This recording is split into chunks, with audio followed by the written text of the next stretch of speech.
All right, thank you for joining us halfway through. This is the first match of the 2023 Real Women's Cup. This is Nightmare taking on Rainbow Thunder. My name is Kendall Stelmack, and I'm joined by Orange Neon Ghost, also known as Julie. Thank you very much for joining me. All right, so it looks like Rainbow Thunder is currently leading with 4 points right now. Nightmare doesn't have any points on the board. We have about 10 minutes left in this game, so anything goes still. There's a chance for points to be scored. Rainbow Thunder coming back from their second place win last year at the Women's Real Cup. Going in this year to try and take first away from Rome. Will they do it? Looks like Yule gets hit out right off of that opening rush. That's going to be a huge boost for the Nightmare team. Looks like first thing Collins. Nope, Collins stays in, but first goes out.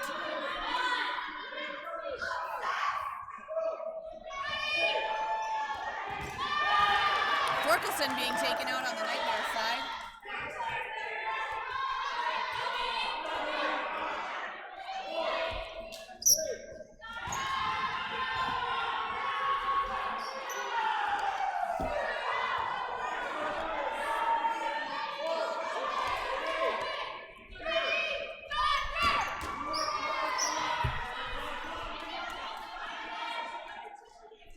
Looks like there's a couple new players this year on the Rainbow Thunder team. They've added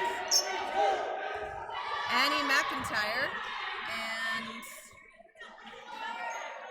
Kieran I'm going to have to get that pronunciation later. Vander Jiken? I'm going to have to double check that one.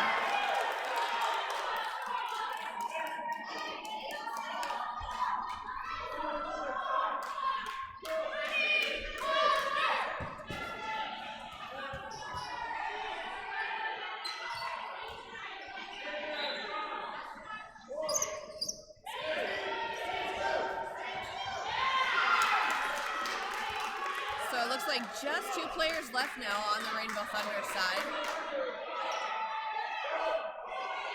No, 3 players left. We've got Jamie Tapper, we've got Danny Klassen, and one of the newer players. I'm not too sure of her name. Looks like Nightmare still has their full lineup. No, it looks like they're down to 4 players, but it's a 4v3 situation right now, so we'll see if this is going to be Nightmare's first point or if Rainbow Thunder is going to shut them out. Looks like that was a block off Klassen into the new player. Well done by Klassen. Burden now on the side of Nightmare, going up to throw. Beautiful shot by Duchamp, not connecting, but going straight at Tapper in the wings.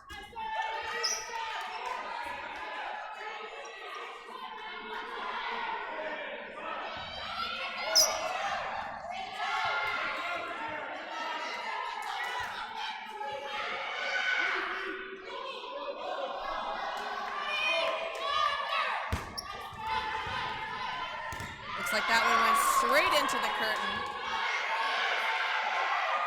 Still 3 players left on the side of Rainbow Thunder. Looks like 4 players for the side of Nightmare. Rainbow Thunder with 4 balls. Block off of Mingo. Block for Klassen. Klassen stays in. Still same number of players on the court going into this exchange. Looks like they're just going to be sending 1v1 for the balls right now. Of course, we've got our ball retriever, Jason Mergler, sporting a nice Rainbow Thunder jersey. He just played in the men's tournament last weekend. Oh, looks like Shallow was taken out. Going for a jump dodge, but manages to connect in the toes.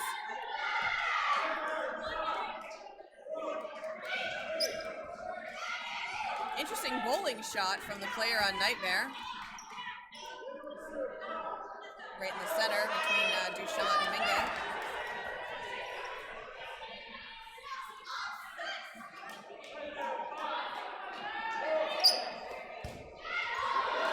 Good block from Rainbow Thunder. Looks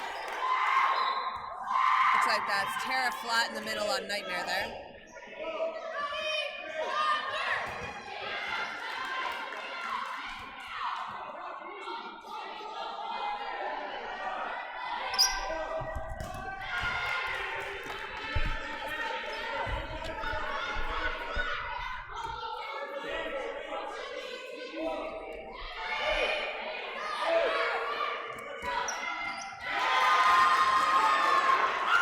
17 taken out on that one, so Rainbow Thunder is down to 2 versus Nightmare's 3 players. That was a shot on Danny Klassen from Terra Flat on Nightmare, taking her out. Jamie Tapper gets taken out now, so it's just the player left for Rainbow Thunder. And that's a hit. That's going to put Nightmare on the board. That's their first point of this game. Again, we are just doing the qualifying matches right now. Rainbow Thunder currently 5 points with Nightmare 1 point.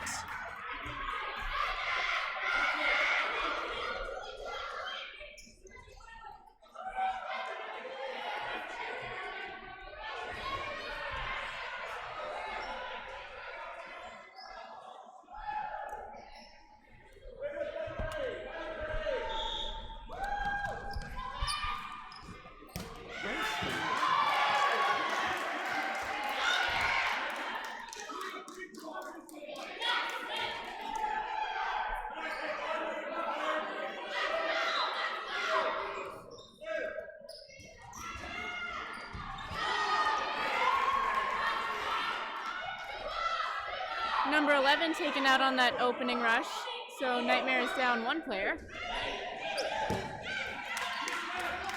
Amanda first going down. I think that was a hit by Duchamp.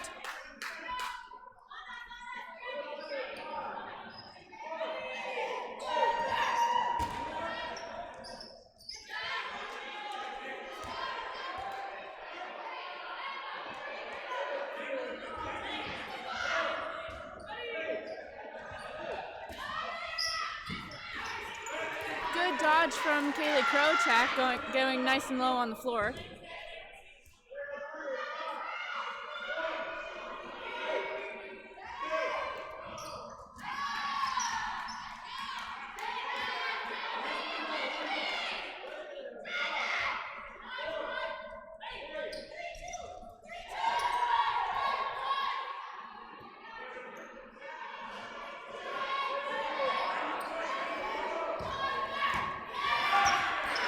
Taking out a player on Nightmare, and that would be another point for Rainbow Thunder.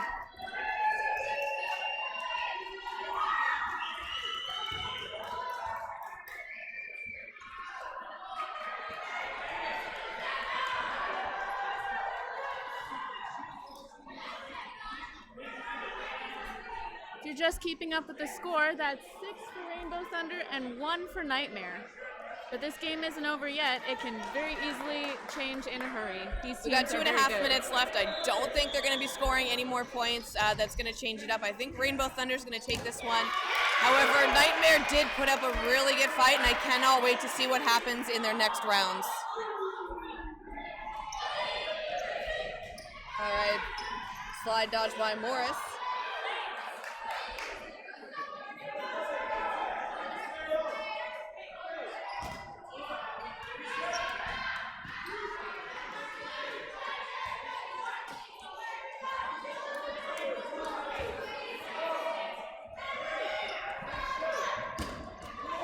Morris going in on the wing there, known for her absolutely deadly windmill shot. We just saw an example of that, and it was featured on an episode of the Dodgeball Dudes. If you haven't checked them out on YouTube, I highly recommend it. Tapper going down with a block, connecting with her knees. That second ball not managing to get any of her teammates, though. Oh, it looks like Anderson was taken out. So Nightmare coming up to the line to throw now. 4 players still left in. Blocked by Morris. Got about 1 minute, 20 seconds left on the clock right now. We're going to see Rainbow Thunder coming in. They have 4 balls with Burden to throw. 2 shots on Thorkelson. They were out for blood on those. Absolutely beautiful shot, like I said, by JC Morris. And that's what she's known for. Not only that, she is a gold medal winner. She was currently on the mixed foam team this year in Edmonton, and they took home gold. Aaron being taken out. 3 down to just 2 players. That's Shala and Antoine left now for Nightmare, and we have 3 left now for Rainbow Thunder. No shots made, or no shots connecting. Both teams managing to keep their line of players. Burden now on Nightmare with 4 balls in hand.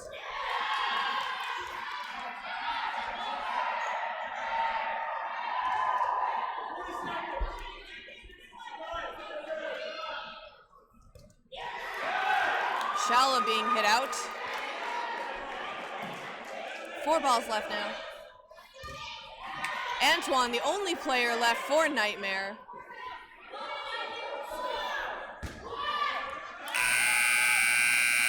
All right, so it looks like that one is going to be taken by Team Rainbow Thunder. 6 points, V1. We're going to go into no blocking. We'll see if Rainbow Thunder or Nightmare can get a second point on the board, or I think the refs are just discussing if they're going to go into no blocking right now, just in terms of time.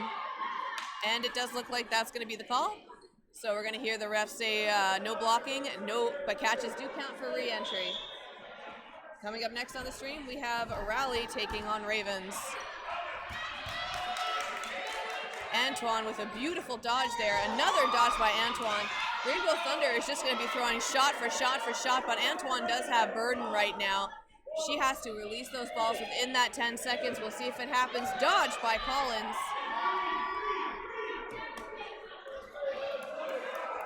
Getting nice and low. And that takes out Antoine in the leg, so that is going to be the 7th point. Rainbow Thunder takes that one home. That's going to be the first match of the day.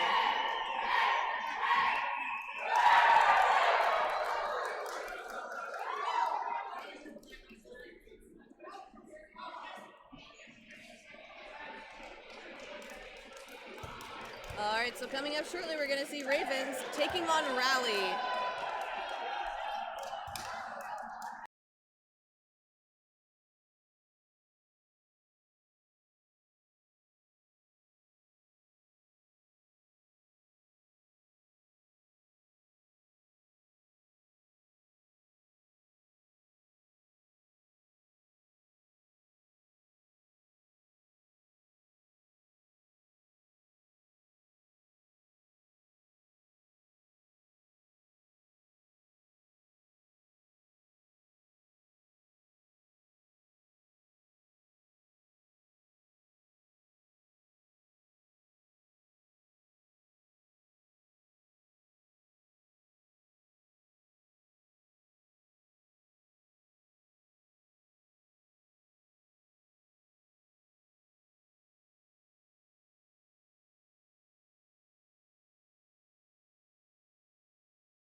we are back now. I'm being joined by a veteran of the dodgeball community, well-known, well-loved, Mr. Steven Giron. Oh, thank you for the wonderful, kind words, Kendall. Okay, so we're going to see, they are in Queen Bee's jerseys right now, but that on the right side of your stream, we're going to see Rally taking on the left side of your stream, taking on Ravens. A lot of our teams in Manitoba. Well, you gotta love the throwbacks. The last time you saw these jerseys was like 2019 when they pulled an upset against, I can't recall the team name, but it was jersey in blue. Beautiful catch by Cullen just now. Haven't seen her on the court in a while. I know she stepped off family time, but it's lovely to see her back, and she looks like she's in absolutely great fighting shape.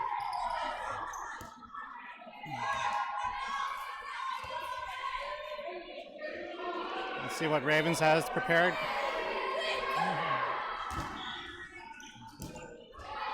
Pop up, nope, that's too out of bounds to get the catch.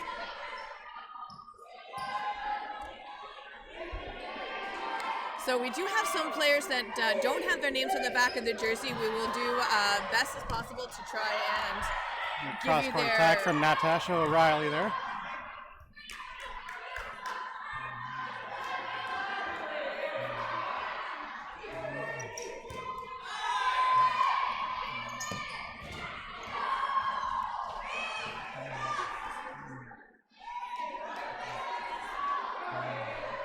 All right, now, so we're going to see Rally coming up to the line. They got 3 balls, burden to throw, going just over Haley Frame. Oh, what a catch from Natasha again. Oh, yeah, Natasha, huge Bringing veteran back Carly. Pichet, yeah.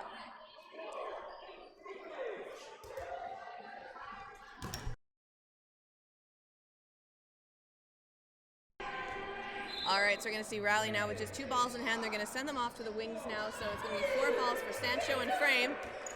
Sending 2 over, we see Pichet coming up to the attack lane. Nope, that was not Pichet, that was someone else. That was Leclerc.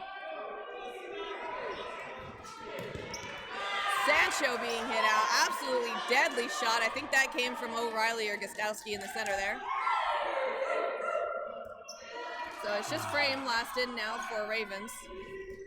Yep, she has burden, as she has the most balls on court. I think this is her 2nd time playing in Real Cup right now. A catch by Gostowski.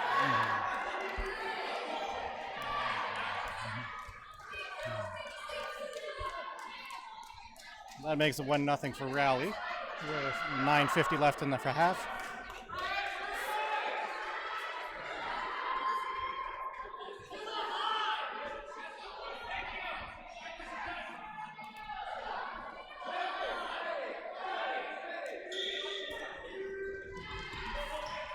So we're going to see an opening rush again. Let's see what Rally does on the opener here. So our first point went to Rally. So what do you think is going to be the outcome of this game, Steven? Let's just wait for the action to calm down a little bit. You know, it's probably going to be really close. Yep. Beautiful catch by Sancho just now. Ravens is on their 2nd as a team for provincials. They did make it to national last year. Yes. Rally was just created about last fall for the season, and they're just getting their, the wheels are rolling there.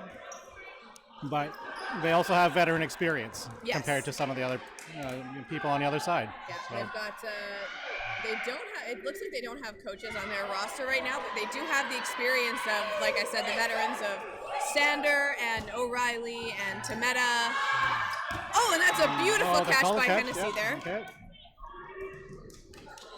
All right, so we're going to see Cullen now coming up on the side on the wing.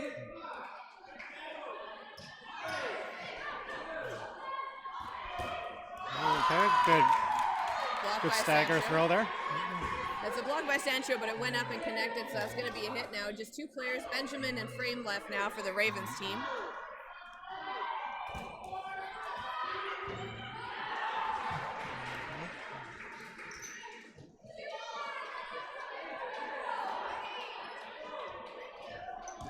Oh, what a catch by Cullen. I don't think she was expecting that, but absolutely well done. That was off of Frame. Frame's still a relatively newer player to the game overall, so she's definitely working on her skills, but I think she has come a long way. I got to play recreationally on a team with her, and I think she's absolutely well done. So we see just Benjamin now left for the side of the Ravens.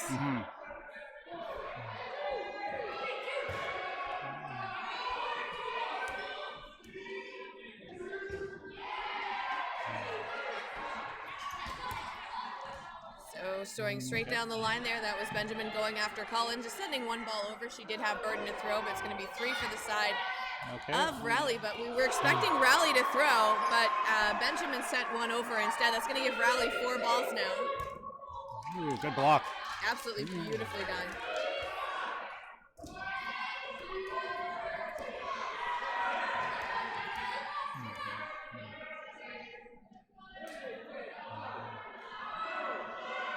All right, so 4 balls now. Okay, got the dirty block on Pichet.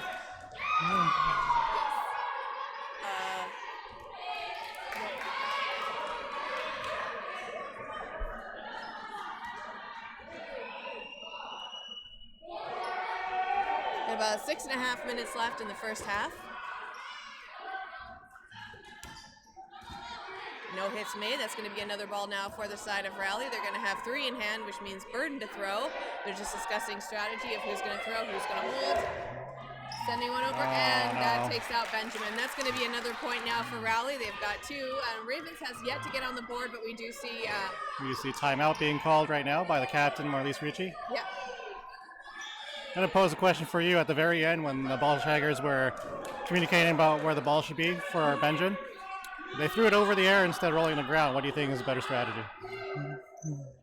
I think when you are ball retrieving, probably the best strategy is to make sure the player knows that you have a ball in hand and that you can keep your eyes on it. So I think it's up to preference of players, and I think that because a lot of these ball retrievers are partners of some of the players and they've worked with them before as retrievers in previous tournaments, they tend to know a player's preference. So in terms of strategy, I think if they know how a player is going to be able to keep that ball in their mind, that's going to be what matters most on how they actually do that, the passing there. Oh, for sure. I just need to correct myself for a mistake.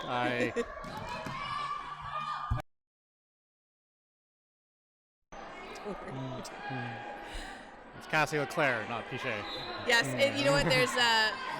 There's a few players that look very similar on the side of Rally, and again, they're not necessarily wearing jerseys with their name on them right now, so I'm sure I will make a few flubs as well. All right, so it looks like 4 balls in hand now. Ravens coming up to the line, taking a shot. Beautiful catch by Hennessy. Maintaining her ability to stay in bounds as well.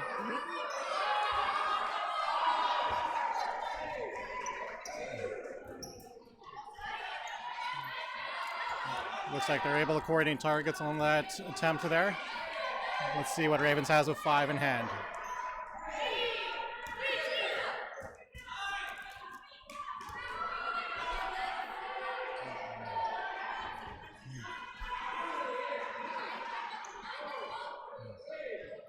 Oh, a hit by Sander. Oh, and got countered out. Yep. So Sander takes out Frame, but then someone takes out Sander. Gostowski now coming up to the line, trying to put pressure on them, trying to retrieve that ball, but the ball was over the line, so Tometa sends it back now to the Ravens side. Burden to throw on Rally, taking a shot, and that goes into...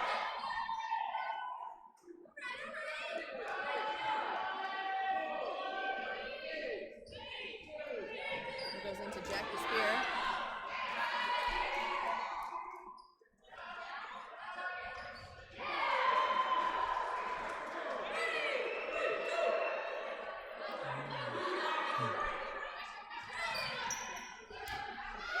Got pop-up and too far away to get the team catch.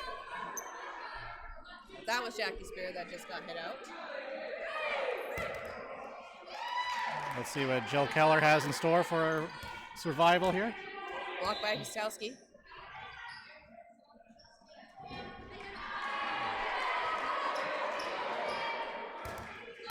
Ooh, boy. Great blocks. Absolutely. Hard blocks, too. That's taking out Shesterniak. She wanted that catch, too. As tempted as it is to reach, it's usually not worth the reward. Ah. Going to be another point now for the side of Rally. So Ravens have yet to get on the board. This is, I think with just like the level of players that we are seeing on Rally, because we do have a lot of veterans, they do have kind of an advantage because I don't know if Ravens have played them too often right now, so they have a kind of I guess, surprise advantage for them, going for them. But we'll see what Ravens has to do. Again, Raven, team that's been together for a very long time, does absolutely well together, and love to see them get a couple points on the board. That one going a little bit high with that throw from Shesterniak, but it looks like the ref was counting it down, so they had to make a throw. Doesn't look like it was an invalid one, just a little bit high.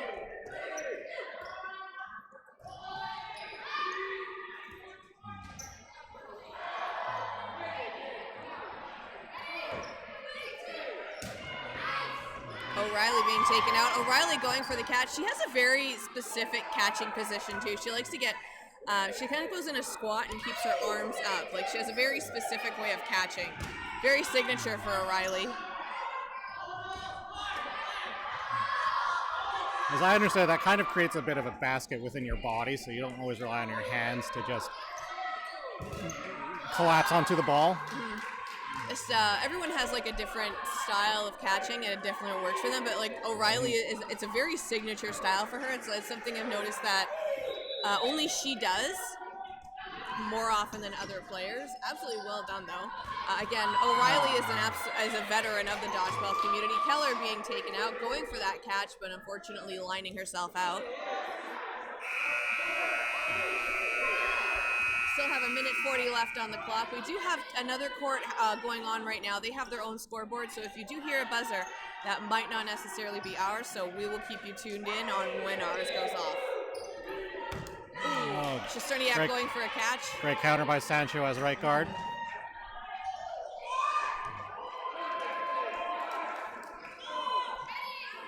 It's nice to see a couple of Manitobans on the stream today because we have some very like Manitoba-specific terms when it comes to dodgeball. Like, I know we call the ball retrievers in Manitoba, we call them shaggers. So that's a fun innuendo for anyone watching in the UK right now. That's a very good point.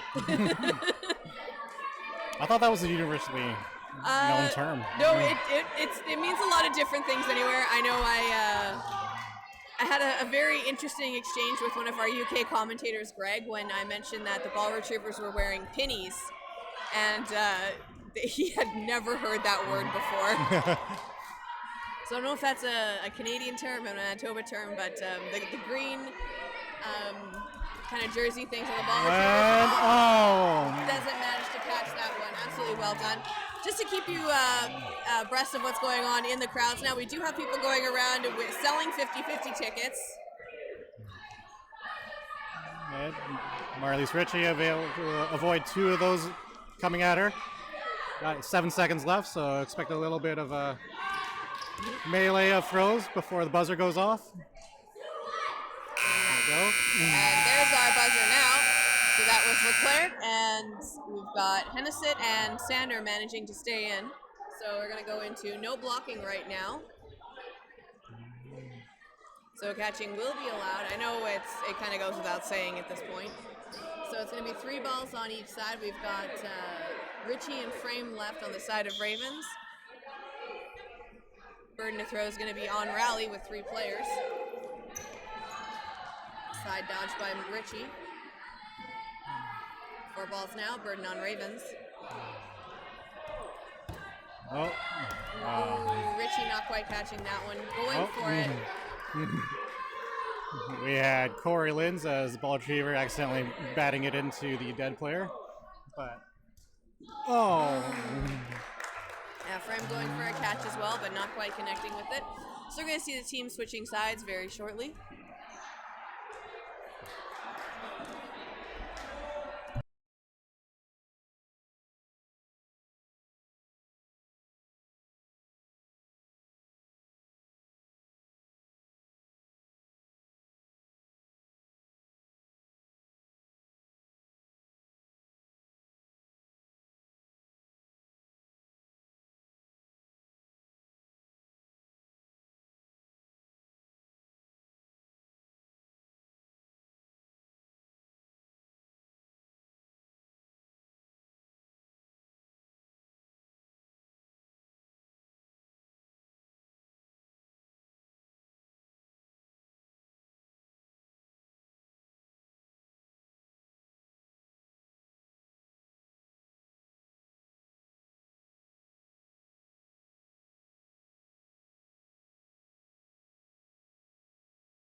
I saw it happening throughout the first half where the play calling was at least involving the whole group. I'd like to see the guards kind of getting more involved, just so at least they can disguise the idea that they're going to be part of the play, not just faking a throw. Oh, I like that. Ooh, false start on Richie. Got a little bit excited. We had a bit of a stumble from Sancho going in there to send 3 over. No players taken out, but they were going for the kill off of that opening rush. Raleigh definitely confident now because no points on the board yet for Ravens. O'Reilly being taken out. There we go. We got active guards happening.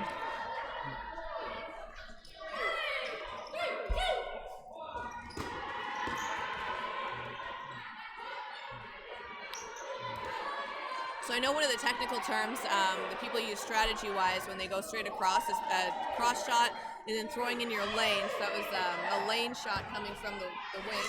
Cullen being taken out now. Ravens coming in very strong for the second half. Shot from Hennesset going right, or no, that was Pichet going right down in between the legs of Sancho. Sancho managing to stay in. They have 5 players left on the side of Ravens right now.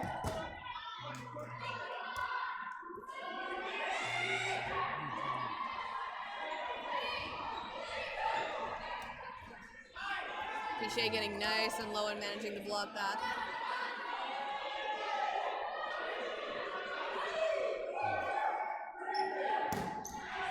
Got dead balls there. The ball's colliding. Sancho getting hit out. Looks like the ball was on the side of Raleigh, so Lynn sending it over to Pichet, who's also the ball retrieving for Raleigh. Benjamin going up to the line, getting nice and aggressive, holding her own, trying to make sure she stares down those players. Excellent dodge by KG.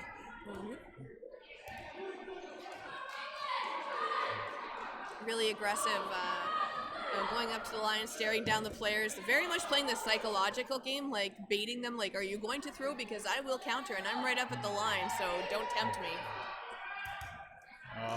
Gostowski gets hit out. Benjamin gets hit out. Great rush by Pichet.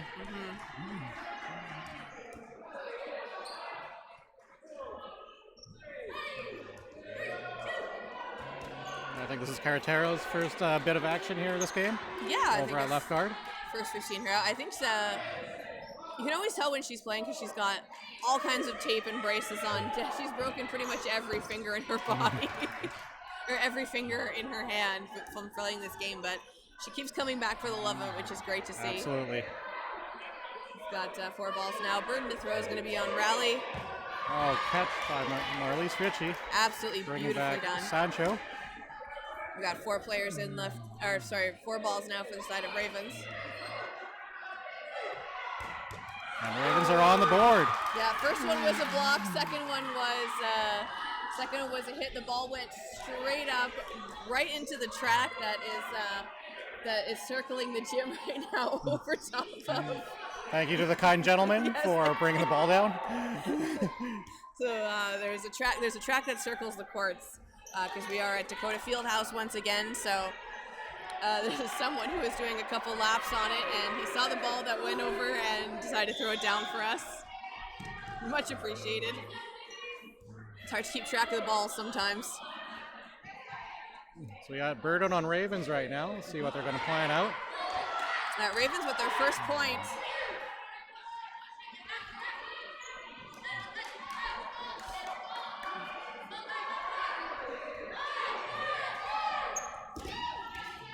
Well, we just skimmed number 14.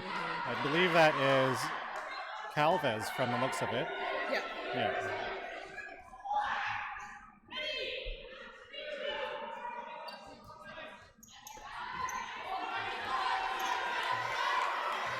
Oh, I would have waited on that one. They had 5 balls on hand there. Gets them a little more planned out. Throwing 2 balls at Spear, pardon me. None of them connect.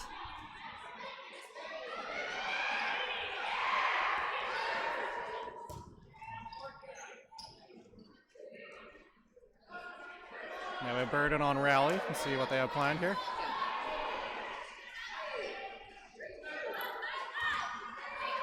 No hits made. Ball being thrown back into the center now. We're going to give that one to Keller. But burden is still going to be on rally because they have more players on the court right now. Keller dodges. What a catch. Oh. All right. Yeah, Benjamin going for a catch. Unfortunately, she already got caught out. Absolutely well done by the side of rally.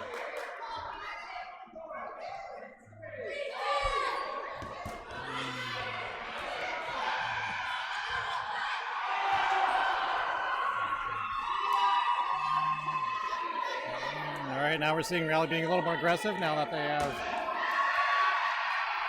well, it looks like only 4 on court, but sounds like it's a really interesting game happening on that other court. There's a lot of energy happening over here too. That's a block by Hennessy. 4 balls now for Rally. Rally throwing over. Keller blocking up into the air. great series of dodges from the Ravens team here. They have burden, so let's see what their plan of attack is. Yeah, so it's just going to be Forrest. Might be just be one throw.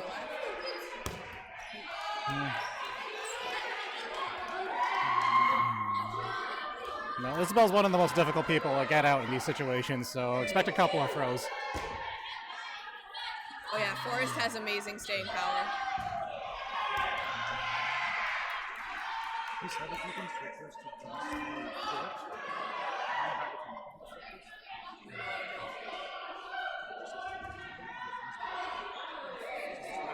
know. If you want to announce who team A and team B is, we're working on it.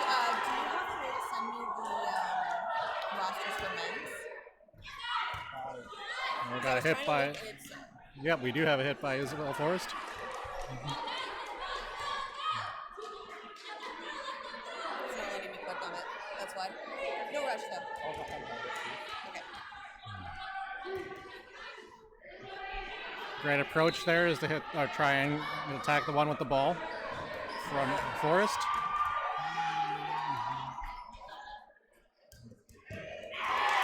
And a catch by Sander. That's going to put them with 5 minutes and 40 seconds now left on the clock in the second half. Rally is going to have 4 points. Raven still, 5 points. And what I liked right there in between the game is the ball retrievers or shaggers right away put the balls in play, just so we get another point in right away.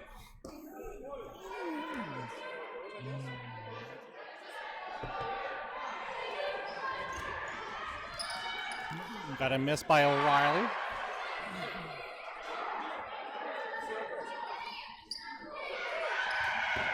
And unfortunately, so we got a hit on Colin and a catch on O'Reilly, so it's 6 players to 4 on Ravens. Burden on Rally with 5 balls in hand.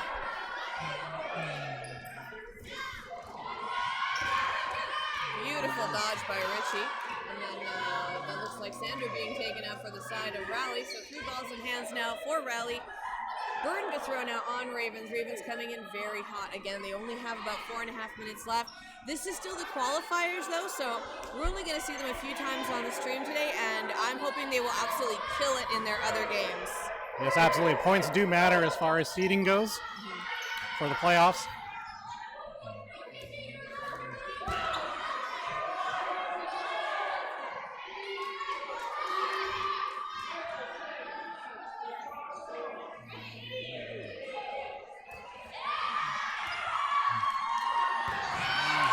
Melly's Richie with a hit, and Jill with a hit on KG. Jill Keller, that is. Leaving Kimberly Shesterniak left behind. Oh, and that was it. Great honesty from Shesterniak, so that's going to be now the second point for Ravens. But about 3.5 minutes left on the clock, so Ravens are starting to make a slow comeback. Looks like they're starting to play a little bit more aggressive. Starting to throw Rally off of their game a little bit. Yeah, with 3 minutes and 30 seconds left in the game, anything can happen. Well, looks like we're getting a timeout from Rally. Yeah. I think Raleigh kind of sees that they might have gotten either a little too confident, they might have lost their focus a little bit, they're coming in a little bit uncoordinated, which, you know, it happens. Like, you rack up those points really early on, and you get comfortable.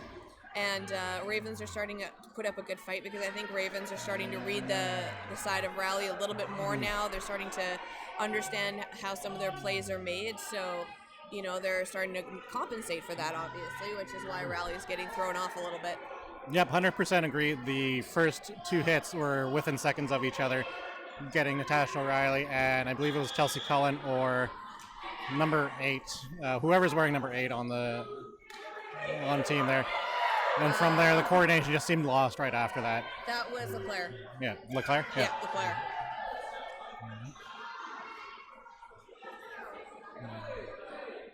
It's so hard to tell which players are which when they're not wearing jerseys with their names on them, but we're doing the best we can. Okay, Leclerc got hit out on the opening rush, and looks like Sancho's out on...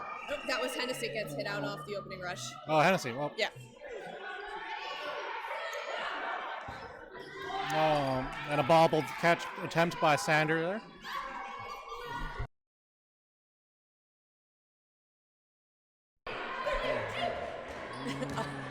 We got a hit on Isabel Forrest and a catch by Pichet. Yeah, absolutely. Bringing well back done. Hennessy.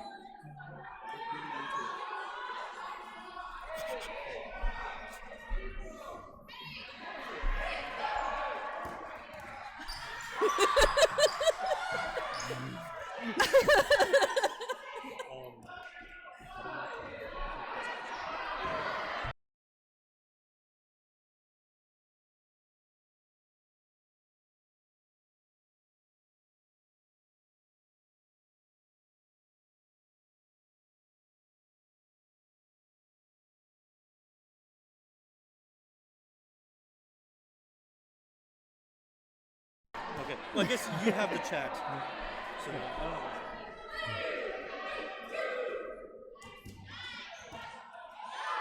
Oh, nice hit by Sancho on Pichet. That leaves 3 for Ravens players and 2 for Raleigh. It's even up when Richie misses the catch.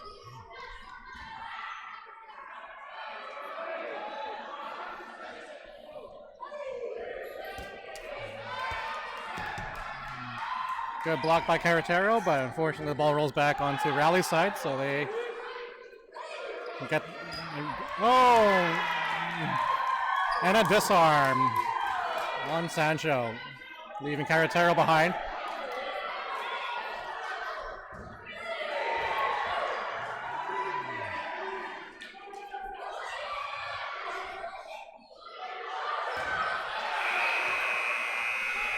So that is not our buzzer. That is for the other side of the court. There's still a minute 10 remaining in the game.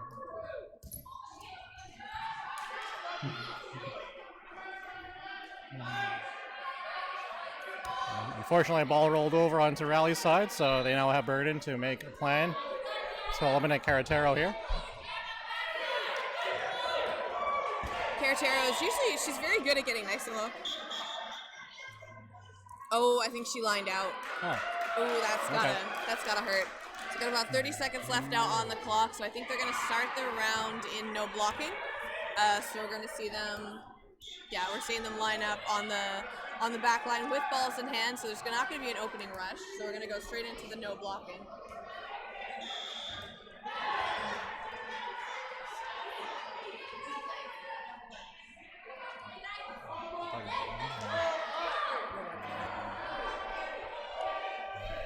So it's no blocking to end the game here. No one seems to be out at this point. Nope, some great dodges by Raleigh. And Ravens out for blood on this one. Raleigh leading 6-2, so Ravens closed the gap very slightly during that second half, but did an absolutely well job of throwing the team off. Spear going for a catch, connecting with just the fingertips, and she goes out. So it looks like it's going to be 4 balls now for the side of Ravens, going for the full line of Raleigh players still on the court. O'Reilly going for a catch, not quite making it. And then Sterniak going and Oh, nice play by Sancho with the quick underhand throw. I don't think the catch count on that one because Pichet was already eliminated because the first ball that hit her immediately hit the ground. So the second one that popped up would have been a dead ball. Oh, we got a team That catch. was a catch by Cullen, though. That was a beautiful Beautiful catch. Keller going for a catch as well, but unfortunately being hit out. It's great being alert because you never know how those balls will bounce off of other players. Gostowski going down for a catch, not quite thinking they're going to connect with it, so they managed to just dodge it between their legs. Cullen getting hit out, going for a catch, getting right in that center breadbasket there, but unfortunately popped up and wasn't able to connect with it. So it's just Benjamin left. They send 2 over and take her out. So that is going to be the end of that one. Ravens is going to take, Rally is going to take it with a total of 7 points to 2 points. So we'll see what happens coming up from Raven on the stream later today. But coming up next, we're going to see,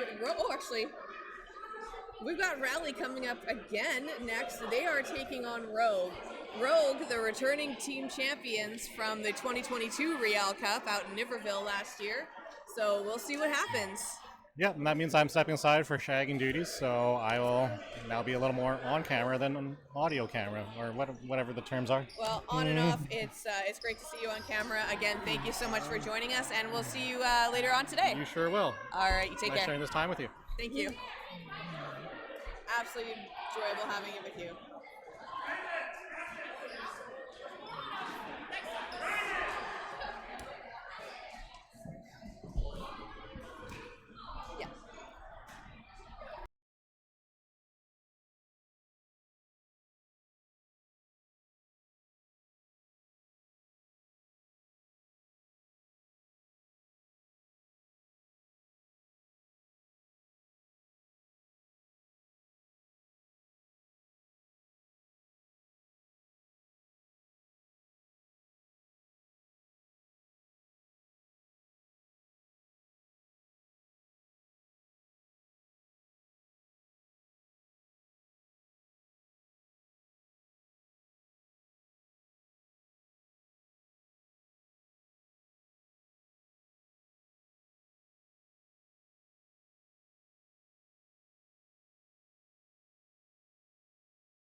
Okay. All right, and we're back. Being joined with me is the illustrious Jason Mergler, who just took 3rd place with his team Dark Horse. 2nd place. You guys took 2nd place. I totally forgot. Oh my gosh. That's right. Yes. Thank you very much. You guys were an Happy to be here. upset. Yeah. A bit of an upset. That's why we're called Dark Horse. Yeah, you were the Dark Horses. It was your debut. It was our debut. Yeah. All right, so we're seeing Rally take on Rogue. Rogue being the winners of last year's Women's Real Cup. That's right. And again, Rally we're seeing on the court. Rally wearing those Queen Bee jerseys from 2019, I want to say, so pre-pandemic. They probably didn't want to invest in new jerseys just yet. I mean, they just won their last game 7-2 against Ravens. Ravens going to, Cullen going out, Wiskowski going out. Looks like Leclerc manages to stay in. Nice catch. Yeah. Brings Piche back in. Oh, good job. So that was kind of an upset. So we'll see some Rally jerseys if they make it at the end of the day. Again, Ravens went to Nationals last year, and Rally just took them out. Nice. That'll be their prize for winning is new jerseys. I'm available for commission. Nice. I totally forgot you guys got 2nd place. I apologize to all of Oh, Dark that's Horse. okay. Please don't hate me after this if you're rewatching the stream. That's okay. Brady going out. Rally doing very good on the first set. Yeah, Rally coming in very strong. They were very coordinated like last time.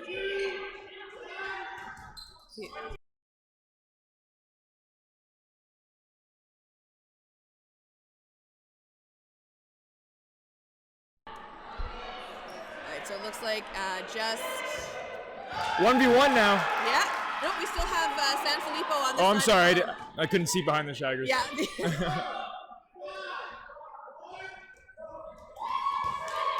So that's Hennessy managing to stay in, doing an absolutely beautiful job of it.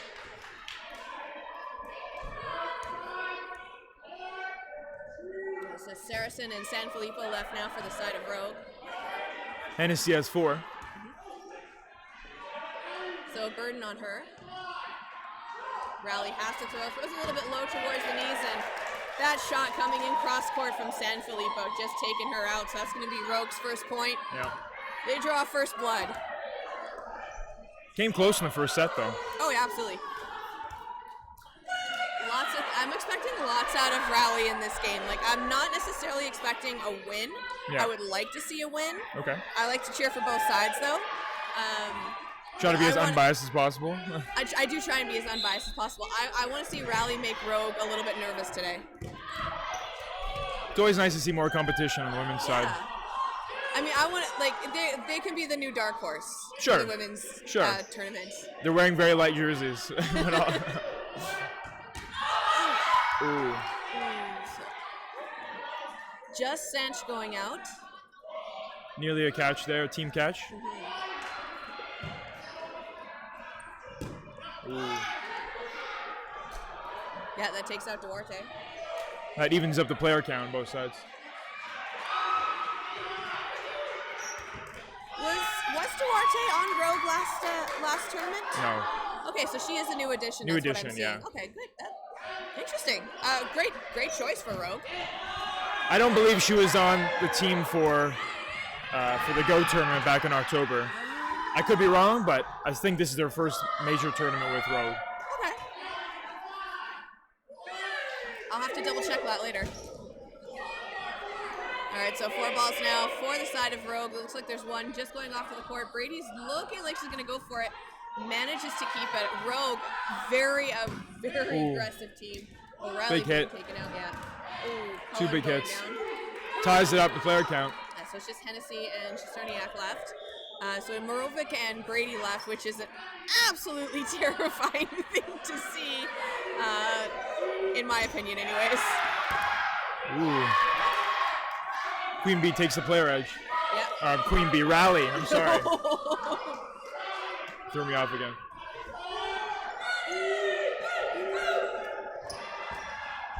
Close one. Nice block. I think for those of you at home who are, it's 5 o'clock somewhere, every time we mistake rally for Queen Bee, take a shot for us. and see if you make it to the finals. And we'll see if Rally makes it to the finals as well, but please drink responsibly.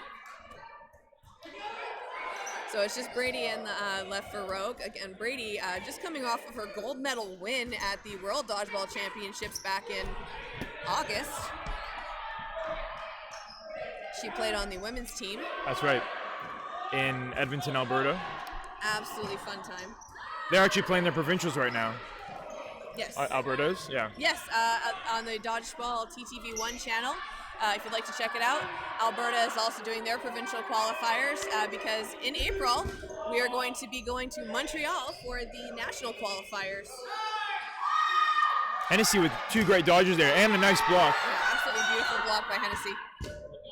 It's Katie, Brady has amazing staying power though. Like she is a fierce competitor, and she's relatively new onto the dodgeball scene. She's only been playing for a few years compared to some of the other players that we're going to see out today, but she has come so far. Wow.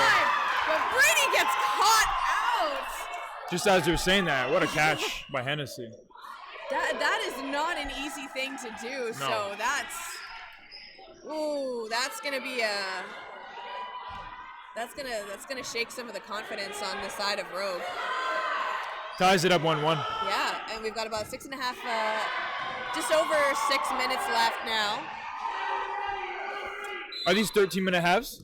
I think so. Okay. I think we're doing the same format as last As week. the men's? Yeah. Okay. Hit by Sanfilippo on O'Reilly right off of that opening rush. Absolutely deadly. So 4 balls in hand now for Rally coming up towards Rogue. Rally with only 5 players. Rogue still with their full line. Ooh. Brady getting hit out early. Pichet with the hit there. Yeah. So Wing taking out the wing there. Pichet getting taken out now. She Nice made hit by herself a Rogue. target after Yeah. hitting out Brady. We've also got Sanfilippo now taking over Brady's position on that left wing. Sanfilippo with a lot of experience playing for Team Canada a few years in the past as well. I think right. she took silver a few times for women's. 2016 and 2017. Oh! Yeah, it was a silver medal in 2016. Hennessy blocks that one right into the hip of Shesterniak, and it looks like that Oh, was there was a hit double. on- yeah. O'Reilly calling her out and doing an absolutely great job as team mom. Team ball. And that's Leclerc. Just Sander going up. last. Yeah. Sander, a veteran of the Dodgeball Winnipeg League. She's been playing it a very long time.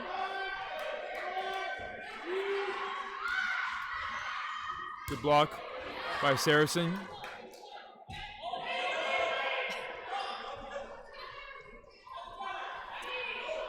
Burden is on the side of Rogue. And they can't finish it. Yeah. Sander manages to block both of those. Going a little bit high, just going over Saracen's head. Wow. Taking out Saracen. So Great it's going to hit. be a 1v3 now. It was a 1v4. 1v4. Yeah, she's going to be playing. Oh, sorry, I didn't see McDonald still on the court. Yeah. We need to be sitting at a higher angle. Yeah. Nice attempt on the catch. Yeah, that was hit by Sanfilippo there, so that's going to put Rogue now on the board with 1 point. So it's a very fast-paced game, but it's also kind of moving very slowly right now in terms of exchanges. Like, they're very evenly matched in terms of skill between these two teams. Rogue a little bit more on the aggressive side with their play style, but Rally very, very coordinated we're seeing today. I think they've garnered some respect from Rogue after the first couple sets. Yeah. Definitely going to have to change up a lot of what they're doing. Gostowski going out off that opening rush, going for a block, but just going over and taking them out. Gostowski must have touched their fingers or something because it didn't look like it was disarm. You have better eyesight than I do, so I will actually give I'm wearing glasses. I used to wear glasses. Got that laser vision. One of these days. Beautiful block by Shesterniak and keeping it on the side of the Rally courts. It's going to give them 4 balls now with Burden to throw. Mm-hmm. Good hit. Rogue with 4 balls in the Burden. Mm-hmm. Just discussing strategy right now. No hits made. Pichet coming up, trying to stare them down, getting a little bit of a rush on. Again, rally with 4 balls. Sending 2 over, going straight for Sanch, but Sanch getting low and dodging them. Marovic. Great hit from Ravik. Yeah, taking out Pichet in the legs. And then drawing in another 2 balls. Yeah. And Marovic staying safe and That's in. what she's good at, eh? Yeah. Really good at. And there goes Cullen. So Rogue coming in with a lot of coordinated effort right now, like very cool. Like I said, very coordinated attacks. Oh, Shesterniak almost got that catch. The second one, the ball was still up in the air, so that would have been a catch. She would have been out, but unfortunately she couldn't connect it. She gets those 2 balls for her side, but she does get eliminated. Rogue seeming a little bit more confident this set. Their throws are more on target. Yeah, Oh, wow. Claire's like, yeah, I couldn't out. tell, yeah. She just threw in the towel there. No, like the energy you kind of get off Rogue sometimes, it's almost like they're performing like a coordinated mob hit. Mob hits. They're just so aggressive.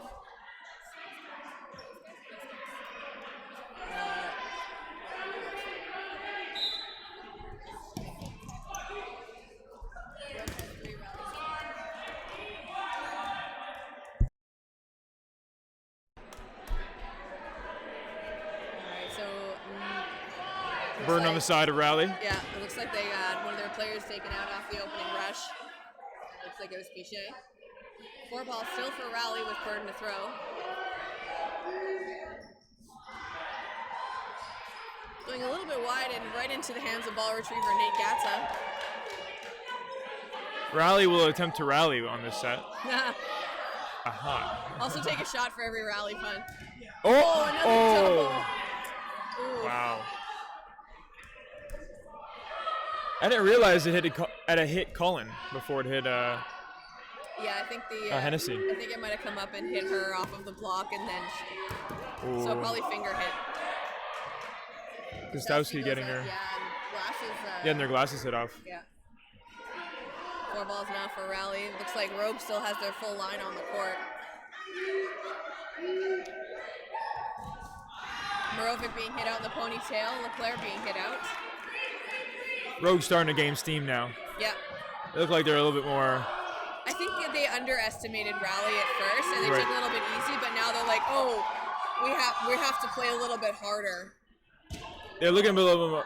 They're looking a little bit more lighthearted though. Ooh. And there goes Sander. That looks like an execution there. I think, I think Rogue is still coming off of that win from last year. They're very confident in their abilities, so I think they might have underestimated rally just a little bit. A little bit. It's hard when you come in as the favorites, right? Oh yeah. They're returning champs. No pressure. All the pressure. Zero pressure. All the pressure.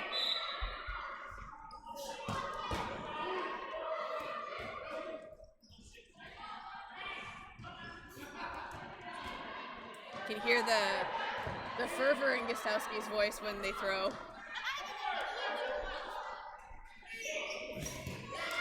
Gostowski going out as well. So just systematic elimination coming from the Rogue side right now. Yeah. A lot of firing back and forth, but most of it seems to be coming from the Rogue side. Marovic taken out Shesterniak. Their accuracy is Deadly. quite on point right now.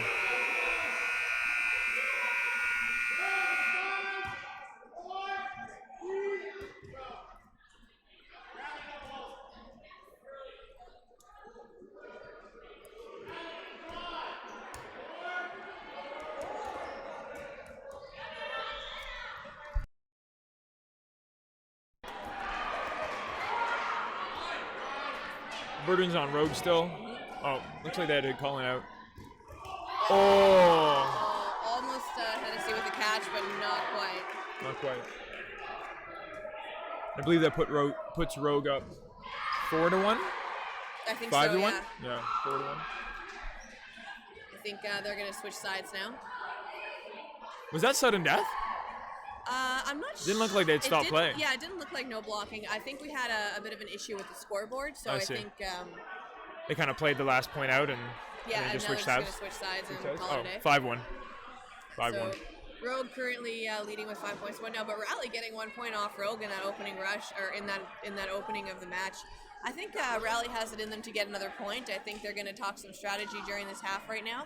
So if you were on the side of Rally and you were coaching them, what would you tell them right now? I'd tell them to keep moving their feet. Try to get out of the way of the ball as much as possible. Easier said than done because they come in quick from Rogue, but I tell them to play a bit slower, a little more structured, because Rogue, I feel, is feeding off of those hits. And the more they hit, the more they gain momentum. That makes sense. Right.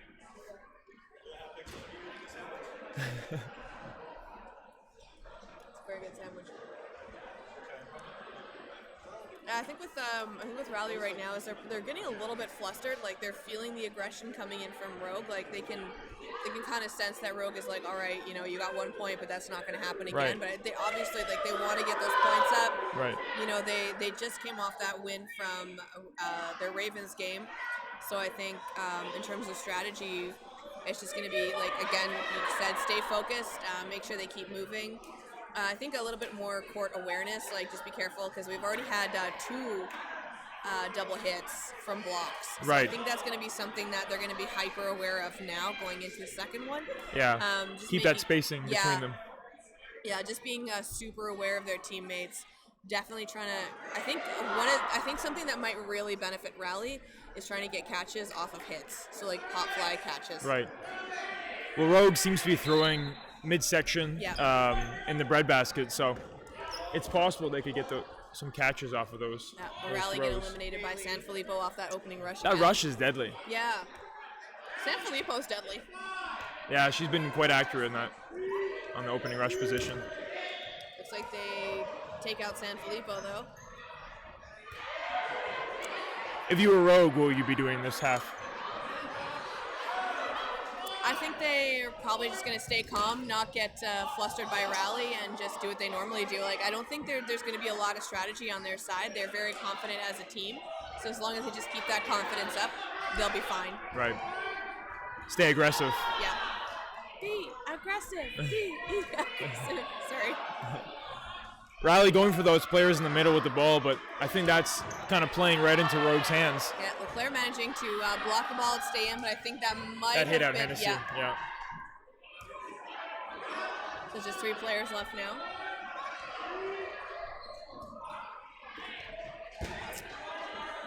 Going a little bit wide, but not. Rally using 3 on that play. Yeah. I think maintaining ball control is something that Rally should really be doing right now. Yeah. That's absolutely vital when you're in a losing situation, is you want to kind of let the game go as long as possible. It's Pichet getting hit out. I think I think there's a lot of good players on the side of Rally 100%, but I think Rogue overall has a little bit stronger arms. Yeah.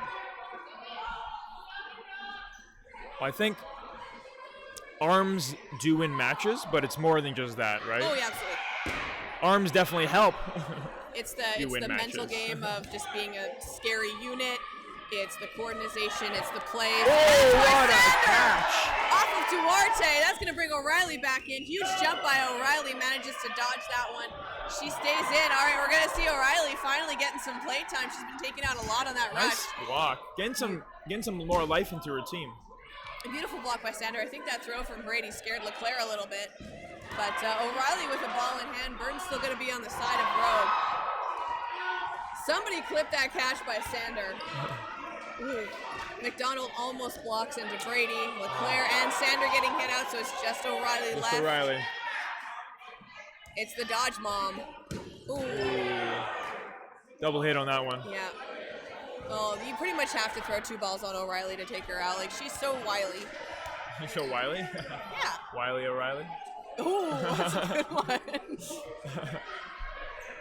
She's a very seasoned player. I think it was 2017. She was on Maple Leaf. Yes, yeah. Team Maple Leaf, which was the Team Canada B team Right. for women's. Yes, that's right. Just this past year, 2022, was the first introduction of mixed teams. Yep.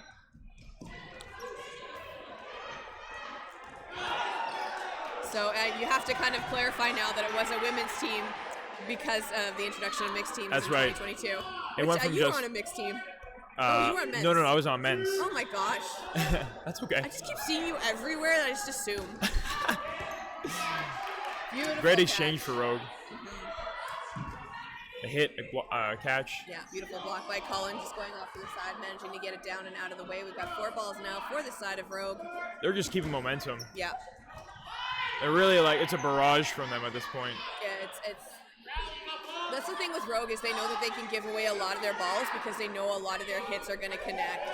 Yeah, and they're confident. Yeah, that was a pop fly catch by Saracen. They're confident in their backline catches and their movement.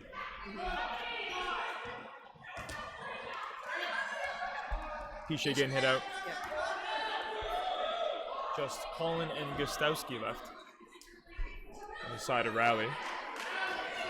Leclerc. Oh, I'm sorry, Leclerc. That's okay, you didn't call them Queen Bees.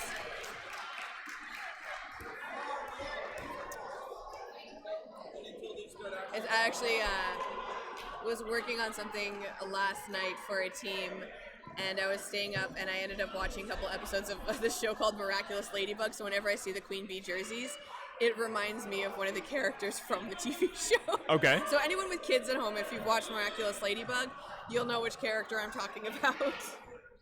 Is it the Ladybug? No, there's a character called Queen Bee. Oh, okay.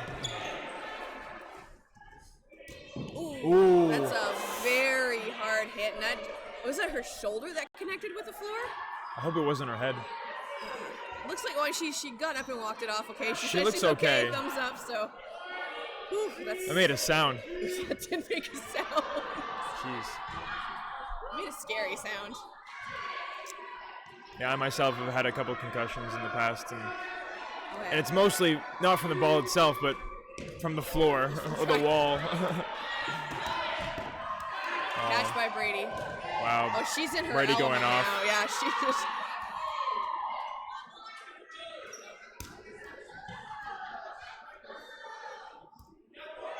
It's gonna bring it up now. 7-1 for Rogue versus Rally.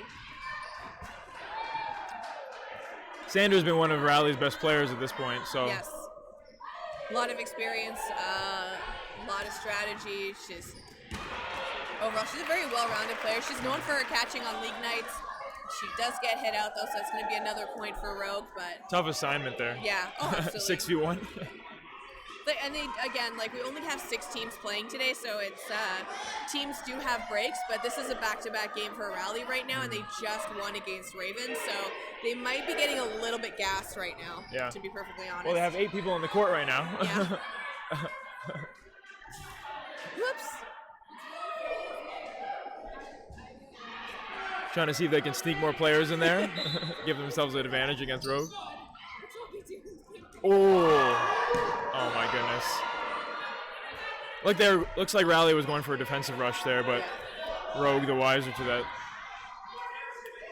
Yeah, I think at this point, Rally's trying to play it very safe. They're just trying to make sure they can keep as many players alive for as long as possible. But again, Rogue coming in with those very coordinated attacks with that aggression.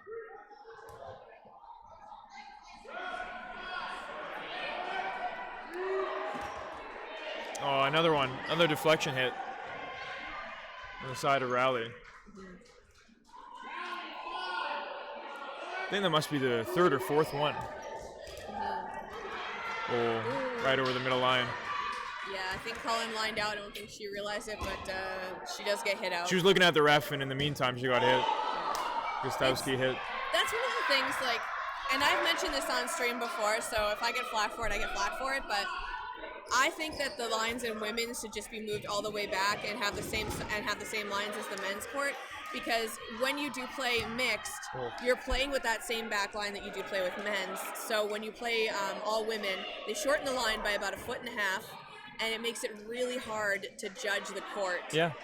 So I think that's just my opinion. I think it should be equal for mixed, men's, women's, etc. keep this court the same size for any format. I think it would make it easier for training purposes because then you could be Yes. playing co-ed or mixed, and then you'd be getting that practice in with the same court size. And they've already moved it back about 1.5 feet recently. So I think it's kind of getting to that point. Yeah, it's not as short as it used to be, but I think that, again, the court should just be the same size overall for any format. Again, like, when you do play women's, you do have that shorter back line, so you misjudge, and a lot more line calls can be made, and then you become hyper aware of it. And sometimes you end up looking down at the line, so you can easily get hit out because you're too worried about lining out, because again, that shorter court is in the back of your head, and it does psych you out a bit. Yeah. Not to mention for the men, often use the women's line as a warning line. Yeah. Right? And But the women's really don't have a warning Yeah, line. like we do have a warning line on the court right now with that Oh, you black do? line, because we have the green tape as the women's line. I see, okay. But even then, like, it. People aren't always hyper aware of that, right? And it's Exactly. not the same on both sides. No, it isn't. Ooh. Wow, you could hear that from here. That's a Brady ball. Got extremely quiet in the gym when that happened. You just hear the smack. Catch Great catch by Sanfilippo. Sanfilippo. Beautiful. So it looks like it's going to be 4.5 minutes left on the clock now. Rogue leading with 9 points. Takes out Shesterniak. O'Reilly going for a catch, getting low, not quite connecting with it. I think she's trying to catch it with her legs as well, but Seems like whenever Brady winds up, it's going to be a hit. yeah, pretty much.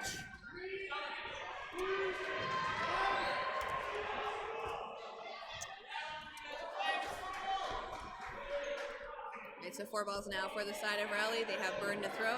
Riley trying to make calls, but Rogue kind of pressuring them back, Yeah, putting them off guard a little bit. Pardon me, not Saracen managing to block that ball thrown at her. Ooh. And Hennessy trying to avoid that one, but Yeah, that was a snipe in the feet there. yep. So we got about 3.5 minutes left on the clock. How are you enjoying the commentary so far? It's fun, you know? This isn't your first time doing it. It's my second time. It's not like I'm experiencing this at all. Yeah, I didn't think it was your first, but I wouldn't have guessed second either. I think you're doing a great job, Jason. Thanks. I appreciate it. I just try to think about the game itself and Yeah. not remember that I'm on the stream. Just talking. Yeah, I pretty much say everything that I say in my head when I ref, so it just comes out easily. Yeah. You're pretty seasoned at this though, eh, Kendall? Huh? You're pretty seasoned right now. This is my at this. second.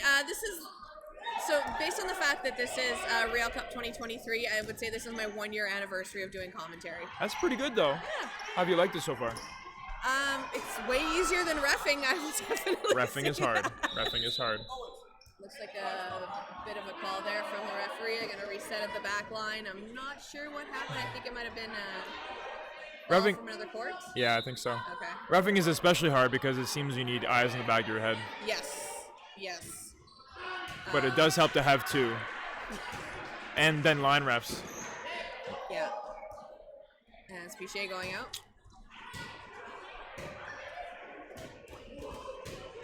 Roughing is it's a very thankless job, especially because you don't always make a call that everyone's going to agree with. You're going to make them, again, your calls it like you sees it.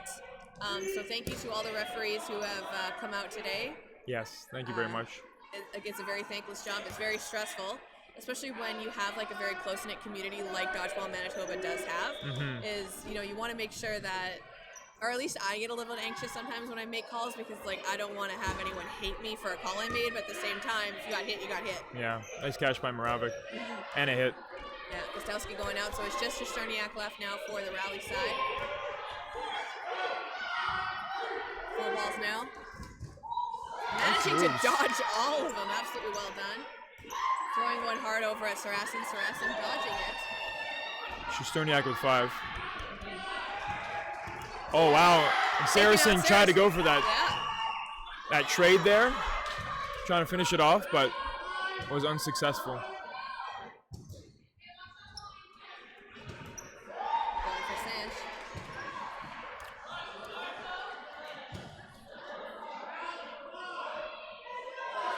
Burn to throw, still on rally. Shesterniak throwing straight ahead a couple times, but Yeah, but getting gets hit clipped off there. that. Yeah. Yeah. Less than a minute left.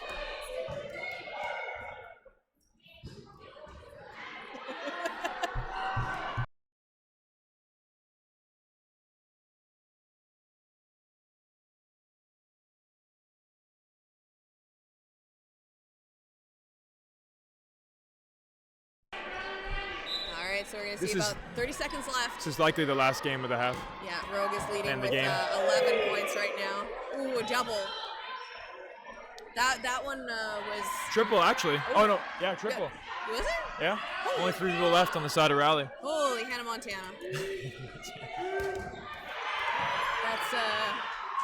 That's my Nate swear. Blocked by Leclerc. 10 seconds left. I might have spoken too soon. I was assuming this was last. And it looks like it will be. 3 hits on the side of Rogue. Yeah, so it looks like it's going to go into no blocking. Just Leclerc against 3 Rogue players. Yeah. We're going to finish that one off and see what happens.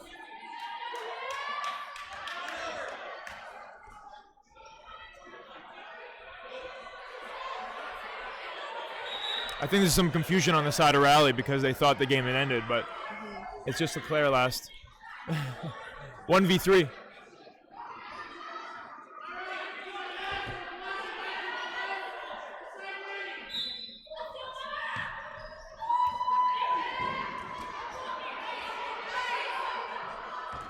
And Rogue finishes it with a double throw there. Good game. It was close early, but Rogue ran away with it. Oh yeah, Rogue absolutely just came in really hard towards the end. But you know what? I really enjoyed that game. Despite the fact that Rogue won, I really enjoyed seeing what Rally could do. Yeah. I know they got their confidence a little bit rattled by Rogue because Rogue started coming in really hard. But absolutely well done to see what Rally could pull off. And I can't wait to see what they do in their next couple games. But coming up next on the stream, we're going to see Valkyries taking on Nightmare. Yeah, well, it's still early in the day, so we'll see what Rally can do later on. Plus, they came back from a back-to-back. Oh, yeah. Anyway, I appreciate it, Kendall. Yes, I'll it be was- back on stream later today. I'm looking forward to it. I know you got to probably do some ball retrieving for Rainbow Thunder, so That's I will right. let you get to that because you are Repping Rainbow Thunder you're today. sporting that the Gradient jersey that they debuted at Nationals in 2022. Yeah, it's a nice jersey. I'm a Okay. fan of it. Okay, I'll talk to you later. Thanks, All right, guys. thank you again, Jason.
right, and we're back bringing you the action with Nightmare taking on Valkyries.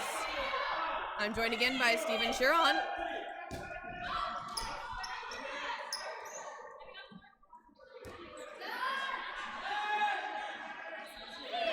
Alright, so we see Nightmare coming up to the line, taking a couple shots, nothing connected. Going straight for captain of the Valkyries, Megan McEwen.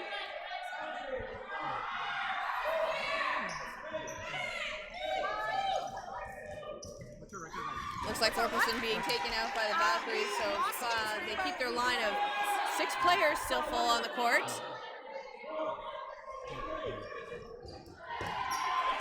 Taking out Fluette for Valkyries. I'm just getting word that Nightmare is 1-1 so far today. Oh, nice.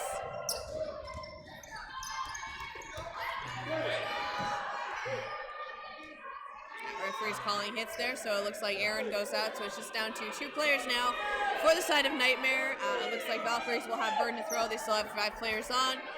That's a bounce shot, so it goes just a little bit past Antoine there, so she's going to get that 4th ball now. Burden's going to be on Nightmare.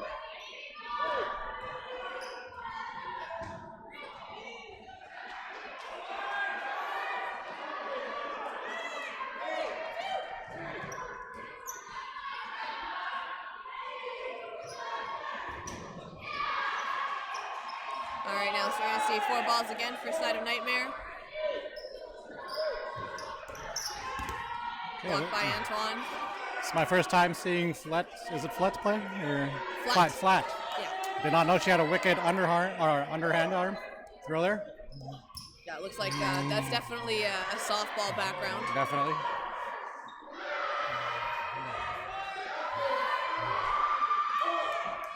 All right, coming up again. Blocked by Antoine.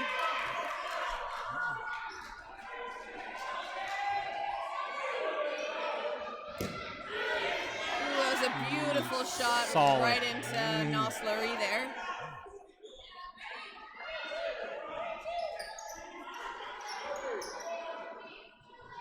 It's going to be 3 balls now for Valkyries.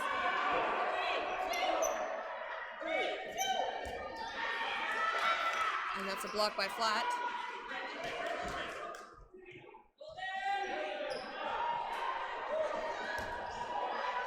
Moo with a block off to the side, staying in that wing position. It's going to be another ball now for the side of Valkyries. Nightmare's playing some smart ball control here. Yep. 10 minutes left on the clock and no points yet, so this is going to be a very evenly matched game. I don't think we're going to see a lot of points on the board compared to the last one. We're going to see some very evenly paced matches in terms of exchanges. Both these teams very good.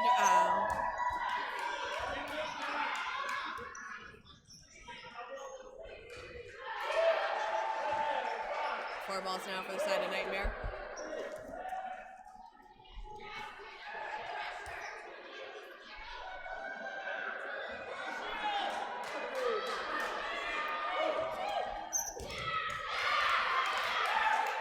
Alright, so it looks like Flat going out.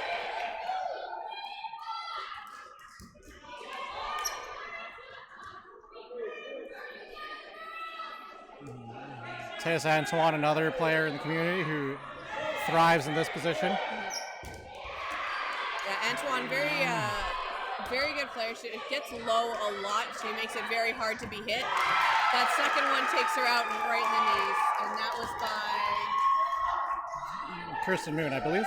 I thought that was Hasmick. Oh. Yeah, I think Hasmick took the shot on her and got her in the knees.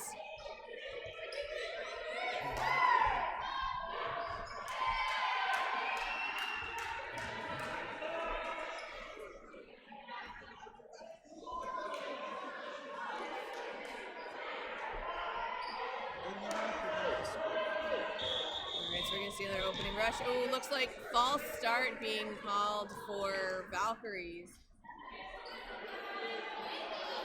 That was Descharnay.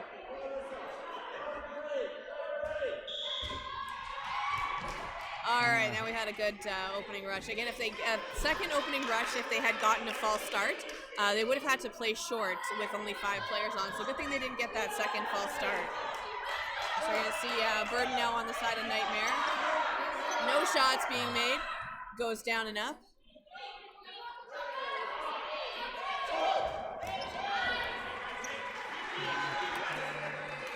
Got hit on Collier. Yep.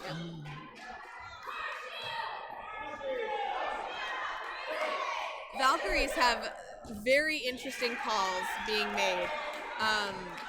Like I'm not too sure what the actual calls are, but they do it like very Norse, like Viking themed. They call shield, they call spear. No, I haven't been able to figure out their strategy and how they make the calls. But it's a very unique call system to the Valkyries team, which is, I like how it's on theme for them. Yep, you'll find that a lot when it comes to the play calling. You will hear that a lot for sure, yeah. All right, so we're going to see coming up, taking the shots. Nothing going over. Blocked by Debates.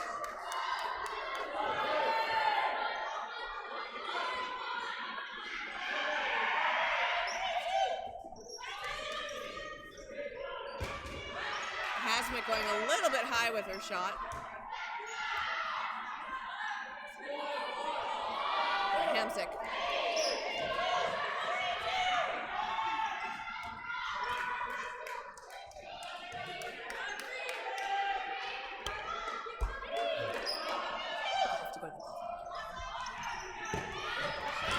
Counter by Taylor Thorkelson on Tracy Nels Laurie, leaving 2 left for Valkyrie.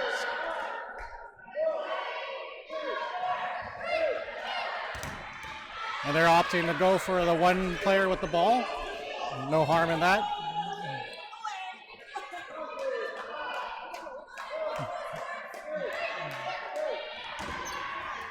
Quick counter by Taylor, and Taylor Thorkelson, that does not connect.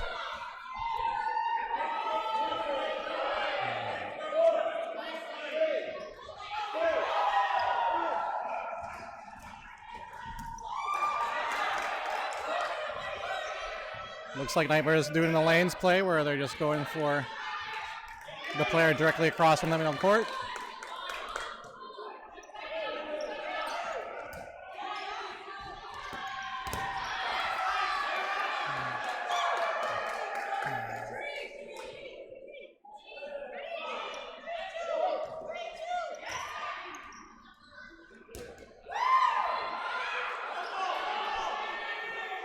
Now we got 5 on Valkyries, giving them burden.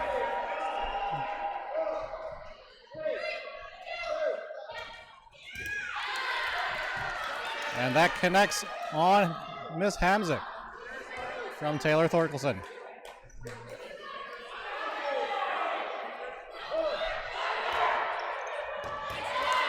All right, and a counter from Taylor connects. That seems to be her game.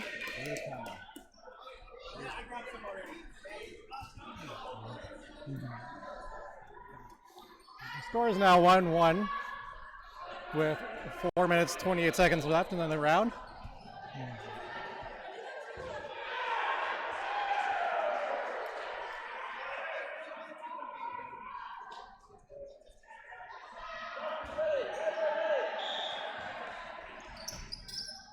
Nightmare with a quick opening rush there. They just trade off. Now it's 5v5.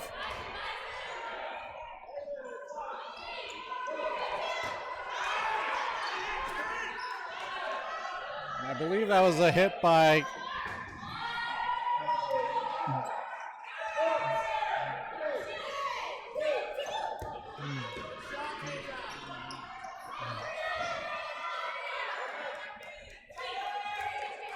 actually, I'm not sure, but now we have it at 5v3, 4v3. A missed catch by Roddle and Aaron.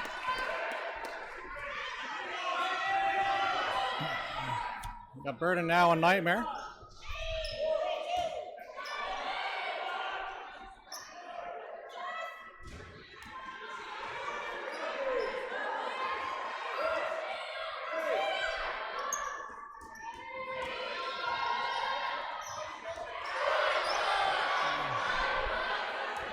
Okay, they were Valkyrie's a little out of control there. They had to play, but then they ended up surrendering 2 balls.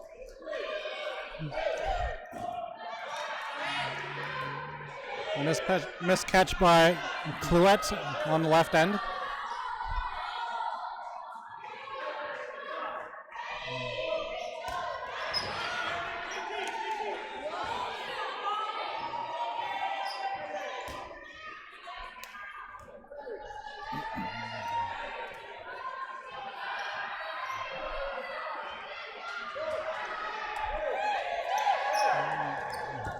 Valkyrie's at the line, only to get countered by Tessa Antoine.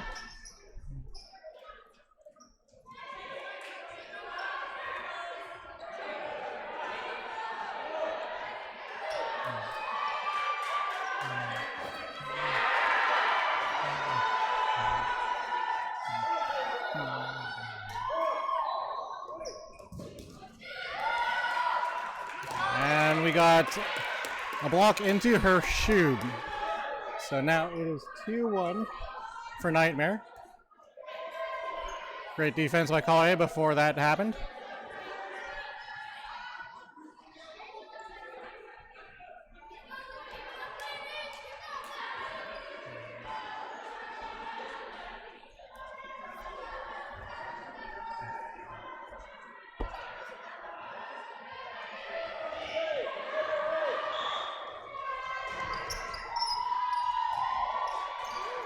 Well, Valkyries tried to do a double pitch there, but they decided to keep the balls. Now they have 4 in hand.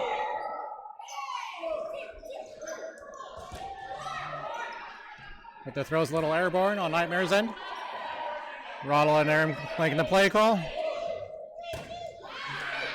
The ball popped in the air, but out of bounds. 1 minute remaining in the half.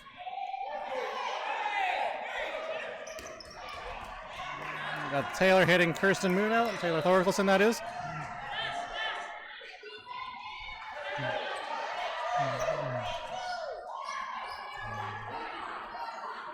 Got Nightmare line attempting to get the right guard, but missed.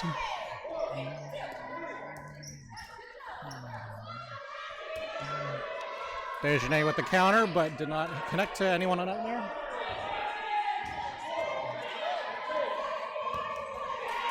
All right, counter by Laura Collier. Taking out Sheridan Wozni.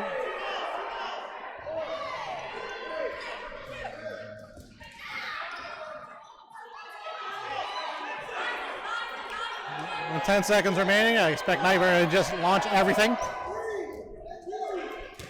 Just like that.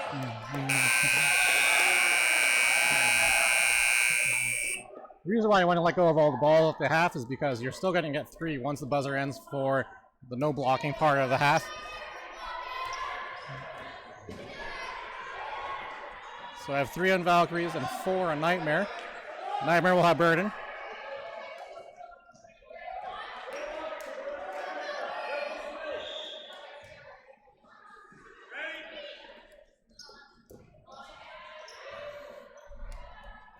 And that was through the legs of, I think that's Caitlin Parr. And a connection on Laura Collier.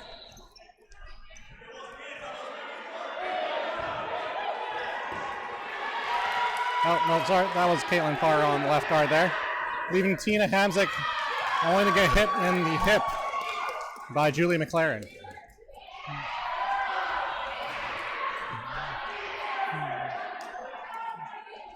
Nightmare is up 3-1 at the half. They're going to switch sides.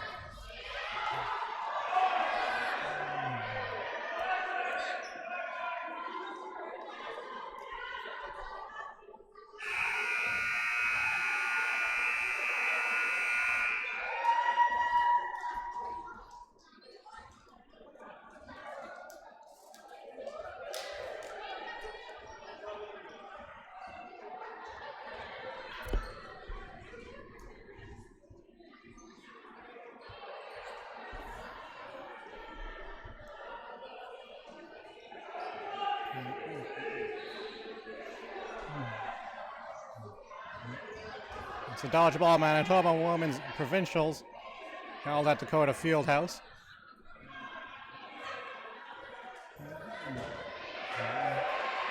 We have 6 teams battling out to try and get one of the 3 top spots to represent Manitoba at Nationals this April in Montreal.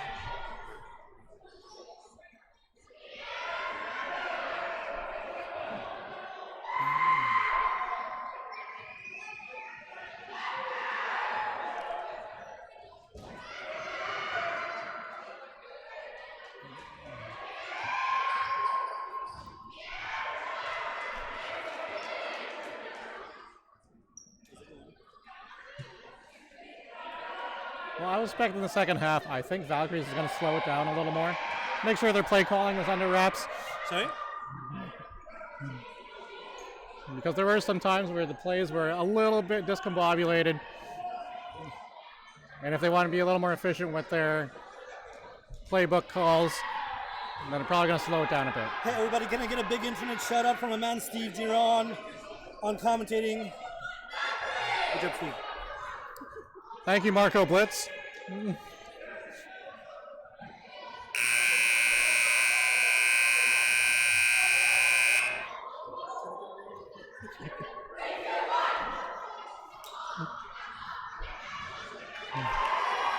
From Nightmare's end, it's hard to say what to expect. It is a new team brand. A lot of veterans on there with a handful of rookies sprinkled in. They were a little bit late on the defensive coverage when it comes to their throws. I think they need to polish that up a little bit.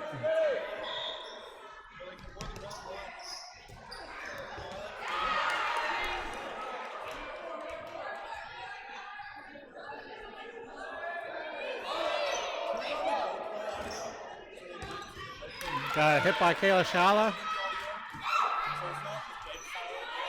on Abby Clouette, leaving one ball for Nightmare.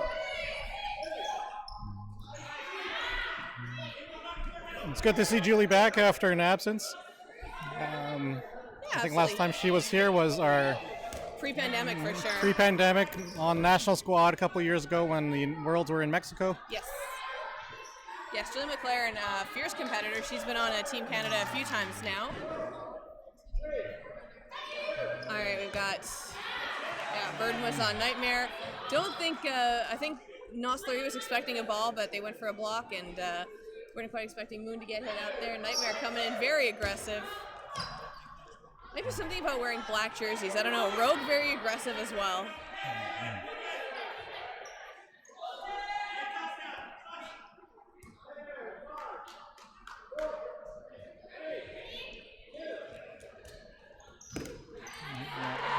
Well, we got a stagger throw from Megan DeBates, getting Tracy Nesselori.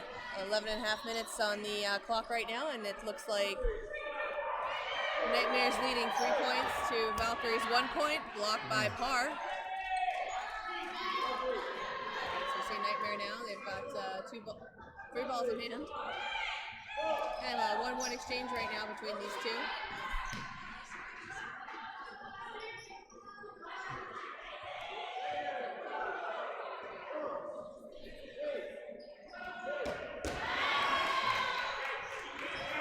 Goes for a block, doesn't quite make it. All right, coming up next now, it looks like 3 balls in hand, so majority was on them. Par gets hit out, and that was a shot off McLaren. I think she hit her out.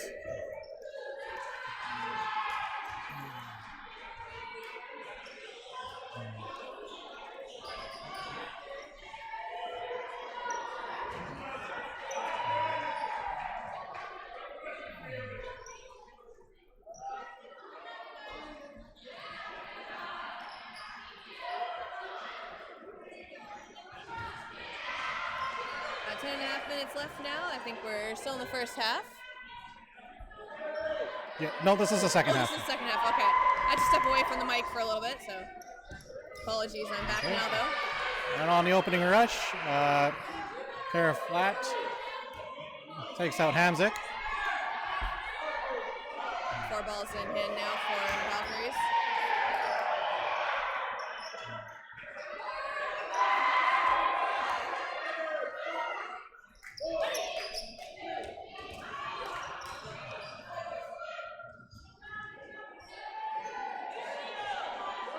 windshield, so you're going to see a left side throw here. That looks like they throw from both sides. That's the only one I've been able to pick out. I think once more time comes along, the names will be disguised a little more. Just so it's not picked apart by the opposition team or opposing team. Yep, makes sense. All right, so we're going to see a Nightmare now. Bird to throw. Going right into that curtain in the back. Wonder if we're going to try that lanes play again.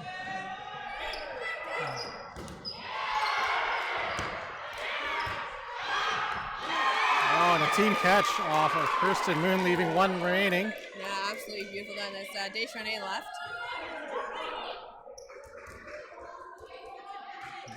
Going for a sideways dodge and just barely missing, but missing that throw. But it looks like it was going right for her toes, and that's a catch. And a catch, yep. Yeah, Mingo got that one.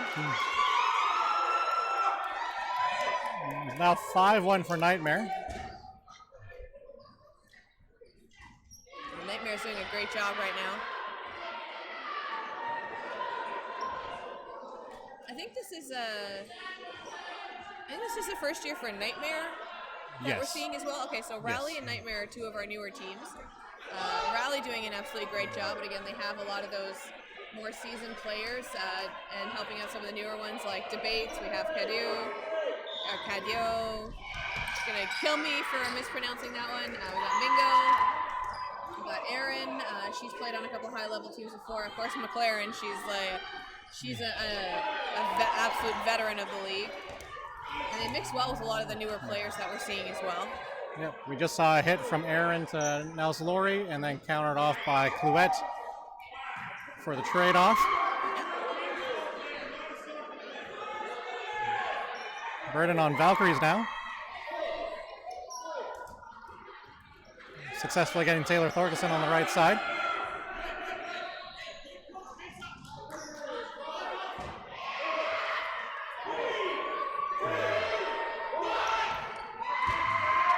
Looks like the refs were counting that one down, and the coaches were yelling that out as well to make sure that Nightmare knew to throw in time.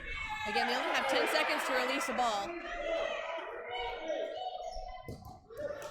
And sometimes you hear the teammates yelling the countdown as well because you can't hear the ref, and sometimes these venues are just so loud and it echoes.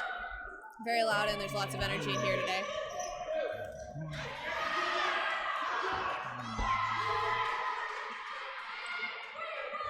right, so Nightmare now with 4 balls in hand.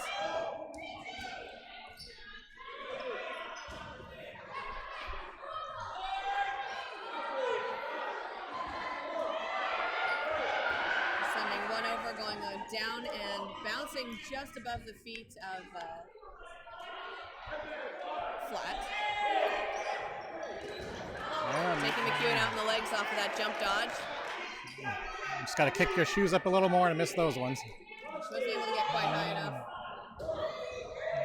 Let's see. That'll be a good defense on Valkyries as well on that counter.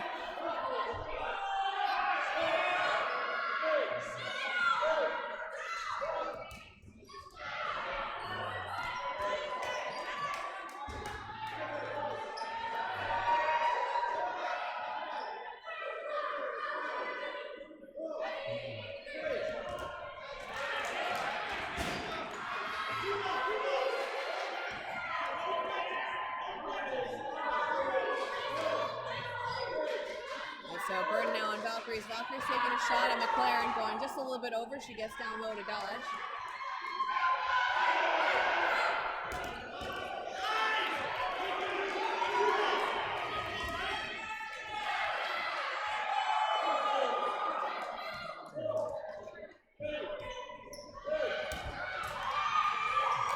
There's a block up by Colette there.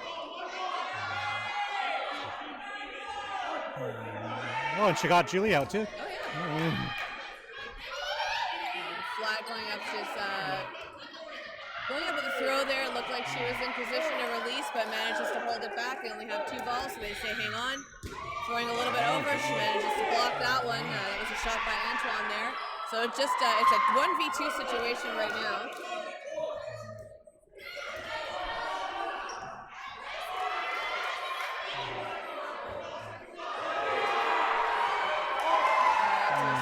Colette coming up the line, taking a shot. Antoine throwing at her. And that was flat, I believe. Or yes. no, wait. I know this. Sheridan? Yes, it was Yeah, Wozni. Sheridan, yeah. Sheridan Wozni with the hit, but great defense. And work from Colette to stay alive. Throwing and dodging is one of the most underrated skills, to do that at the same time. Yeah. Absolutely. So we're going to see the opening rush now again. Right now, Nightmare leading 6 points to 1. We've got 3.5 minutes, just about 3.5 anyways, left on the clock.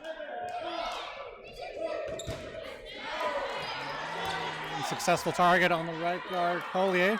Yeah, that takes out Collier.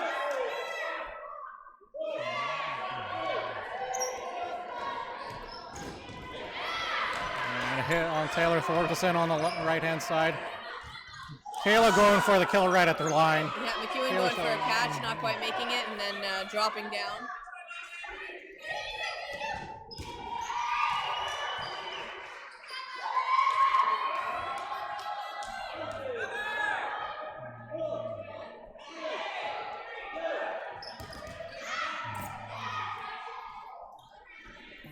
Wozni being eliminated.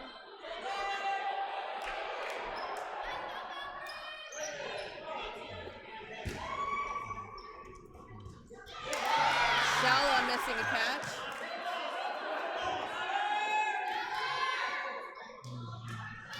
Looks like we've got 4 flower balls up the side of Nightmare. Nightmare coming up, taking a shot. No hits made, sending 2 balls over. That's going to put a ball in hand for each of the players on Valkyries. Valkyries still with 4 players left on the court right now. Well, great honesty by Megan Debates. Yep. Hit on the hand. 4 balls for Nightmare.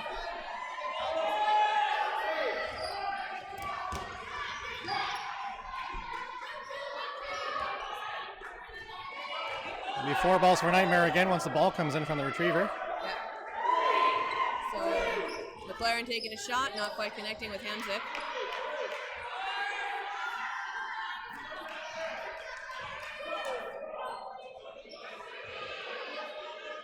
Going over and down, no shots, shot made, but no connection. 4 balls in hand for Nightmare. Mingo taking a shot. Going for Descharnais. No connection made, so still an exchanging of balls, basically like one at a time between these two. Going for a shot on McLaren, no connection. That's going to be 4 balls now for Nightmare. Nightmare coming up to take the shot. Chris Moon trying for the catch, but she goes through her arms. Yeah. I think they're still going to throw one here. Yep. That was a shot by Descharnais right into McLaren. McLaren going for a catch, not connecting it, so she's eliminated.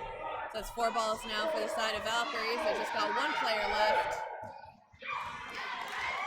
And that's a shot. So Valkyries gets their 2nd point of the game. Yep, well-positioned throw. She needed to try to make herself small, but it just landed right over the balls into her. Looked like her thumbs from this angle here. Yeah, it definitely looked like she was going for a block, but probably hit her hands off of that block, so she walked off. Great honesty by Mingo. With almost 30 seconds left, I expect to be ruckus. Yeah, this one's gonna start in regulation play. It's gonna go into no blocking very shortly. We're gonna see a lot of exchanges made really quickly in these next 30 seconds, I think. Yep, no connections on that opening rush. You can hear the coaches yelling at them. They've only got so much time left. Erin going for a catch, not quite connecting. Ball not hitting her either. She goes, no, it didn't hit me. You can hear them counting it down. Okay. Slurry going out, Mingo going out, Couette going out, and Antoine going out. So like I said, a lot of exchanges being made in a very short amount of time because of that the end of regulation play going into the no blocking round. Yep, in those 10 seconds, I believe 5 people were out. Oh yeah. Easily.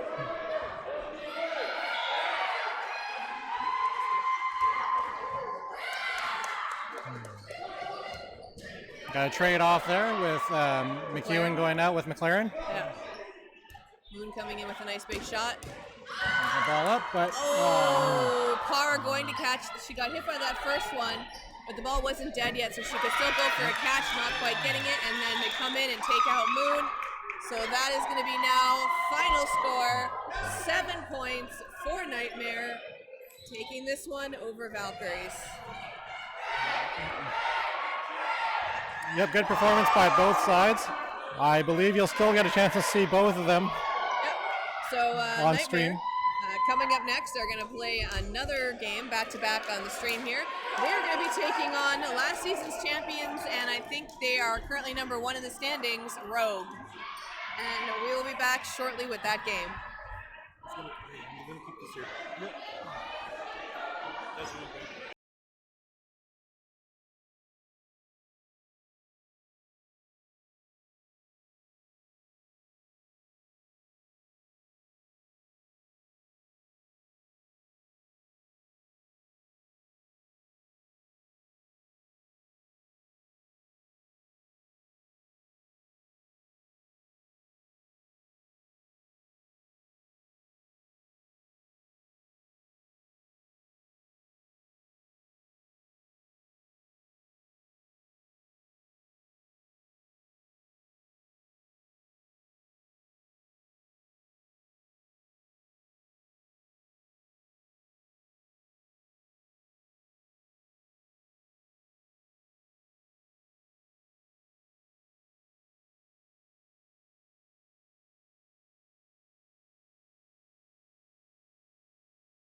All right, and we are back. We're going to see Rogue taking on Nightmare. We've already had the opening rush called. I'm joined here by Marco Balanzia. How's it going, folks? You know, I always remember how to say your name properly thanks to Mitch. He said the best way to remember it is bland pizza. Bland pizza? I've not heard that one before, but you know what? I do approve. if it works, it works. That's my only requirement, I guess. It's always the first thing I think of when I say your name is bland pizza. So we'll thank Mitch for that one. Oh, for sure.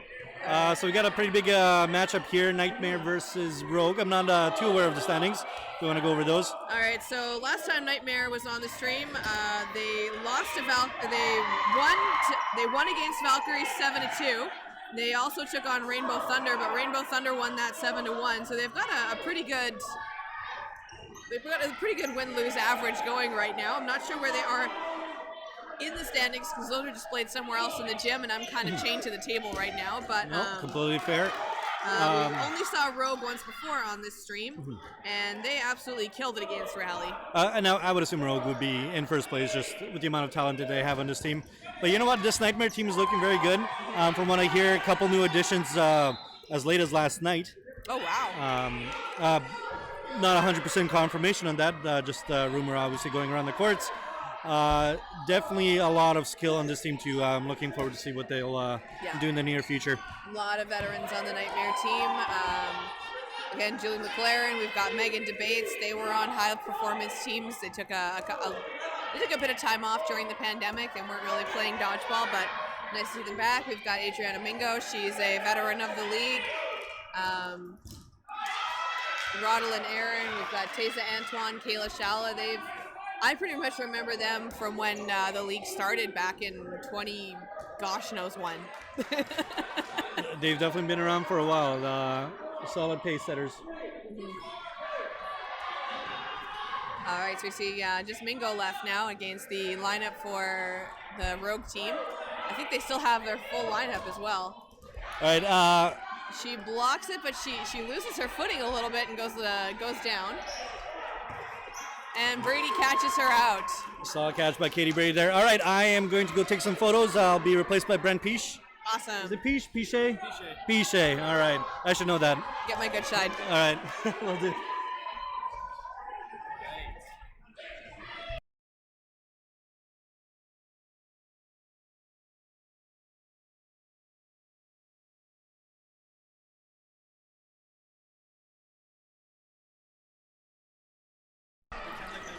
All right, so I'm being joined by Brent Piche right now. Thank you so much for joining me. This is your first time doing commentary? Yeah, of sorts. Okay. I think I did it one time before that. Okay, awesome. Well, it's great to have you here. It's great to see the commentary expanding in Manitoba, so I can give my voice a break eventually. Yeah. All right, so Nightmare taking on Rogue. You've been ball retrieving as well today, haven't you?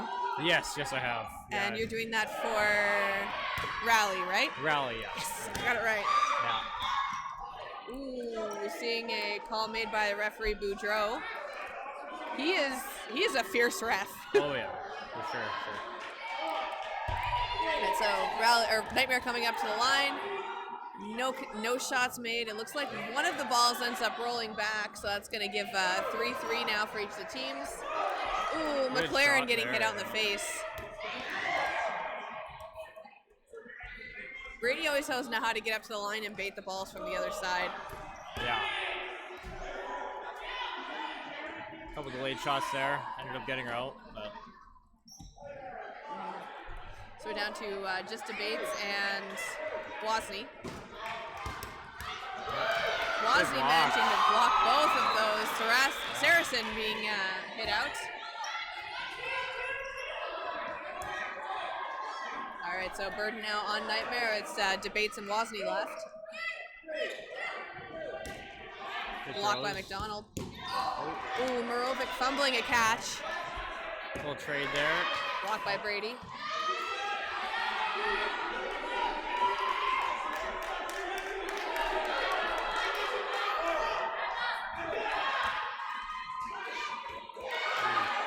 Some good throws. Not Yeah. connecting.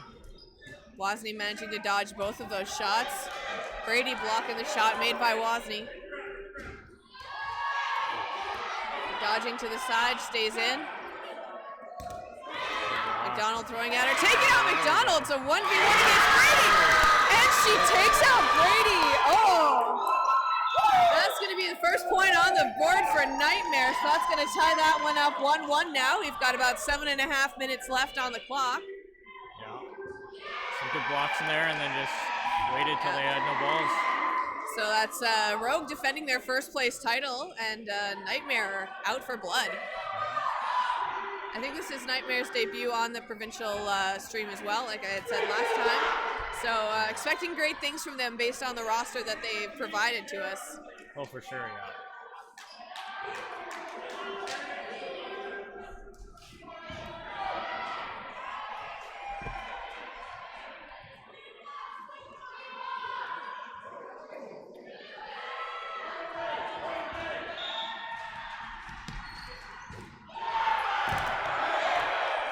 Early hit off the rush.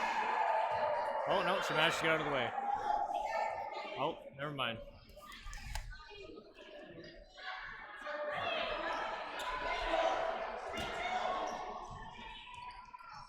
Rovic coming up to the line, baiting a couple throws, and that takes out Wozni. Yeah, right throw, just right underneath the ball. Yeah. It's going to give them 4 balls now on the side of Nightmare.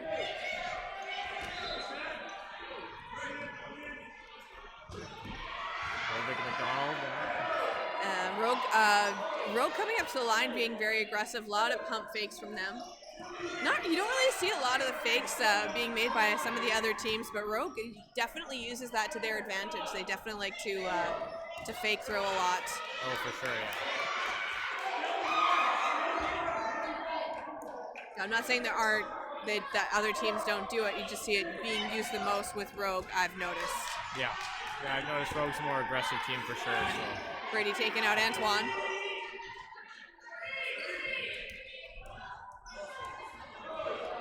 That was a little bit of friendly fire, so Brady stays in. Just bopped her on the head.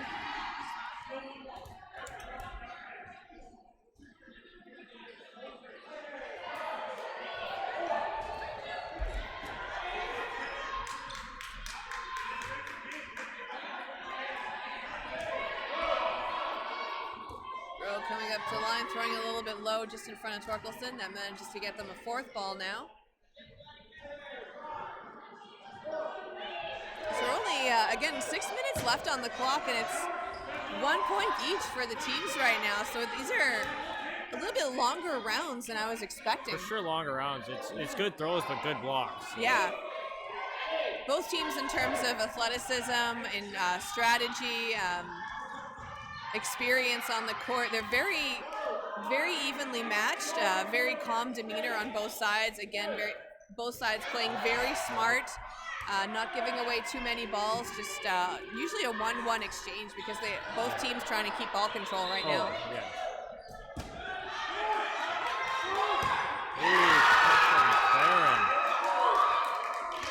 McLaren dropping her ball, catching that other one. That's going to bring Aaron back in. And that takes out Jasper. And a catch by Aaron. Ooh, and that takes out Morovic. So it is just Duarte and Sanfilippo left. Sanfilippo with a block. I gotta remember her full name. Sanfilippo. I don't know why my brain defaults to that. Duarte with a block. Nicholson staying alive for now. Sanfilippo getting nice and low.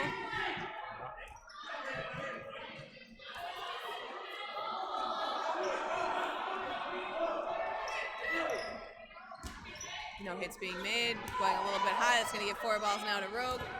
Sending one straight across. That takes out Aaron. The Sanfilippo gets taken out in the process. So just Duarte left now on the side of Rogue.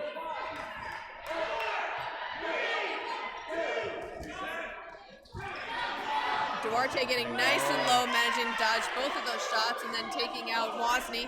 And a nice low throw there. So.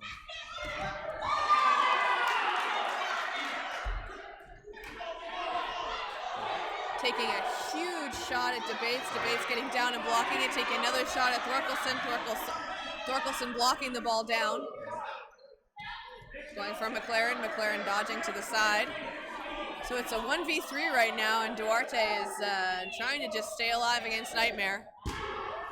She is an excellent dodger. She has a great agility. Yeah. Great addition to the Rogue team. That one hitting the ground. Yeah. Hitting floor, bouncing up into the leg so she stays safe. Person getting to the ground to get out of that wall's way. All right, Nightmare calling a timeout real quick, trying to figure out some strategy. What do you think they're trying to do to figure out how to hit Duarte? Because she's almost impossible. She's very hard to hit. I think you kind of have to delay at least 2 balls. Oh, yeah. You have to. So they're going to send 2 over. Do you think they're going to do, when they send 2 balls over, do you think they're going to try and stagger them so they kind of catch her off guard? I think that's the plan. I think that's what they'll have to do if they want to hit her. Definitely what I would suggest. suggest. She's got 2 balls in hand, Yeah. so she's going to be even harder to hit. Yeah, you almost kind of, it's either they're going to do that or they're going to try and bait her into trying to make a catch. Oh, yeah. She's not known to be a catcher, though, from what I can tell. I mean, yeah, with these tournaments, they bring out a different side of people. Oh, absolutely. It'll be interesting to see what they decide to do. Duarte's definitely got the speed, though, so. Again, they've got about 3.5 minutes left on the clock, so I think part of it, too, is, again, Nightmare just played on this court, so I think part of it is trying to not get too tired out, so use that extra 30 seconds that they have available to them, give themselves a bit of a breather as well. For sure. The bait's coming in with a nice high shot. This one going over. McLaren blocking down. So just 1 ball now in the hands of Duarte.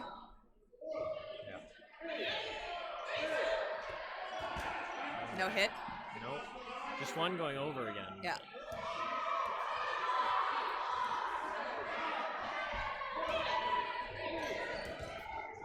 Down and up.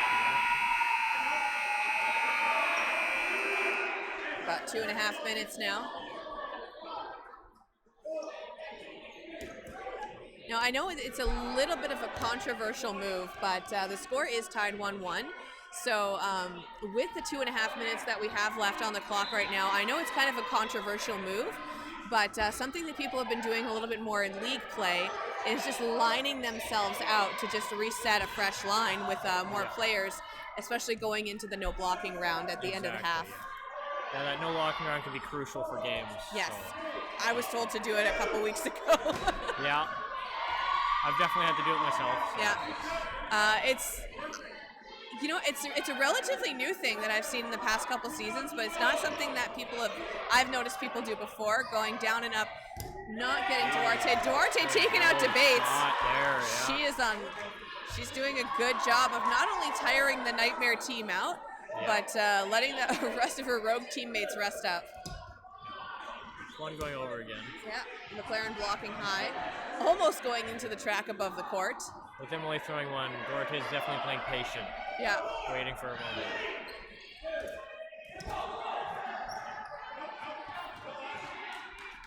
Throw's going a little bit wide, but she's still managing to block the majority of them. Yeah. I think her arms probably are a little bit tired at this point, too. Oh, for sure. Yeah, when it's a 1v2 or whatever, you got multiple targets, it's definitely tiring, for sure. Great court awareness, too. Like, she could see that ball going towards her feet, and you could see, like, her moving her foot back just a skosh. Oh, McLaren missing it! Blocking up! Going for Torkelson, not managing to catch her. She needs to get a ball in her hands as fast as she can. 55 seconds left on the clock, less than a minute. Torkelson blocking. And just trying to reload Duarte as much as possible. Thorkelson going in for the shot. Going low, missing. Going for Thorkelson, going a little bit wide off of the legs. Low shots. Though. Yeah, oh, playing it very smart. Yes. Nice block. One thing about the Rogue team is they have absolutely deadly accuracy with their shots. Yeah. Yeah, a lot of them are low. Yes. That's least chance to get caught there. For sure. Yeah, definitely they go a lot for the midsection, but they throw very hard as well. So a lot of those shots are very hard to, like, once they connect, they pop off very easily. It's hard to bring it back into yourself. Yeah, absolutely. But Thorkelson known for having a really hard shot as well, but Duarte getting low again.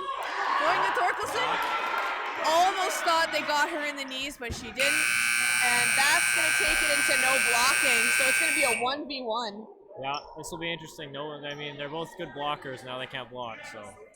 Yeah, the Duarte has been relying very heavily on blocking during this exchange. It was a 1v3, and she managed to whittle it down to a 1v1. So Yeah. we'll see what happens when that when the ref whistle blows. All right. So Duarte coming in, rushing up to the line, going for Thorkelson. Oh, and that's the hit. Thorkelson, as she was dodging, turns around. She throws. So Duarte threw a ball. Thorkelson dodges it. She throws that second ball while she had her back turned mid-dodge and takes her out. That's going to be the second point now on the board for Rogue.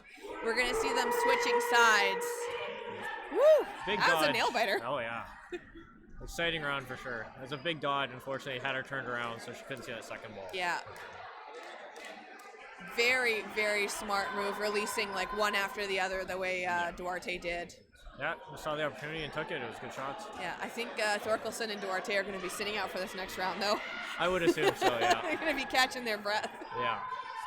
And that was a long one, especially if you just played a game beforehand. So. So right now, Rogue is leading 2 points to 1, but you know, for two halves in a game, those were very long exchanges. Oh yes. Yeah. Not necessarily what we expected. You know, Rogue is just known to dominate when they play, and Nightmare is giving them a run for their money. Well, run for their title, I should say.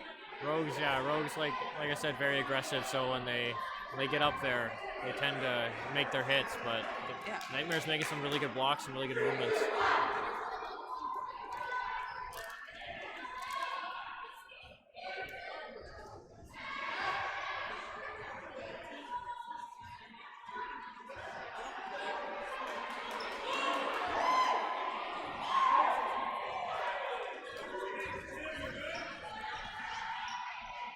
So we're going to see them line up, getting ready for that second half.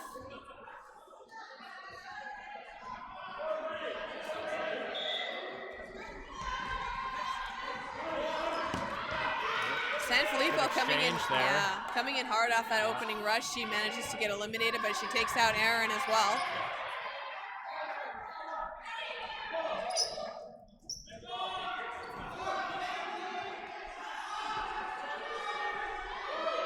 See 4 balls now for Rogue. Rogue is going to play a little bit more aggressive during the second half. The Nightmare sending, I think, everything they had over. Not quite making the hits, but good throws. They managed to take out Thorkelson and Shala. Yeah. 2 for that exchange. So.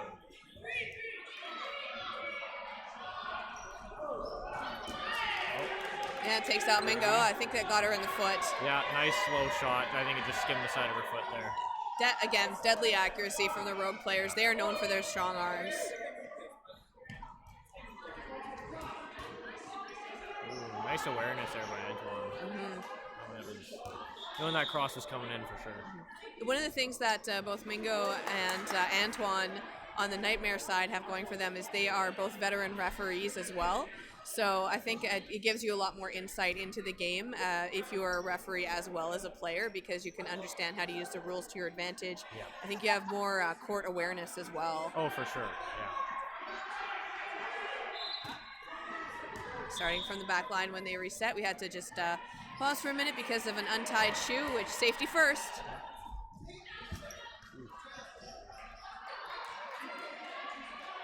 So we've had a couple different people on the stream today. So watching the women's games versus you playing in the men's tournament last week, how do you feel about the back line being shorter for women?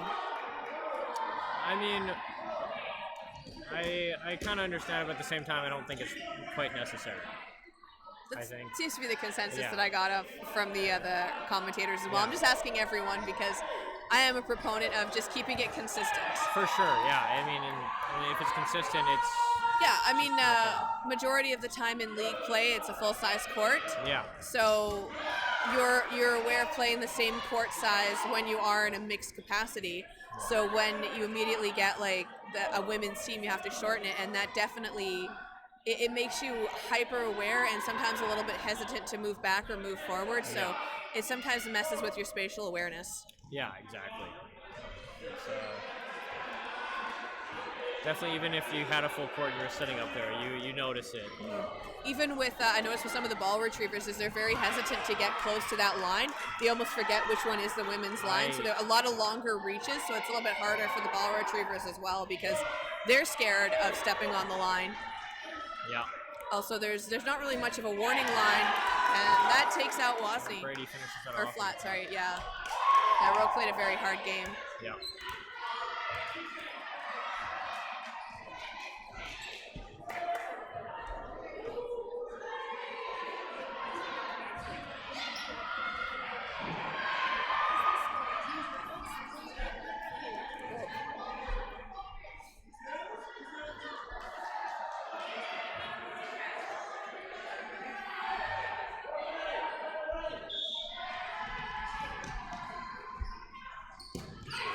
And that was Sanfilippo right off of that opening rush, taking out Debates.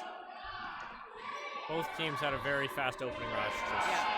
Ball got there a little faster. Good delayed throws there. Both teams like to go for kills off of that opening rush. Yeah.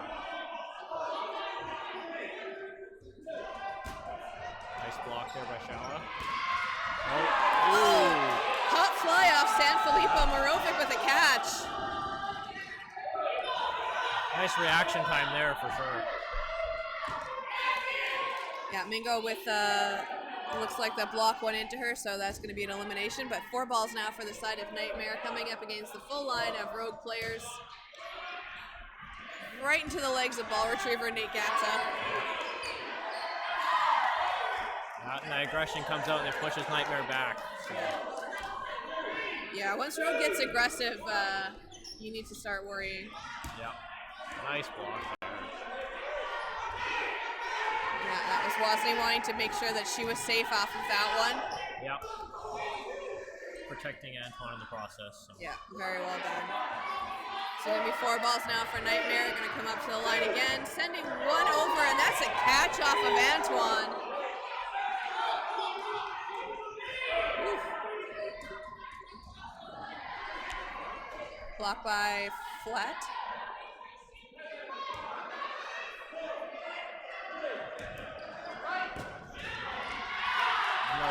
That was a hit on Flat, and then that was Wozni managing to stay. Wozni getting eliminated as well, so that's going to be the 4th point now for Rogue. So Rogue playing very aggressive in this second half. I think they weren't expecting Nightmare to kind of throw them off their game for the first little bit. Yeah, the rounds were long rounds in the first half, so yeah. I don't think they were expecting that too much. Yeah, Rogue takes it a little bit easy in the first half. I've noticed it's their second time doing it because Raleigh got a couple points off of them as well during the game on the stream, and then Rogue plays, and then Rogue starts to get it very aggressive in the second half. They're very much a second half team. I think that comes from like first half, you kind of feel at your opponent and you read them, right? So I think that's their plan for sure, and it seems to be working for them. So. Well, and I mean, Rogue has gold medalist Jesse Cope. He was on the mixed squad at Worlds this year, and they've got Katie Brady. They have got previous Worlds medalist Gillian Sanfilippo. She is an expert strategist. Oh, for sure, yeah. A lot of experience, and yeah, like the going to Worlds is a big experience for sure. So bring that back with you. Nice block. Let Thorkelson in there.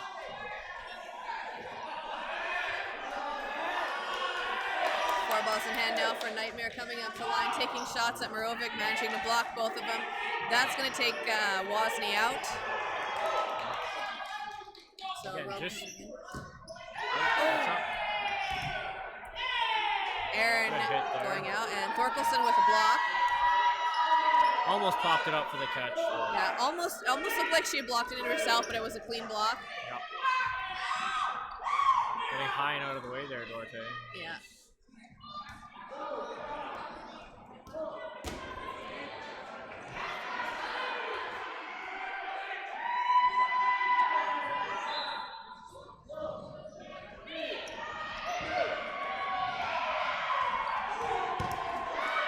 Thorkelson taking out McDonald. Yeah, nice counter there. Yes, we've got Debates, McLaren, and Thorkelson left for Nightmare.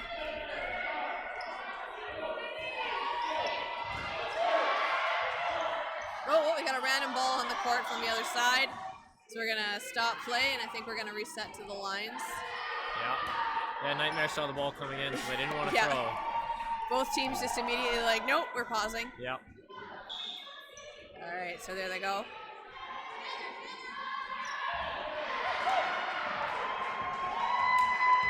Nice throw into the middle by McLaren. Duarte and Sanfilippo discussing strategy, going a little bit low off of that throw, not quite connecting with anyone, but just sending one ball over. So 4 balls in hand for Nightmare. Thorkelson going after Sanfilippo. She manages to slide off on her knees, and then cross-court shot from Brady takes out Thorkelson. Nice cross-court shot there. Yeah, so it's just McLaren and Debates left. So 1-2 from Morovic and Brady taking out Debates. That's a scary thing to have to stare down. Oh, for sure, yeah.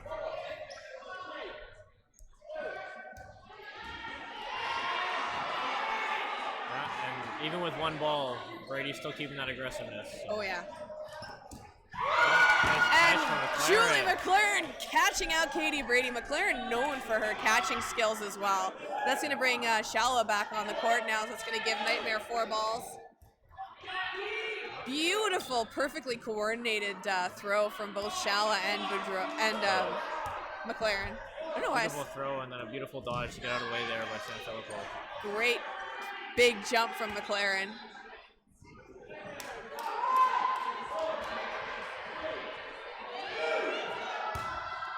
Blocked by Sanfilippo. McLaren dropping her ball. Trying to go for the catch, I think. Ooh, nice shot there by Shala. That's going to take out Jasper. It almost looked like McLaren dropped it because she was going to go for another catch. That's what I was thinking as well.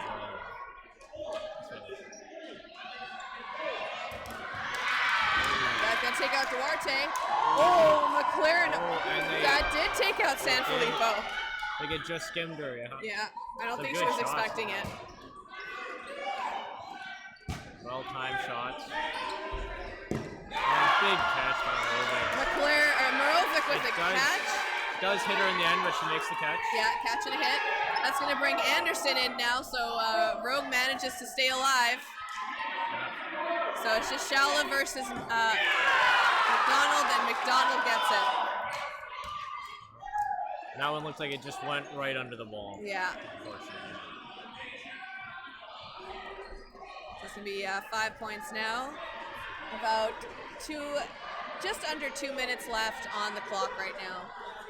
So coming up next on the stream, we are going to see the Valkyries taking on Rally. So you're going to be ball retrieving for that one? Most likely, yeah. Okay, so we'll see you on the stream now. Yeah.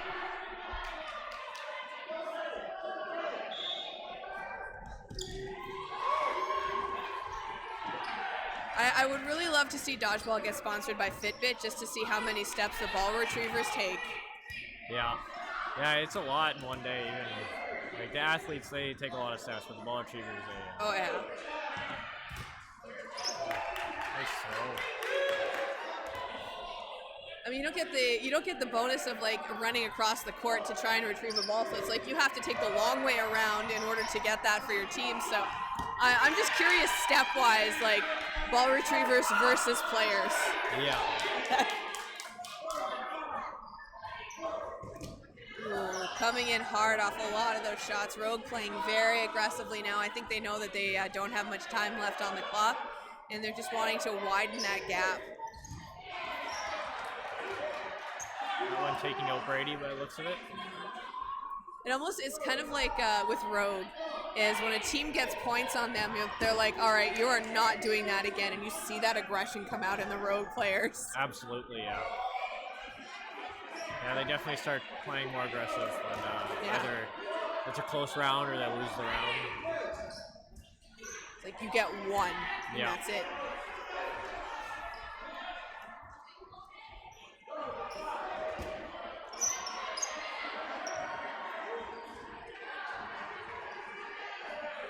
We're going to see 4 balls now coming in for the side of Rogue. And 2 going over. Yep.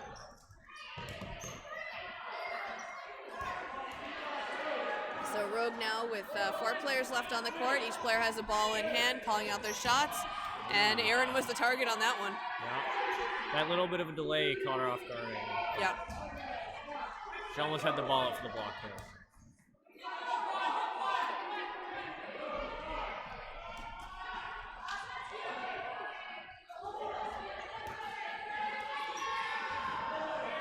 All right, 4 balls now on.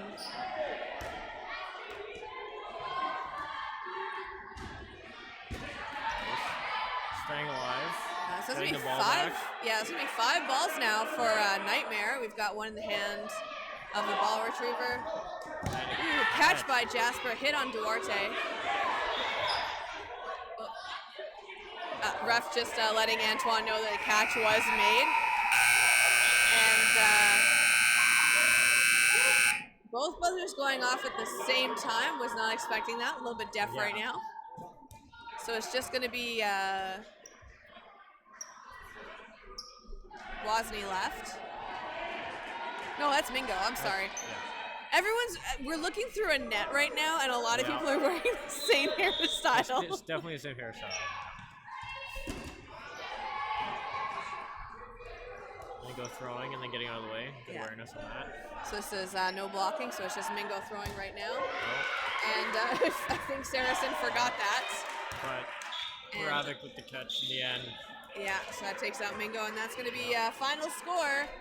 Rogue with 6 points, Nightmare with 1 point. Coming up next, Valkyrie's taking on Rally. So thank you very much for joining me, Brent. It was an absolute pleasure. Thanks for having me. Yeah. And maybe we'll see you later on the stream. Sounds good. All right, take care.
All right, and we are back. We're watching Valkyries taking on Rally. Last time we saw Valkyries on the stream, they lost to Nightmare 7-2. Last time we saw Rally on the stream, they lost to Rogue 12-1.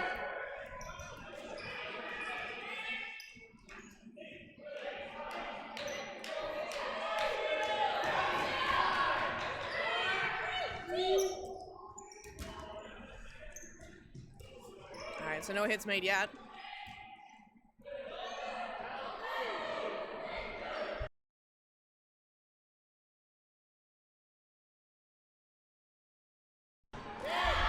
All right, so that was a hit on Sander from the side of Valkyries. It looks like Clouette being hit out as well. Tometa sliding for that ball retrieval there. He's known as one of the more agile players. I think it's called Froggy style the way he plays. So he's an absolute asset to the Rally team. I see Valkyries coming up now to the line, 4 balls in hand, throwing, and that was a catch by Gostowski.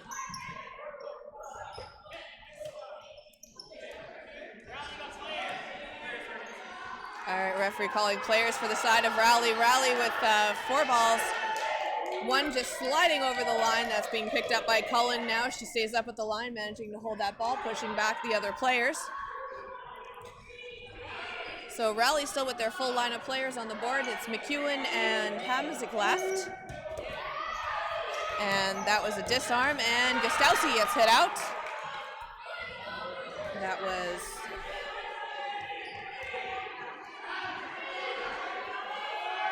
Okay, it was Shesterniak on the side of Rally that was just eliminated.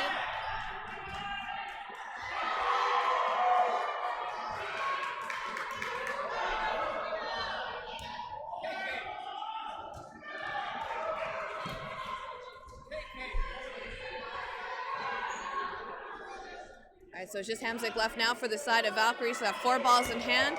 Block. Off a throw, Sander coming in. Hamzik getting nice and low, managing to avoid that shot. She stays in. We've got 3 balls in hand now for the side of Rally. Again, Rally is the one wearing the Queen Bee jerseys. Block up from Sander. That shot from Hamzik was going a little bit high. We've got 4 balls in hand now. Valkyries with Burden to throw. All right, and now we're being joined by Mr. Austin Coombs, who is the coach of Nightmare. Nightmare. Yes. How's it going? What's the game score? What's happening? Okay, so it looks like Rally just got their first point against Valkyries. Awesome. Yeah. It's been a fun afternoon. Both these teams are playing really, really well. No, this will definitely be a battle for one of them trying to get to nationals here. So. Oh, absolutely. I'm not rooting for anyone in particular, but I would definitely like to see both of these teams go to nationals. I know there's only 3 spots available, so we're still battling it out. We're still in the qualifiers. We've got 2 more games coming up before we take a break before the playoff games happen. Some good throws here from the middle. Talked to the Rally team before this. Little patchwork team. Brought out some siblings, brought out some cousins. Nice. So I know we have, oh, there's good counter there from Piche. Beautiful block by Shesterniak.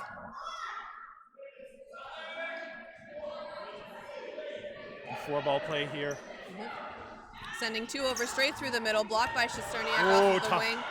Tough from Piche there. Yeah, that's going to take Desharnais out. So we've got now Maroon and Collier with balls in hand on the wings there. 4 balls in hand for the side of Rally. Sending 2 straight through the middle again. Playing to their lanes. They managed to take out Moon. All right, now we've got 4 balls in hand. They were going for Shesterniak. She manages to stay in. She's coming up to the line to take a shot, but she's just kind of baiting the other team now.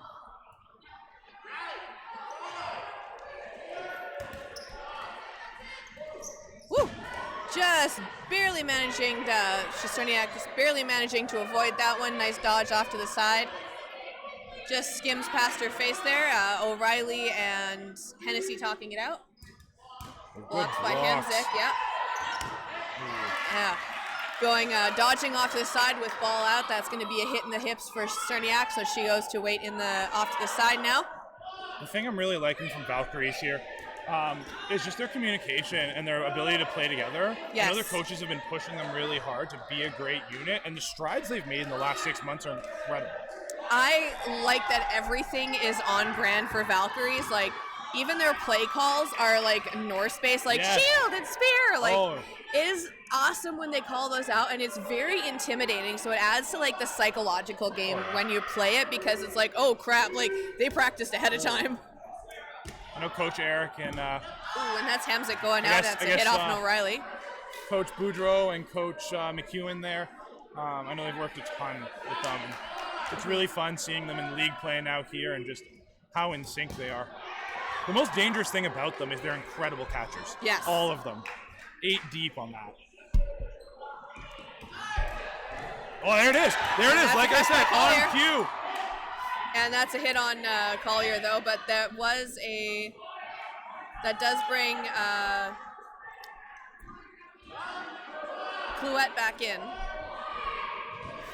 So we've got a 1v1 here. Yeah, so it is Hennessy taking on Clouette. And coming up right to the line to take a shot. Ball retrievers are getting a little bit close to the line, almost interfering with some of those. But looks like she was going to go for a catch, but decided at the last minute not to, because she drops her ball. She had her hands out. Balls collide in midair, so that...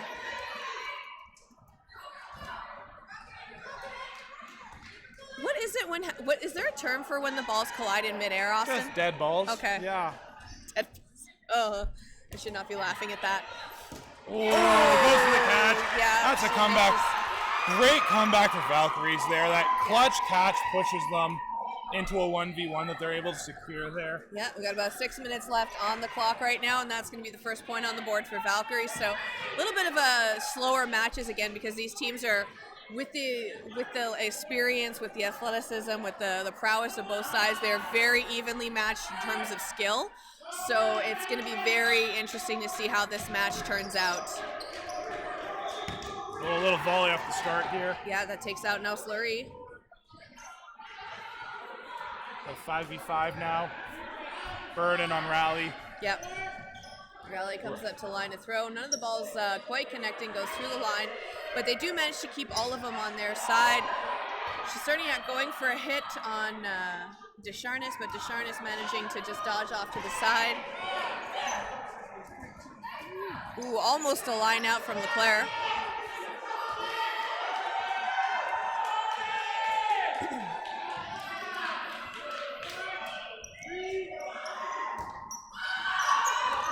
Catch. There's 2 catches. Oh, yeah, that was almost the third. That was the second one, but so Collier got a catch off of that one from Clouette, but Clouette had already taken herself out, so she has to re-enter. She does legally get to re-enter from the back of the court. The referees did allow it. My personal favorite thing about Rally here, it's a lot of women who took a lot of time off during the pandemic and have only recently returned to dodgeball and were big players beforehand. I know I've talked to many of the women on this team, and they're just excited to be back. Yeah, and same for playing Nightmare again. with Julie McLaren Yes. and Megan Debates. Yes, we're really happy to have them this weekend. But Blocked by it's just Shesterniak. awesome seeing the community coming back after such a tough time. And yeah, again, Rally, they rallied. They rallied. They honestly did. And for those of you at home, anytime Rally is on the stream and we accidentally refer to them as Queen Bees because of their jerseys, take a shot, but drink responsibly. That was a clean block by Parr. Almost looked like it might have been a dirty block, but he manages to stay in.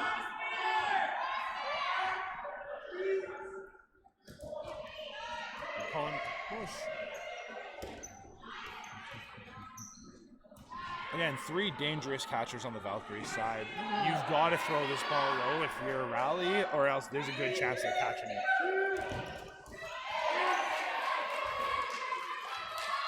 Rally is able to take out one here. So it's going to be 4 balls in hand now for the side of Rally. We've got Shesterniak and Cullen left in.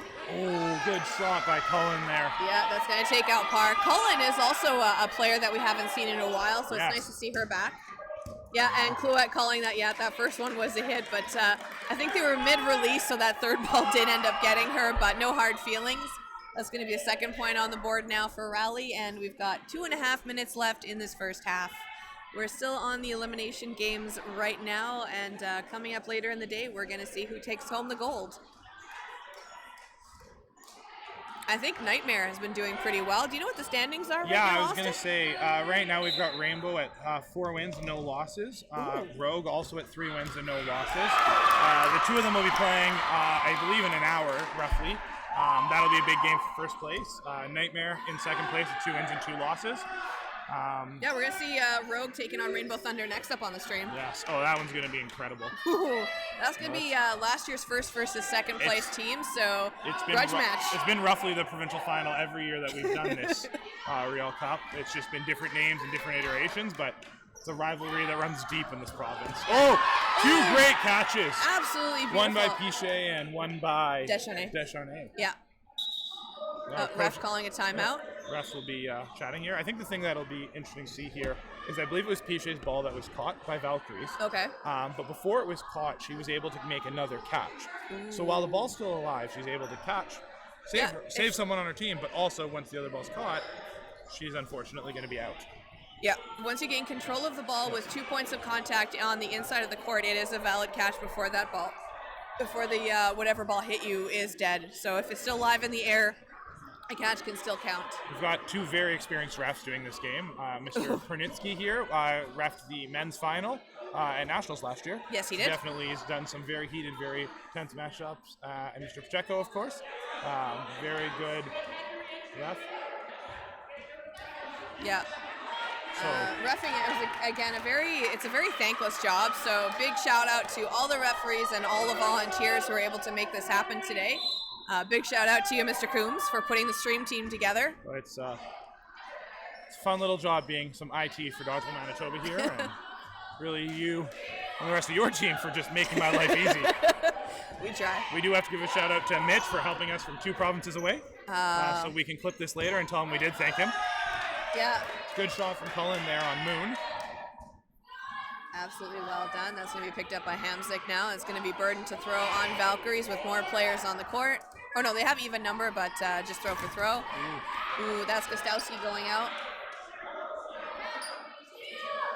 Looks like it's going to be, there's a ball sitting on the court, but Sanders was baiting them to try and grab it because you don't really want to lose eyes on who's throwing those pump fakes at you because you never know who's going to release or not. That's another catch. Woo! Valkyrie is such a great catching team. They are so good at it. Right in the breadbasket. So Cullen has about 49 seconds left on the clock. The question here becomes, do you want to try, I guess you want to throw as much as you can here before sudden death? Or do you line yourself out and then restart with the full line? Yes. Strategically, it wouldn't make sense to line out based on how many Valkyries are left there's on. A shot. So that'll be a 2-2 score, I believe. Yeah, 2-2 score going into no block. Yeah, so we're going to start the round in no blocking.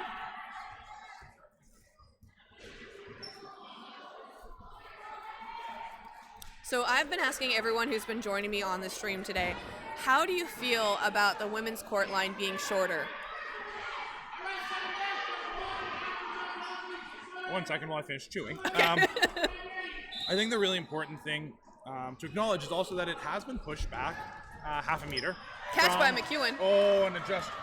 Oh, right. I mean, I'll answer that during half. Okay, here. yeah, let's do that. Yeah, let's focus. Tough no block situation here where we're going to have a lot of chaos. I'll let you time. I'll give you some time to think about your response to that. Oh, there's a couple. Oh! Yeah, Par's out for that one. She was going for a catch, but it just tip of the fingers. Just the tip. I'm going to mispronounce her name, but now Slory. Is that how you say? Naslori. Yes, she was almost there for the rebound to catch it, but... I work with her as a referee in Dodgeball Winnipeg, and I honestly never have to say her last name, so I'm not 100%. Okay, so we've got Valkyrie's 6 balls.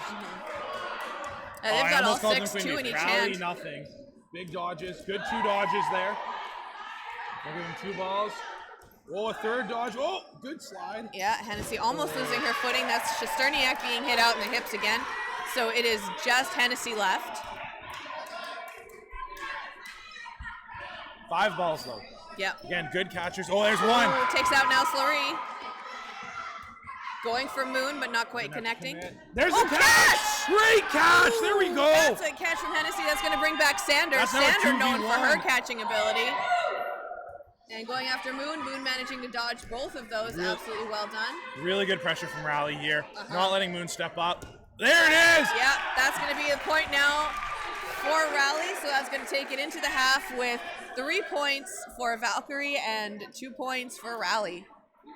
Awesome to see Rally pushing like this. Oh, yeah. Again, pretty much they've been back in the community for about 3 months, most of these women. They really said, a lot of them I've talked to have just missed a lot of dodgeball, and they're just happy to be back. But to your question earlier about the lines here. Yes. So originally, if I recall, it used to be 7.5 meters from center line to back line. It was And significantly shorter. They've pushed it now to 8, and so it's still about a meter's worth of distance. I have a lot of mixed feelings. I find for the newer athletes to the sport who may not come from throwing backgrounds, and as I really do enjoy that dodgeball is such a inclusive sport that anyone from any background can play, I find that the shorter back line does help because it is, again, if you haven't thrown, you know, you're not from a fast pitch background, you're not from a football background, if you don't have, or a volleyball background, you don't have that same shoulder strength. So it's a little bit harder to get to that 8-meter line, especially when you're new and you haven't played a lot. However, we've all seen Katie Brady on the stream. Katie Brady, you could give her a 12-meter court, and she's still going to throw over 100 kilometers an hour. And so that's where the idea is there a way to incorporate women who haven't necessarily thrown a lot and allow them to play, because 8 meters can be long, 9 meters can be long, while still allowing Katie, who throws one of the hardest balls I have seen in this sport, men's, women's, does not matter. It's scary. It's terrifying. She has broken fingers. She has given concussions. It is a rough time when you play Katie. Yeah. But that's really where it is. I think moving back to 8 is important. I think it's really important, especially in the competitive game, to have more space. And that's another big thing, is it allows more speed in the transition game. They're not on you immediately. Where 7.5, it's one step and you're within 3 meters and you can kill someone. See, I think part of it is, majority of the time in regulation, when you are playing mixed, you're playing with the full court.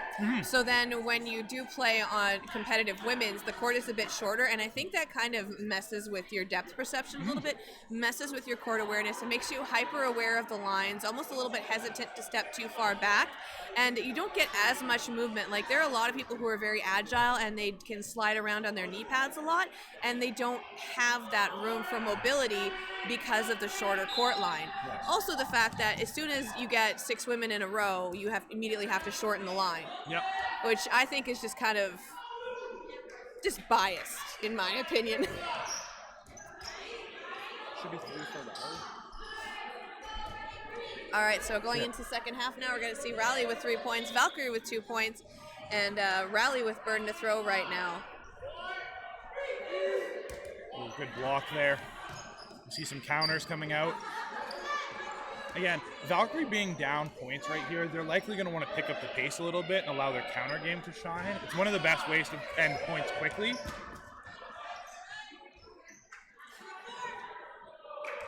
Yeah, I think in terms of strategy during the half for both teams, like, I think it was just a matter of keeping a cool head, making sure you know where everyone is on the court, just staying calm, and just focus on the game. Again, both teams are very evenly matched in terms of play style, in terms of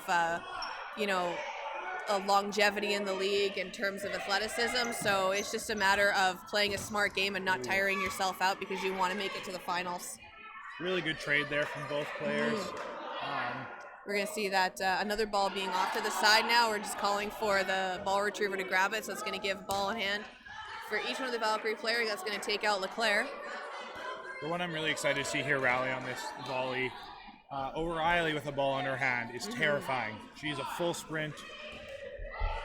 She did one about two volleys ago, where it's a little bit scary. Yeah, if Matt Klachevsky is the dodge father, Natasha O'Reilly is the dodge mother.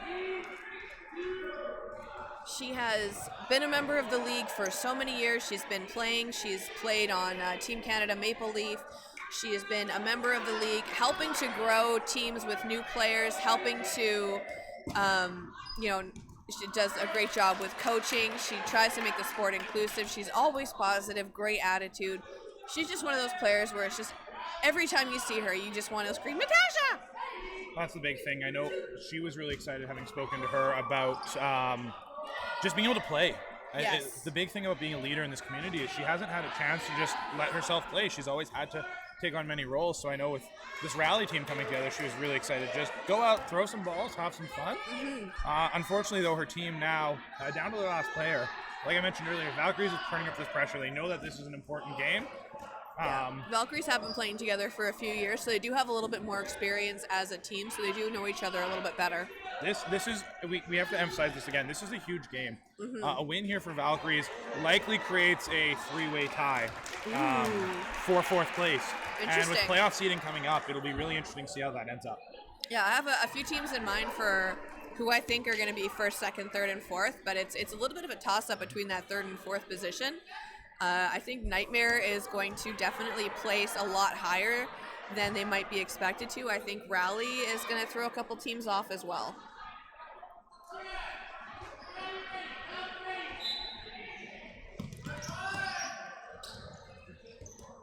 That's a hit off the rush by O'Reilly.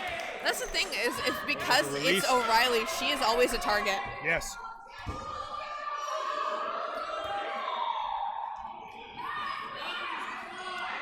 So Valkyries now with the burden to throw. We hear referee Pronitsky counting it down. That takes out Shesterniak. Two big throws there. Those two ball plays are working really well for Valkyries. They've got a one-player advantage here. And some of their best, like I said, some of their best catchers still on the court. We'll talk about threats here. I know on the Valkyrie side, there's a lot of attention going towards Miss McEwen. Again, two balls were just thrown at her because she is a really central part to their team as one of their captains. She's a great catcher. She's an overall great player. And she's very hard to hit. Yes. It's definitely a strategy game because you want to make sure that you hit certain players who have great court spatial awareness out sooner, because when they are last left on the court, that's going to take out Pichet.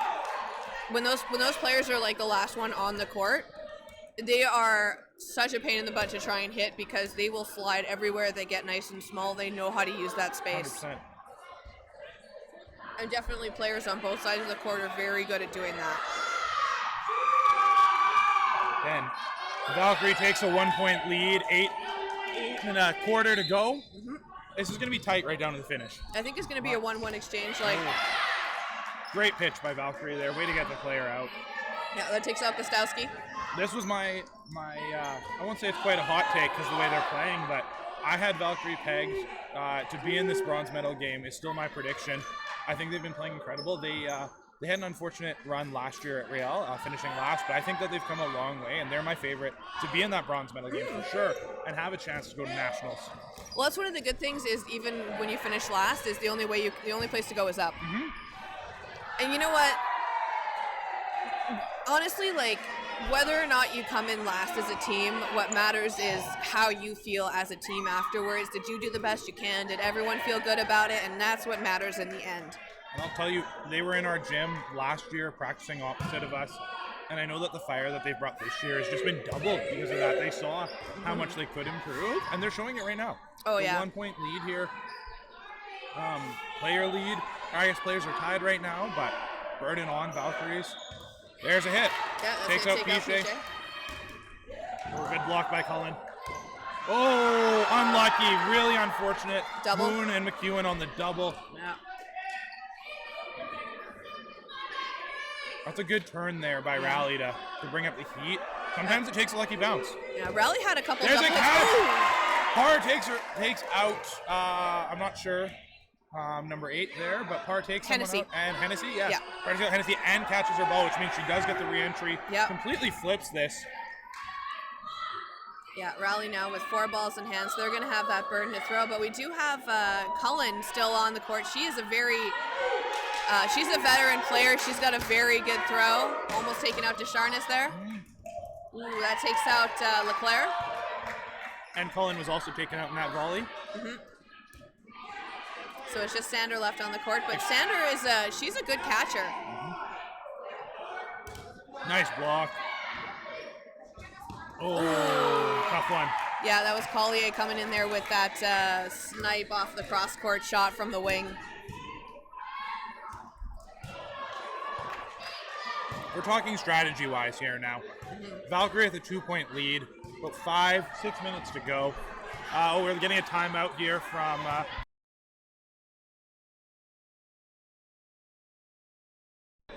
Sorry, I just had to scream at the ref because Rally was calling for a timeout and he was looking the other way, so everyone was just like, okay, we gotta mute the mic, we gotta scream at the ref, they need to take a breather, they're gonna talk some strategy. Again, like I said, was saying there before the timeout, Rally with the timeout here. I don't believe Valkyries has used theirs, 1 timeout each here. So Rally's down 2 points. Valkyries is trying to kill as much clock as they can here. Yeah. Right? They want to try and burn time.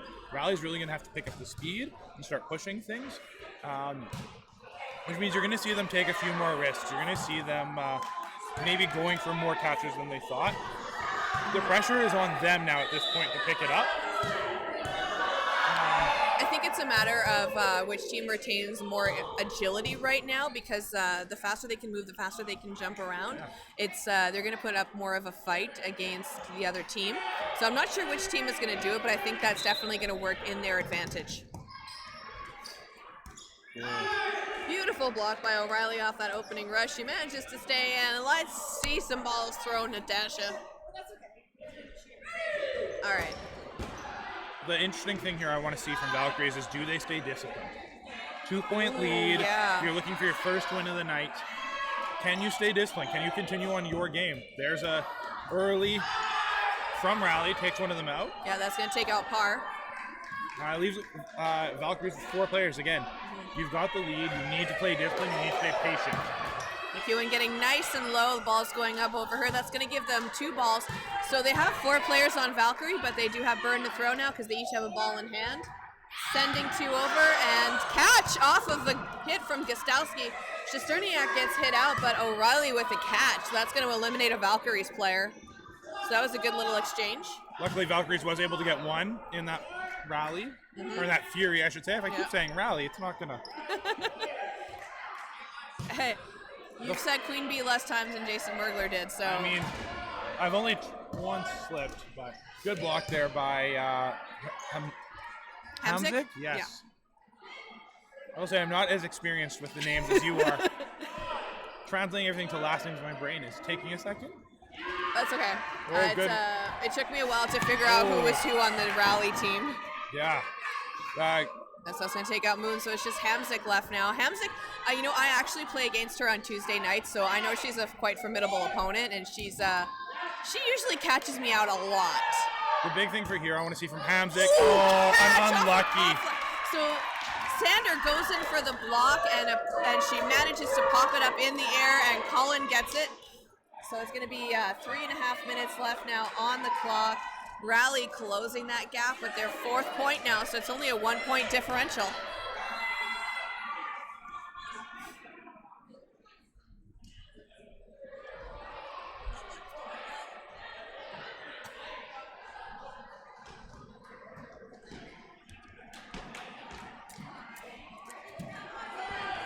There is one person I was told while streaming the Valkyries games I do need to shout out.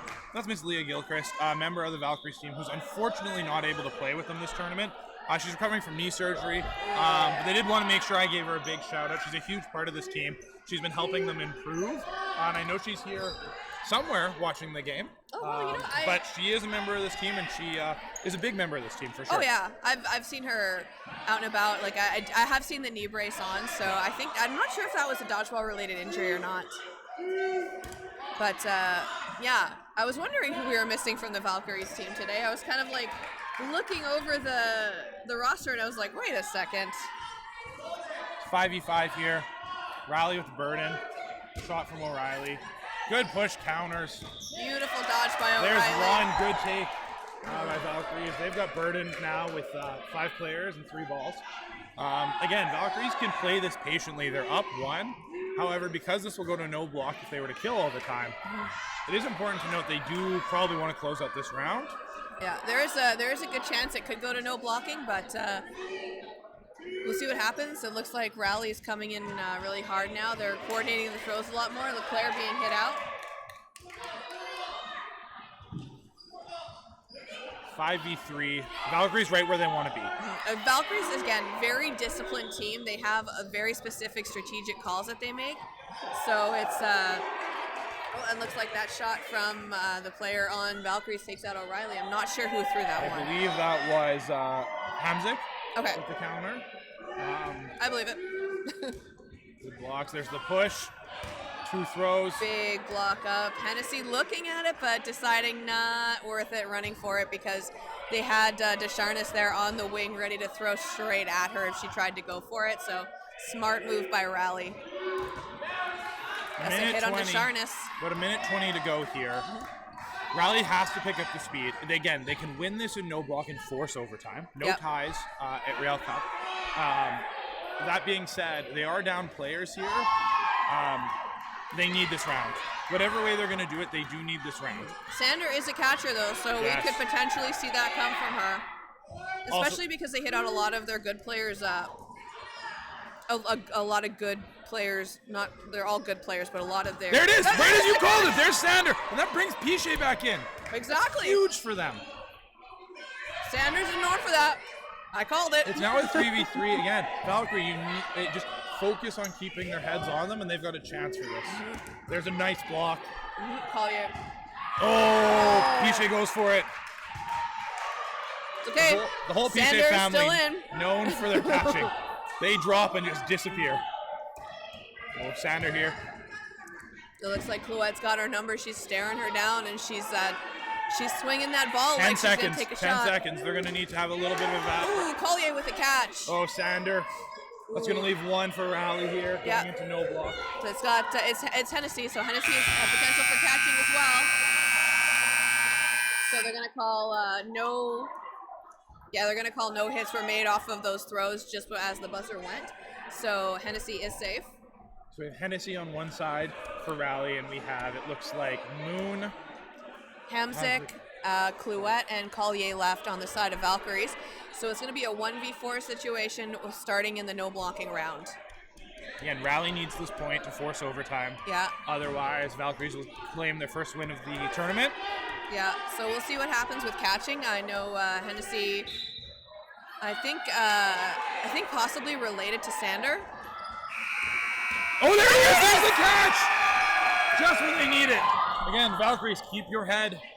Play patient. You're still up a player. That's going to bring Good Shesterniak back. Again, no blocking in this one, and I know Valkyries are a very block-heavy team. Yes. Like, they use that in a lot of their strategies, so we'll see what happens. Oh, dead balls. There's a Moon almost rips that one, but...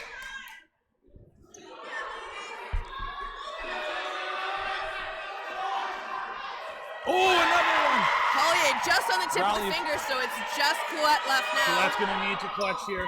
Good dodges, Clouette. Yeah. Clouette going off to the side. You can hear the excitement in the rally. Oh, absolutely. It's cutting it down, there and it that's the hit! We're going to overtime, ladies and gentlemen. This is huge. Line it up. So they're trying to reset as quickly as possible, saying, no like, we block. gotta go. It is 1 round of no block. Yeah, we're going to start with a full line of 6 teams. So they're bringing the captains in. They're going to explain what happens.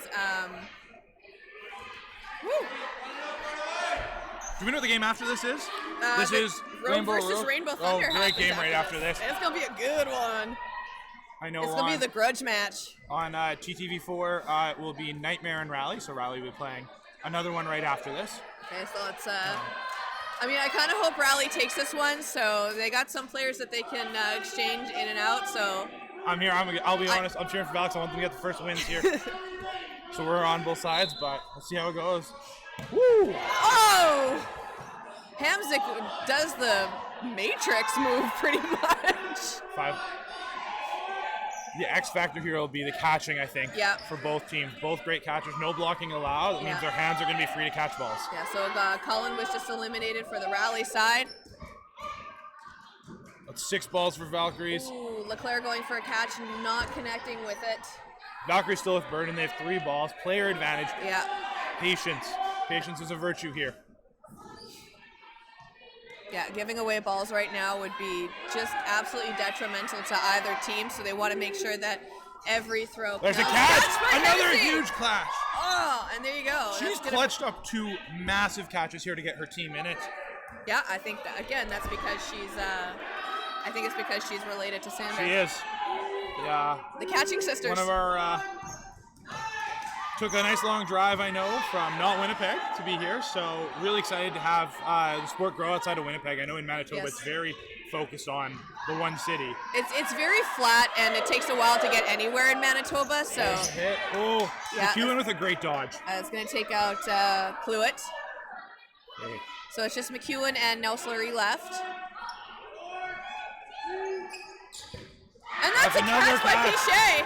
That's a hit from Yeah. McEwen. McEwen's going to have to, the captain here, is going to have to play it. Ah, And tough one. Gostowski takes out McEwen, and Rowley takes this one.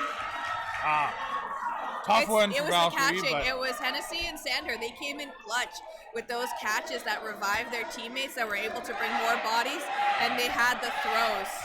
yeah.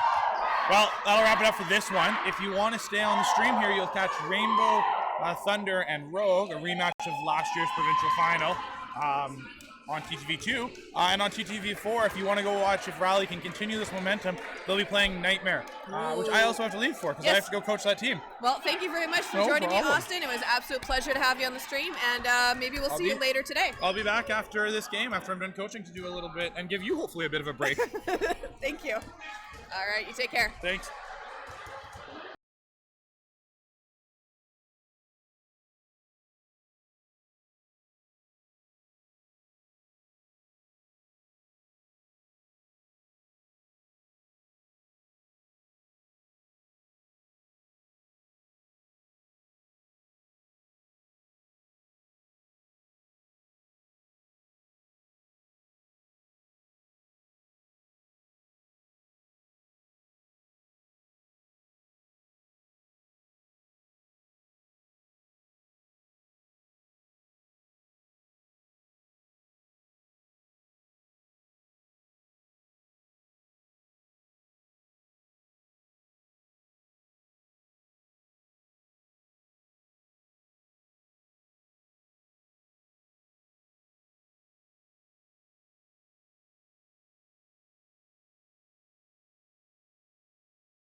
welcome back for the grudge match. This is Rainbow Thunder taking on Rogue.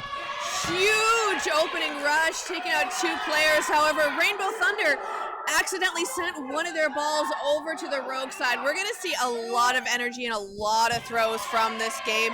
Morris getting nice and low, dodging both of those shots from the Rogue players. Looks like Kroshak was the one that got hit out off of that opening rush for the Rainbow Thunder side. Saracen getting eliminated as well. That's Yule going down. Morovic with a big catch coming in. Oh my gosh. This is the grudge match from 2022. Sanch with that windmill shot going just over Morris's head. Sanch known for her windmill shots as well. Sanch getting nice and low, dodging both of those shots, going straight at Sanch on the wing. 3 players left now for Rainbow Thunder. Going into the side, Morris sidestepping that one.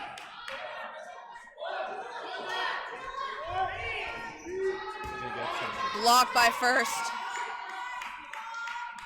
Absolutely well done. Let's see some love in that chat for Kendall. Great job today. Thank you, Marco. All right, and we've got Greg Pacheco joining me on the mic very shortly. He just refereed a game, so I think he needed to just take a break for a second. Welcome to the stream, Greg. Oh, thanks for having me. Awesome. So, the grudge match from the championship match last year. It's the match most people have been waiting for. Yep. This is the first of potentially many meetings today. Oh yeah. But this one will likely determine who's going to be seated higher. Yep. I think Rainbow Thunder currently has one more game under their belt at the moment than Rogue does. So they're technically tied for first place. They have no losses yet today. So someone's going to have to lose. I believe this is both teams' last games. I could be mistaken. It's been a long day of reffing. That's fair. And what a great job you've been doing as a referee. Oh, First getting hit out, Saracen getting hit out, Morovic almost getting a ponytail shot, but managing to stay in. It looks like Sanfilippo, Duarte, and Morovic left on the Rogue side, and Brady, who just blocks it. And Clausen going for a block, but unfortunately blocking into her leg, so she manages to get hit out. So we're going to see the captains being called in by the coach. I think because we know how much of a nail-biter this match is going to be, he's going to say, my rules, keep it clean, watch your attitudes, or else. Yep, we have... Coach, referee Pernitsky is kind of take no prisoners. No, we've worked a lot with our referees before this tournament. We've empowered them with ideally the confidence and just the knowledge that they're going to be supported by not only other officials but the board as well. Yeah. This game, as there's always seems to be games. That was a great pitch by Yule. Yeah, so the ball being forced over to the other side was because it was on that side of the court. The ball retriever picked it up, so nothing against the Rainbow Thunder team. Yule taking out Saracen right off of that opening rush. Morris getting hit out. These two teams are out for blood.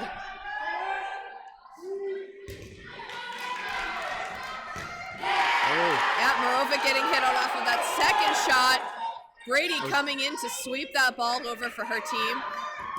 And then taking a shot at Yule, but Yule getting low and just missing it. That was a great lateral movement by Yule. Yeah. Got a block from McDonald. And Yule also being one of those players that was at Worlds in Edmonton this past August, and she took home a gold medal for the mixed foam team. She did. Another big catch by Amanda First. She came in clutch from her knees, waited for it, and she got it right where she wanted it. Absolutely beautifully done. Ball's being sent over. It looks like one of the nets got taken out. It looks like it has. I will step away for a minute and get that fixed. All right. Yes, Greg is the official net boy. They do live at his house. So he's going to fix those real quick. So we're going to see Rainbow Thunder coming up to the line, taking a shot. Yep, and that is McDonald getting hit out.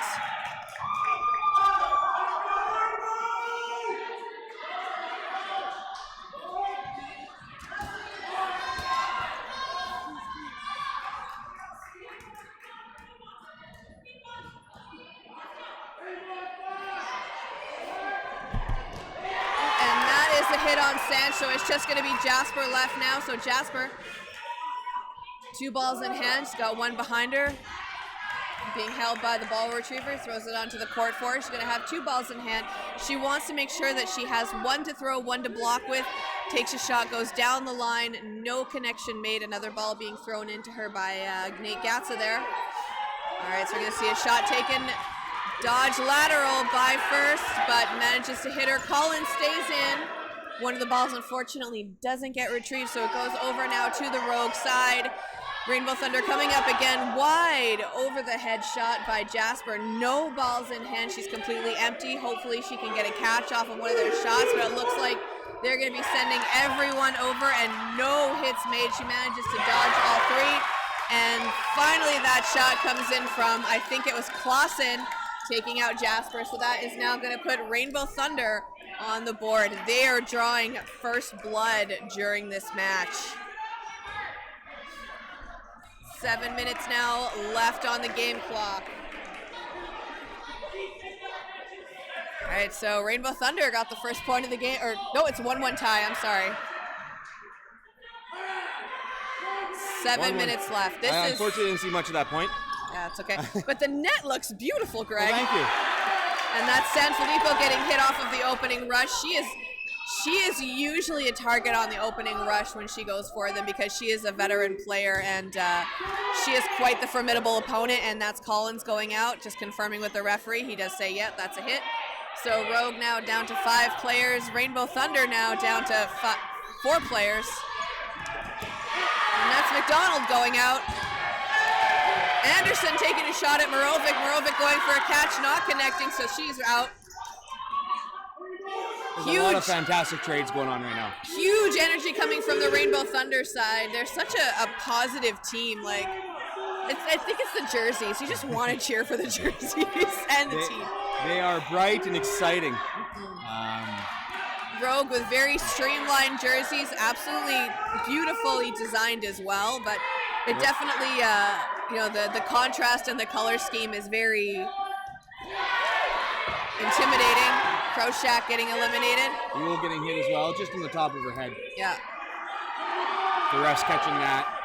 We've got JC Morris, gold medalist. Oh, almost taking out Brady. And they are calling that a hit. It looked like it might have been a hit on Brady. I couldn't tell, but ref does confirm that's a hit. JC going for a hit on Mia Duarte, so it's Jasper and Duarte left. So it's a 2v1 for Morris.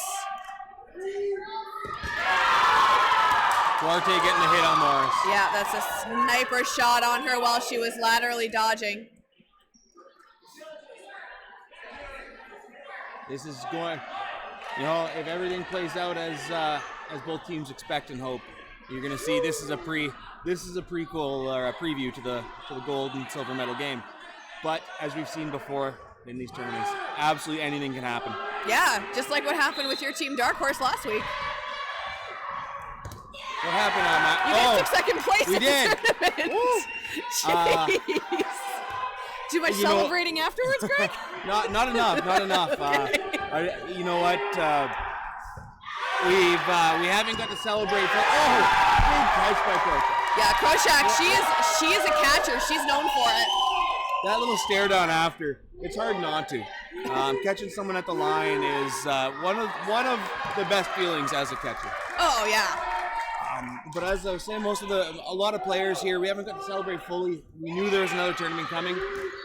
A lot of us focused on supporting, running, or officiating in this tournament.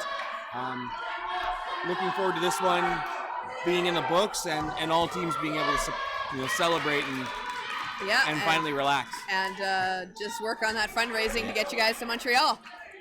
Traveling's expensive. Yes, it is.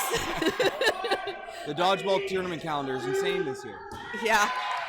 All right, so it looks like just before Moravik just skimmed her hair, and she was asking Rainbow Thunder if they had called her, if they had hit her. So I appreciate the honesty on both sides from these players. I know that when you get really excited, sometimes you don't notice everything, and some can be like hits that barely even touch you. So a huge shout out to the refs for doing such a high stress job. and doing a very good job of calling these shots. We've got Pranditsky and Boudreau.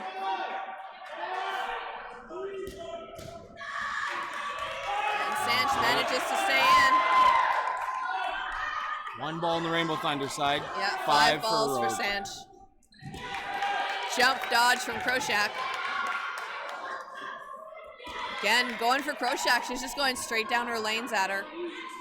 Just keeping them low, not giving their catchers an opportunity. Sanch coming from a softball background, I think, so she's got one of the more predominant windmill throws in the league.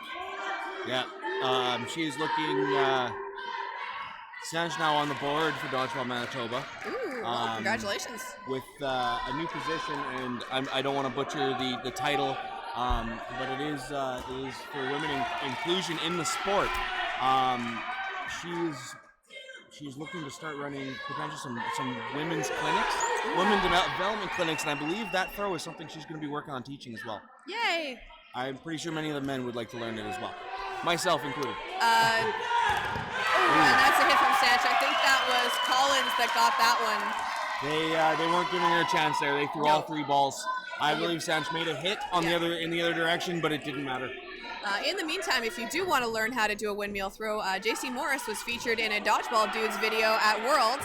So if you want to check them out, it's the Dodgeball Dudes on YouTube. Yeah, I'll have to look that up tonight.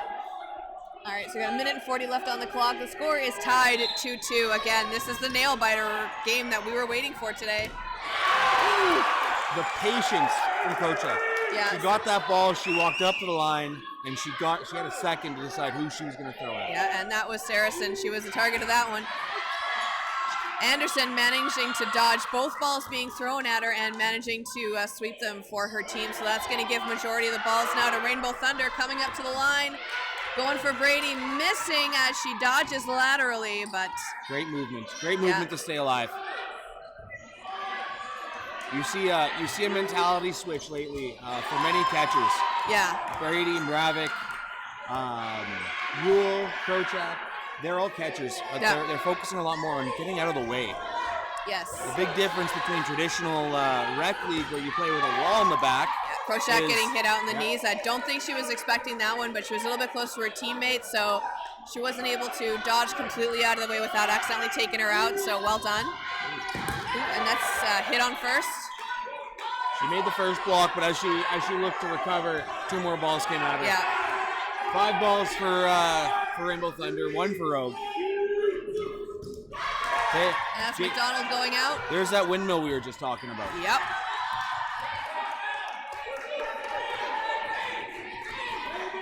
So we've got Katie Brady, the gold medalist for Team Canada Women's. We've got Yule and Morris, gold medalists for Team Canada Mixed Foam. Oh, catch from Morovic. Sorry, Brady is a gold medalist for Team Canada Women's Foam. All right, so that's the end of that one. We're going to go into no blocking. It's going to be Morris and Clausen left on the court now. We see I believe Yule is with them. Oh, Yule is, okay. And we see Coach Jesse Copé, again, another gold medalist from Team Canada Mixed Foam. He's coaching Team Rogue this year. Yes. He was the captain of the Mixed Foam squad as well.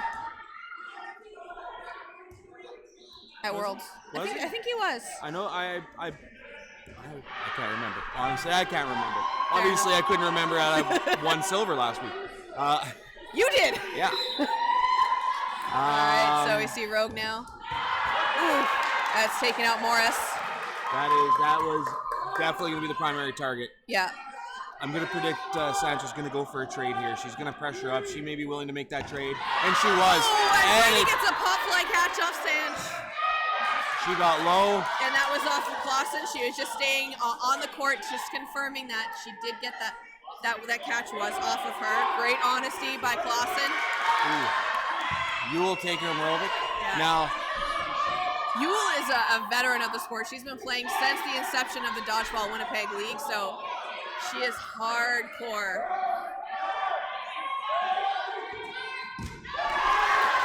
And not quite connecting with that catch. She was ready for a catch. She slid sideways, and the first one hit the ground, but the second one got her. Yeah.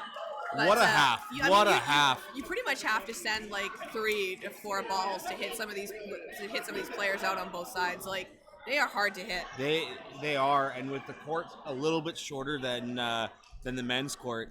Yes. I'm scared of some of these women on a full court, 30 feet on each side. You take a meter away from that, and it's terrifying. Yeah, that's something I have been asking everyone who's been joining me on this stream today is, how do you feel about the fact that women play on a shorter court? Do you think it should be the same size, or do you think that they need to have the court shortened for women? Honestly, I've been putting everyone on the spot, so I there's no believe, wrong yeah. answers, Hey, you Greg. know what? Honestly, I don't think they need a shorter court. I don't. It's not my call to make, obviously. Yes. However, as you're seeing some of these, as we play against a lot of people in co-ed. We play on the full court, and it's not just the men throwing. The women are at the line. They're making hits. They're making catches. Mm-hmm. They, at this level of play, there's not much difference. I think, especially like when you look at league play and when you do have mixed teams, then you play with the full court size regardless with men and women. But as soon as you get to women, it's a little bit shorter. But it also kind of messes with your spatial awareness because you are hyper aware that your line is shorter. You don't have a warning line as opposed to when you are playing with that full court, because there is one naturally drawn on the lines here at Fieldhouse. And it also kind of throws off the ball retrievers, I've been noticing as well, because they're afraid to step on that line. I have caught myself many times staying outside or panicking when I step inside the men's court to get the women's line. It's a little bit of hesitation sometimes from the ball retrievers because we're so used to that bigger court. So hopefully we'll see that line grow shorter and shorter every year. They did just reduce it a little bit recently, so we can a lot of initiatives for the women's dodgeball coming. And they're off, and that takes out McDonald right off of that opening rush. She was definitely the target of that one as she was retreating from getting those balls. Again, Rogue leading only with a 1-point lead right now. It's 3v2, so long rounds, very evenly matched during the first half. So we'll see what happens in the second half in terms of changing up strategy and see how much more aggression these teams are going to be pulling out. Woo. Morovic with the block, getting hit off of it. Calling herself out, just got her fingers. Yeah, that was a deflection hit, which absolutely no shame. See them coming up to the line now. Going for Morris. Morris dodging both of those shots.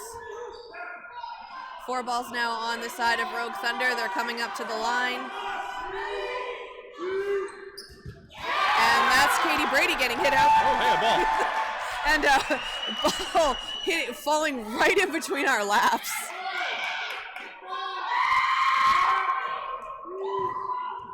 Ooh, and yeah, that was Kroshak getting hit out in the foot. And Jasper getting hit out as well. A lot of 1v1 trades for the players on both teams when they're throwing. When you got players like Rainbow Thunder, you'll take that for the rest of the point. Yeah. You'll take that 1v1. Beautiful block by Anderson just now. It's like a throw dodge. And that was Sanch getting hit out. She's been hard to hit out this entire game. So she's just putting a target on herself now, and they're like sending at least 3 balls over at her. Oh, Saracen with a catch, holding 2 balls in hand too. That's not something that you normally see. Some will say it's a lucky catch, but I've always said you've got to be good to get lucky. Yeah, I mean she's good. Yeah. She's good enough to be that lucky. Yes, for sure. And she just got hit out there. Yeah, so you've got McDonald coming up to the line now, taking a shot, and referee Prunitsky calling a hit on Anderson. Again, ref Prunitsky takes no prisoners. No, he's known in the league and in the province as a very, very stern, strict ref. He doesn't put up with anything. We've utilized him, partnered up with Dodgeball Manitoba to run a development clinic for our referees prior to this event. Ooh, nice. Something we are looking to implement further as time goes. Yeah, I know that there is a national certification program out through Dodgeball Canada, and Pernitsky is certified with his level 1, I think. Yes, I know there's talks about additional levels. I'm not sure if they've been implemented yet. I don't think they have. So we see now 2 players left now. It's Clausen and Morris for Rainbow Thunder. Oh, and McDonald with a huge catch, a block up, and Morris retreating off the court, but trying to not get hit out in the crossfire. McDonald with a block, Morovic coming back in. Awesome, great movement. Yeah, dodging both of those Quick on her shots. feet. Beautiful slide dodging. A lot of lateral movement. Great to see that. Wow. Clausen with fancy footwork dodging off Morovic. Great catch from Morovic. Yeah. Again, Morovic known for her catching skills, and it just the where the shot went while she was moving just went right into the spot for her to get it. But you know, it was still a beautifully done throw by Clausen. As a catcher on the back pedal, you want that ball there every time. You want someone to counter you when you're backing up. It just takes away all the momentum from the ball. Yeah, I mean, you want the throw to hit. Like, I'm cheering for the throw to hit, but I'm also like, that was a really good catch. So we got about 8.5 minutes now left on the clock. Rogue does have a 2-point lead at the moment. That is Duarte getting hit out. I think they're calling a 1-1 trade. So refs convening here. Yeah. Rainbow Thunder questioning if the ball was active. And I believe Praninsky's watching that line. Yeah, I think I think Boudreau was calling that that was not active.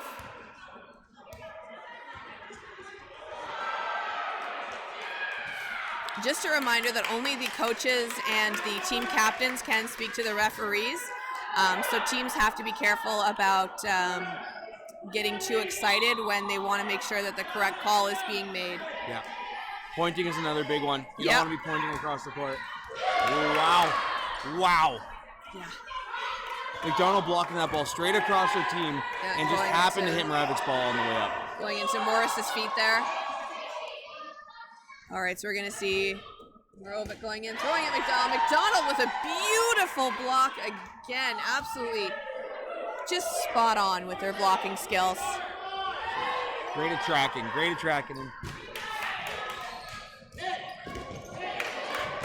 That's Morovic getting hit out. Yule getting grazed on the way back. Yeah. Good trade for both teams. So see them coming up to the line now. I'm going to throw. Brady blocks down. Anderson getting nice and low, dodging that throw from Brady. 7.5 minutes left on the clock. Lots of game left. This game is close. It could have gone yeah. any way. It's like mesmerizing to watch these two teams play, and you almost forget to do commentary sometimes. All right, so that's 2 balls now. We got our Mr. McManus and Mr. Mergler, the ball retrievers for Team Rainbow Thunder. You can't forget Mr. Wu as well. Sorry? Mr. Wu is out there as Oh, well. I did not see him. Okay, there he is. He's not wearing officially licensed Rainbow Thunder merchandise, so he was easy to miss. No, I believe he's wearing, is it his Australia jersey from Worlds? Yes, it is. Yes, it is. San Filippo managing to stay in off of that one. Jasper still in. Brady still in. Rainbow Thunder still has a line of 4 players on the court. They've got Kroshak first, Clausen, and Anderson. Clausen getting hit out. Anderson with a beautiful jump dodge. Kroshak coming up to the line to intimidate. 5 balls for Rainbow Thunder, 1 for Rogue. Yeah. Being pushed outside to Katie Brady. Rainbow's going to send 2 over at least on Brady. Beautiful pop fly up right into Brady's knees. Jasper and Sanfilippo just left on the court now. You can feel the tension. I'm getting chills here. Yes. Whoa, wow. Sanfilippo getting hit out. That left-handed curve gets most players off. It's not something we're used to. No. And it goes the other direction, and it's really, really tough to judge. A little high on the throws from Jasper. They're going for first. First managing to get nice and low, dodging those shots. I see the ball retriever having to climb through some badminton nets. Or pickleball nets, sorry. Right. First managing to get away of all the throws from Jasper. And Jasper has just been sending them. She's absolutely relentless. Jasper sending another one high over Kroshak. That's getting another one. All right. I think she's just trying to throw them off and catch them off guard while they set up for their shots. Yeah, she was hoping to maybe catch one of them, but she's going for a catch. And she makes got it. And, just one and catch. a hit. I think the second one was a hit because it did, it's what we would have referred to as a trap ball, but trap balls are now hits because it was floor and player at the same time.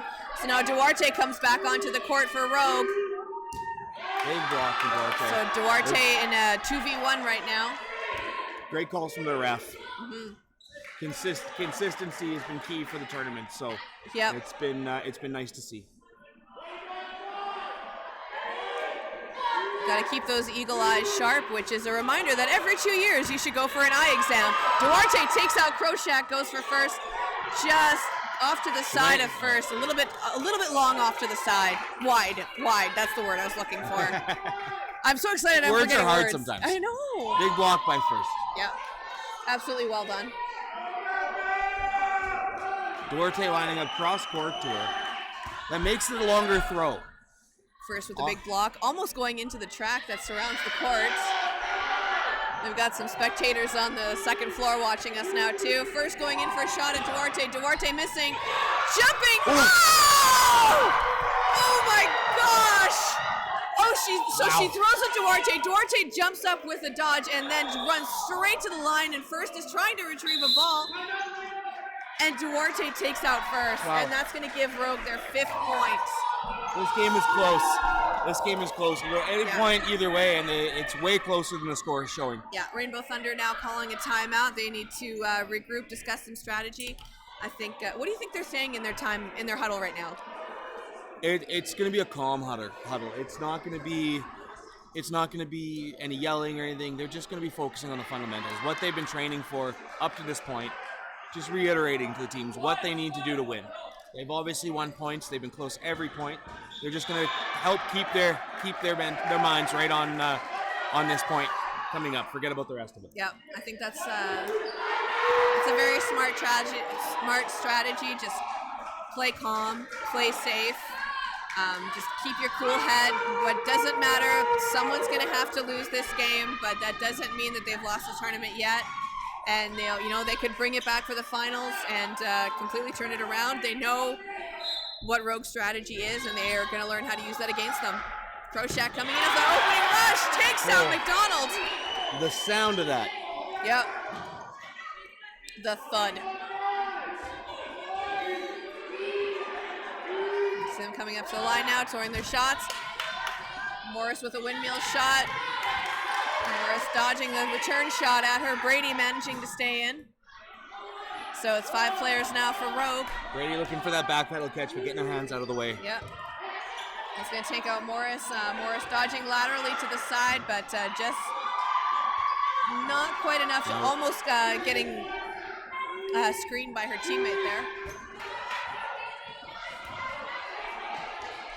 They're getting out of the way. Good control, not wanting to reach for that catch. So it's a new player joining us on the side of Rainbow Thunder is Andy McIntyre. Yes, she's not necessarily new to the sport, but she's playing platinum on Sundays, co-ed, with friends who just happen to be on a work team. Sam's going out, and I think this is her debut. Ooh, big pop-up off Anderson, and Krochak grabs it. Absolutely well done. Coming in, and Takes out Saracen. Saracen was the target for that one. A little bit of a wide shot from Anderson. Timeout for Rogue. They're trying to kill the momentum. Rainbow Thunder's down. Yeah. Right, coming down their throat, so Rogue wants to stop that. Yeah. So, like I said, Annie McIntyre, not necessarily new to the league, but making her debut on the provincial stage with Rainbow Thunder. Yes, this is her first showing as a competitive player. She was seen playing in Platinum in co-ed, and there was a hole to fill for Rainbow Thunder, and she fits in quite well. Personality, she's got a good arm, and she's been known to grab it, hold on to a ball or two, and on defensive. So bringing teammates in on catches is quite important. All right, so we're going to see the ref calling it now. Sanch coming up there. 2 minutes left. 2 minutes left. Rainbow Thunder down by 3. They need to win this game quick. With Sanch and Sanfilippo. Ooh. They need to win this game quick, and they need to win another before time runs out. Yeah. So that was Anderson getting hit out just now. Ooh, blocked by Collins. Yeah. Early counter for Sanch. She trying to catch him off guard, stopping one ball from coming her way. I think that threw off Sanfilippo a little bit, kind of knocked the wind out of her almost. Yes, she was focusing on not touching the line. She was about half an inch away from that sideline. Again, that line definitely messes with you because it does throw you off if it's not the size that you normally play in league. So the hyper awareness can make you a little bit anxious, and sometimes you might hesitate, and it can throw off your dodging ability sometimes. Ooh, that was a hit off Ewell. Rainbow Thunder really looking to make some catches here. Yeah. They know time's against them. We've got 55 seconds left on that game clock right now, and then Kroshak goes out, and Sanch goes out as well, so it is just Sanfilippo left for the Rogue team right now. There's McIntyre and Collins. Let's see how this goes. Big block. There's a block by Sanfilippo, yeah. Yeah, the referee calling that a hit, so that is going to be now 3rd point for Rainbow Thunder. So I think we're going to start the round in no blocking. Yeah, no blocking. So the game is going to go to Rogue, but the score differential is going to could make a difference here. Yeah.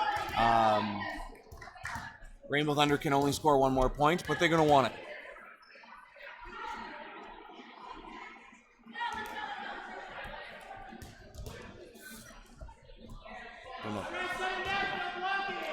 It's new. Oh. No. All right, so team starting off with the line. Full lineup of players, 3 balls in hand, no blocking, catches count. Ooh, wow. Morris right up into McDonald. That ball had lift. Yeah, I think it was going to keep going. There was almost like you could tell there was a bit of hesitation, like who's going to take that first shot. And Morris was like, screw it. They won the point. They had burden. Yep. But you also want to make sure that the first shot kind of sets a precedent. All right, so Collins sacrificing herself to save Morris. Yeah, Anderson going out. Sanfilippo getting hit in the head. Whew. And Mergler's just running his butt off, retrieving those balls for the Rainbow Thunder team. Yeah, and that is Kroshak getting hit out. Kroshak still releasing her ball, though, before the ball that hit her went dead. Taking a shot at Marovic, but Marovic stays in. Oh, Marovic with a huge catch. Jasper getting hit out. McIntyre staying in. Morris staying in. Marovic getting hit out. What a catch. Morris catching out Brady. That's going to bring someone in now for Rainbow Thunder. That's bringing Anderson back onto the court. Awesome. All right, so we're going to see McDonald and Jess Duarte left now for Rogue. Oh, McDonald getting a catch off of Morris. Yeah, it was Morris. There was some just confirming. Yeah, straight across the lane. So that's going to bring Sanfilippo back now. Sanfilippo going for McIntyre. McDonald said, look, I can do this too. Yeah. And the ball stays in for the side of Rainbow Thunder, so it's just Anderson left taking a shot at Sanfilippo. And Sanfilippo returns fire and takes out Anderson. That was a fantastic game. Woo, that's going to be the end of that one. 6-3. Rogue takes the win. Well, thanks for having me. Now I get to go and officiate the next game. Awesome. Well, thank you so much for joining us, Greg, and maybe we'll see you later on in the day. Maybe. Have a good one. Thank you.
Awesome. Well, welcome back to Real Cup 2023, the women's division. My name's Austin Coombs. I'll be doing a little bit of play-by-play here for this Valkyries-Ravens game. I'm joined next to Team Canada captain, all-star MVP, Mr. Jason Mergler. Oh, you're too much. Thank you very much. Happy to be here.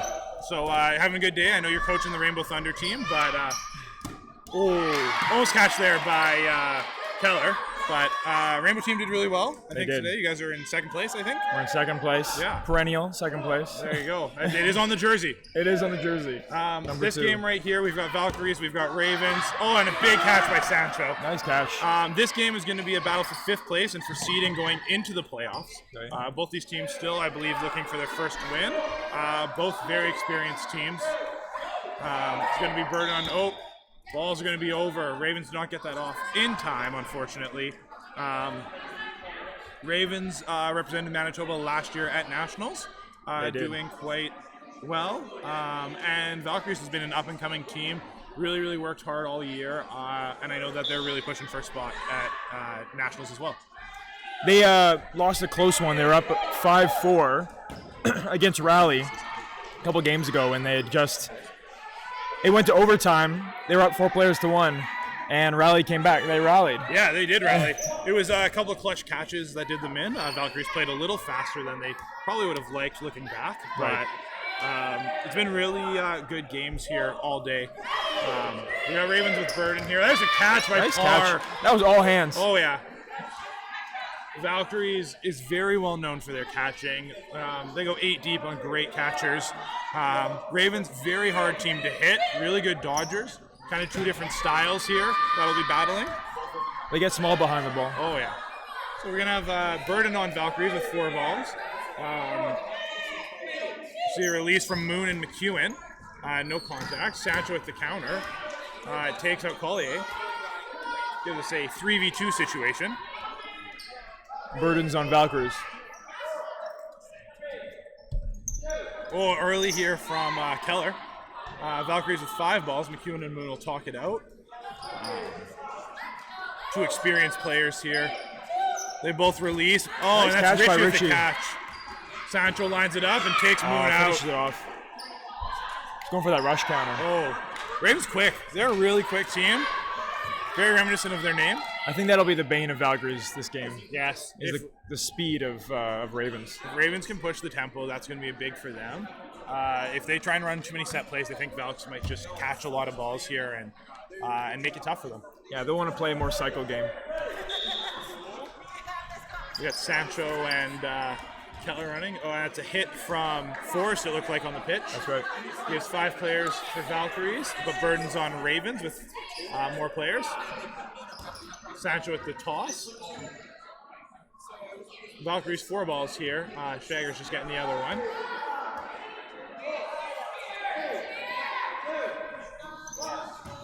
Releases, that takes out Frame. Hit on Frame. Valkyries Burden. Hamzik, McEwen, and I believe that's Collier.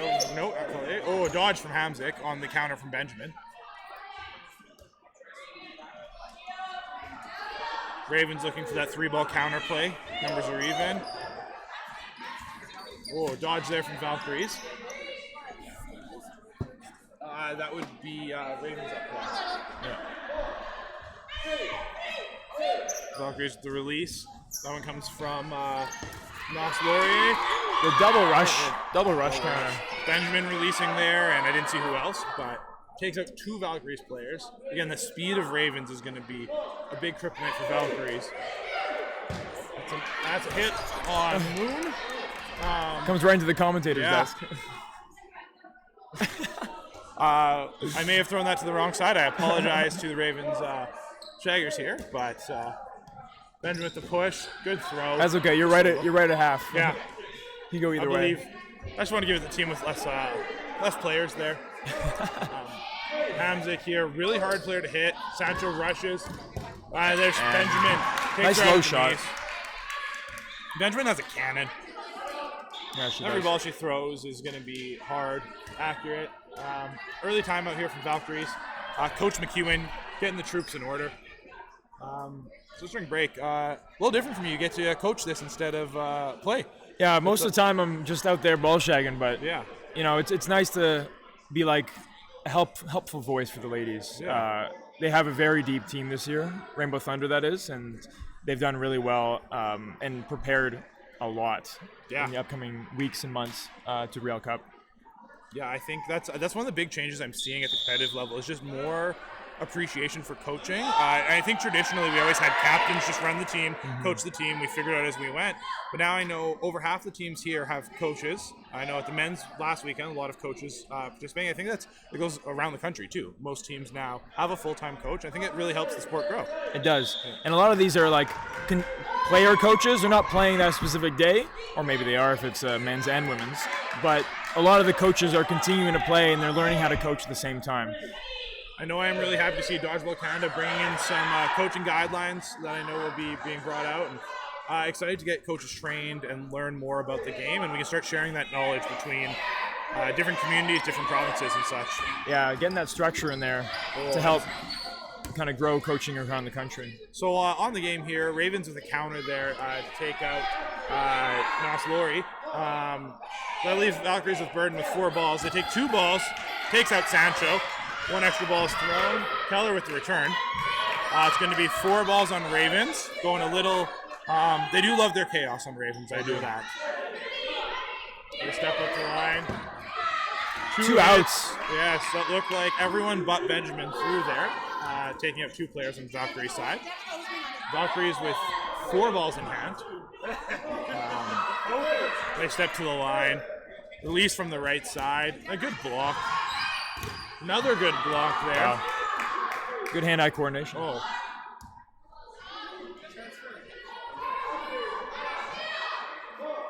Valkyrie with another 4-ball play. I'm going to go with the left guard there for Ravens.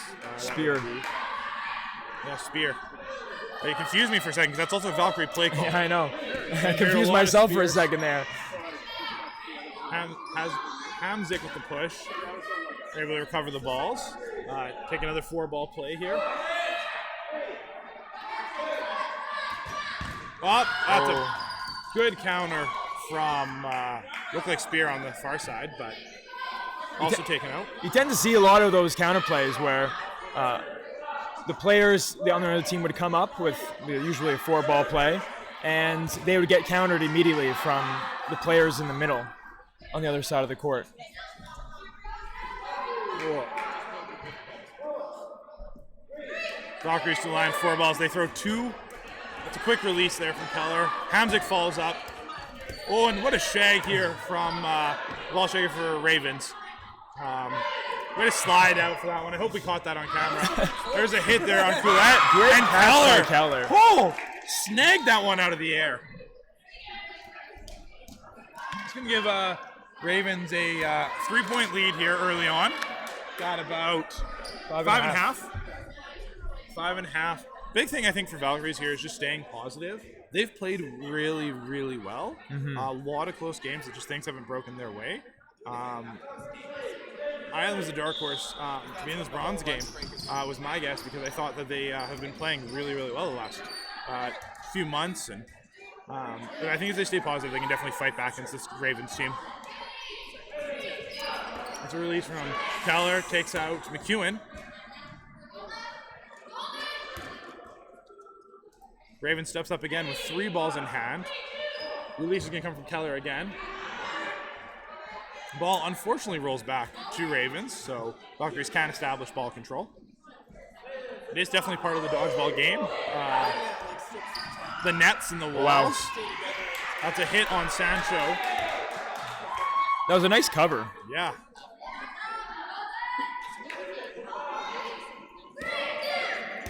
There's a block there. Now Laurie. Release from the left guard. Couette? Yeah, I believe that's Couette? Couette. Couette, I believe it is Couette. Couette is French? Yeah. Oh, 2 hard throws and a catch. Couette is caught. Now Laurie. Things just not going the way of Valkyries right now. Yeah.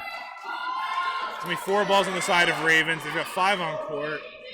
2 balls in hand. Good dodge there.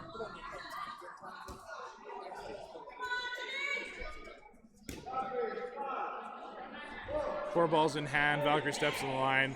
Parr releases and is hit, unfortunately, on the counter by Spear. I would say Valkyries would come back if they play like very slow, structured game. Yeah. Because the fewer games you play in a set, nice catch by Keller. Keller. I think it's with 3 in real catches so far this game. Unreal. That's why she's number 3. Exactly. One pump, 2 balls come. But it's also difficult to play that slow style when you're down in players. Yes. So if you were coaching Valks right now, regardless of how this point goes, they got about 3.5 left in the game. Right. What are you going to try and change up here for them? I would have them throw 1-ball plays more often and try to go and assume that they're going to get return fired on the counter and try to maybe go for those catches or play their strengths. Play their strengths, yeah. Yeah, Keller taken out there with going for a 4th catch of the game, I believe. Yeah. That's ground there from Spear. Control the pace of the game. Exactly. I believe this is Collier with the release. Cross court at Guerrero? Carretero. Yes. We need Kendall here to... there we go. We've got Kendall's notes here to help us out with pronunciation. Sorry for any mispronunciation. Oh, yes. Ravens and Valks, when you watch this back, we are apologizing ahead of time. But Valkyries, unfortunately, the ball beats the block there, and a lot of energy. They know they want to push. They know they want to do well here. Ravens doing well. Yeah. Ravens taking advantage. They're making those hits. They're making those catches. Ravens with Keller off now. Maybe that's a change that can help Valks since she's had so many catches. Forrest taken out off the pitch. Really good run there by Valkyries. We got 3 balls. Going to push towards the line. Release from Parr. And there it is. Right, you nice called attempt. It. Benjamin with the firepower to take out Parr, but that's what you said you want to look for, right? One catch can change the outcome of a set. McEwen takes out Sancho. 1 for 1 there. Good pressure from the guards to hold the counters at bay. Sancho, Frame, Richie, and Benjamin step to the line. And take out Moon. Counter there from Descharnay, the right guard. Raven steps to the line, 3 balls. There's Descharnay with taking out Benjamin. Makes her pay for that counter out of place. Nice return fire. Yeah. Valkyrie's looking good here. Pushing their pace. McEwen, Hamzik, and there's a hit. Hamzik takes out Sancho. Great low throw. Finds that left shoulder on the dodge. McEwen pushes the line. 3 again for Valkyries. 2 players left for Ravens, Richie and Frame. 1 pump comes out. Good block from Richie. Experienced player, captain of this Ravens team. Solid rock. Frame takes the shot, follows it up. A little bit of back and forth here on the counter game. Letting the chaos reign. We got about 36 seconds left. Valkyries 1 step up. Ball Shaggers get the balls in. Are we going to see the chaos right towards the end of the half? I think so. We got 27 seconds. I'm expecting balls to just start getting flung. Again, Raven steps the line with Burden. 1 ball comes out. Block from McEwen. McEwen takes the return fire. 4 Good balls dodge again. by Richie. Richie in frame. About 10 seconds left. 10 seconds. I'm expecting a ton of fire here. And early from McEwen Nice takes out pass. Richie. Frame's got 5 seconds. Here comes the noise. Frame's just going to wait it out to sudden death. She doesn't want to risk a catch on another set. Great, like I said, all game. Great catches over there. Frame's a relatively new player of the community. Has really enjoyed it. I've talked to her a lot about this. And she's loving dodgeball. She's loving learning a ton of things. Excited to see her future. That's awesome. How long has she been playing for? You know? I believe about 6 months to a year. That's it? Yeah, it hasn't been very long at all. She's an oftentimes ball shagger of my men's team, so she's at a lot of our games, so definitely love seeing her out. Good dodge by Frame. Again, no block here. Can't use that ball to defend herself. Probably only played 6 months. She's demonstrating some more experience tendencies. Oh, she goes for the catch and just can't grab it. Great shot from Descharnay. That's going to give us a 4-1 score heading into the half with Ravens up by 3. Valkyries needed that. Yeah. Absolutely needed that. That's a good momentum builder here, I think. Yeah. something they can build on for the second half. So if I'm Ravens coach here, what I want to talk about here is just probably slowing down the game a little bit. Again, their speed's been a big asset, but they know Valkyries has to push this pace now. If they're able to rein it in a little bit, play a bit more, four-ball play, have that ball control, I think they're going to be really successful and taking their counters when they need to, right? They've scored 5 points here. All they got to do is just limit this game to a 2-3 point round, win one, and they can go on cruise control. Capitalize. Whereas Valkyries, I'm going to say, what are your thoughts on what they're trying to push for? Yeah, Valkyries are going to have to push the pace a little bit. It's unfortunate because I think it's outside their area of strength, but I think if they push the pace, maybe they could get a few catches in there on those counters. Maybe they can get more of those four-ball plays to go their way. Well, you mentioned that earlier. Throw the one ball and look for the catch. And Parr almost had one there in that last set. And I think if they get a couple of catches breaking their way, that's a big thing for them. I know in their earlier game against Raleigh, it was literally a game of catches, and whoever got the last catch kind of won that game. And I know it's been very similar, again, with the Ravens and with their games against Nightmare, Rainbow, and Rogue. Again, the catches are really going to turn things around for them. So how's Nightmare been doing? We've been okay. We played a really tough game against Rainbow Thunder, your team, of course, in the first game. 9 a.m.'s tough. 9 a.m. Definitely not the results we wanted to on that game closer. And then on stream on TTV2 here, we had a really good game against Rogue. A lot of really positive things. Fell apart in the second half, but for a team that usually we battle really tough against, and they are the defending silver medalists in the national championships. We played them really, really well, I think, in the first half, and we're excited to see how the playoffs go. Right. So we'll be the third seed going in here. So you guys know ahead of time, we'll be going on lunch break after this, and we'll have coming back on TTV4. We'll have Nightmare versus the loser of this game. Of either Ravens or Valkyries. And on TTV2, the stream you're watching right now, will be the winner of this game against Raleigh. Both of those will be quarterfinal matches, with the winners moving on to the semifinals, and the losers being eliminated from contention for nationals. Excellent. Valkyries, good start. Get the pitch, take out Sancho. And get a follow high shot there. Always unfortunate to see them high, but you know what? Hey, I got a coach once told me it's feet or face. Don't let somebody catch. It's feet or face. Unfortunately, when it is face, that was almost the catch they're looking for, Hasman. They're putting it right at them. They're putting it right at their chest. So that is 5 on Valkyrie side, 4 for the Ravens side, but burden on Ravens with 4 balls. They step up. Release from Benjamin and a release from Forrest. Doesn't find the target. 4 balls for Valkyries. They step to line. McEwen and Moon release. Looks like everyone's safe.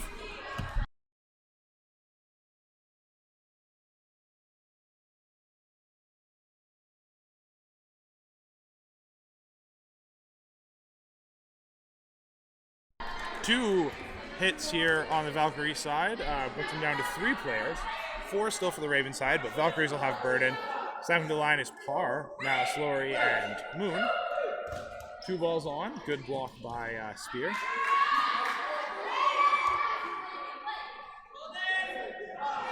Three balls on the Raven side, they step up. That's a release from Spear, finds Parr's left shoulder, unfortunately. Just getting by that block. Really is a skill, blocking, being able to control where the ball's bouncing to. O'Keller with an early there almost takes out Nasloria. She's able to get out of the way. Blocking is very difficult. I would say in some instances it can be more difficult than catching because you're requiring another object to block one flying at you. Exactly. I know, especially with some of the movement that people have on the ball. It's crazy. Moon with a great cross court there, taking out a Ravens player. No, Slory with the shot. We've got Benjamin. Forrest, Keller, and Benjamin left for Ravens against Moon and Slory. You can see that Slory wants to push. There it is. There's the opening. Just isn't able to take Benjamin, and that's the round. It's high risk, high reward, right? Either they go for that trade, perhaps get out of the way, or they get double hit, which was what happened there. So we now have a 6-1 score, it looks like, for Valkyries. Not for Valkyries, for Ravens. Ravens is up 6-1. We've got about 10 minutes left in the second half here. again, I think Valkyries is trying to push their pace, which again isn't their comfort zone. It'll be interesting to see in the playoffs if they're able to play more to their comforts and have that success they've been looking for today. But pitch isn't quite there for Valkyries. They've been really accurate on it. But they step to the line with Burden. There's a block. Oh, and that takes out Keller off the block. Went for the catch. She had a great catching game. I see why she'd want to go for that one for sure. She's feeling it right now. Oh, she's feeling it for sure. Raven steps to the line with 5. Looks like a bit of a cross play there. Allows Valkyries to establish ball control. Oh, that's a hit on the counter there. Mouse Lori, unfortunate. You see time and again this game. Yeah. Valkyrie's getting stuck at that middle line and then getting hit.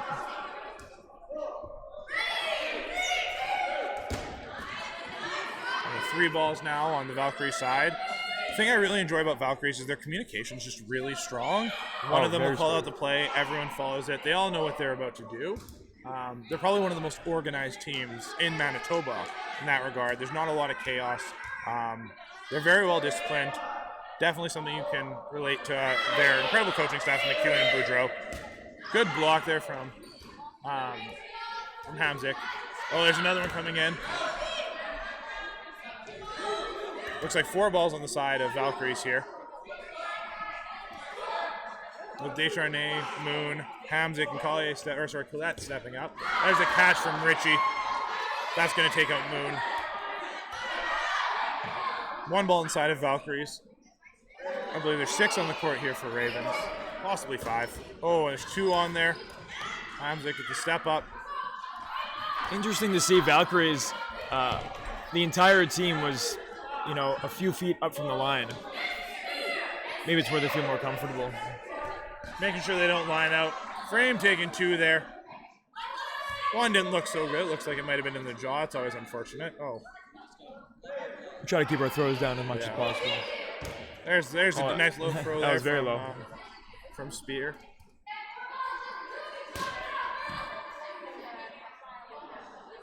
So that leaves Hamzik and Descharnay.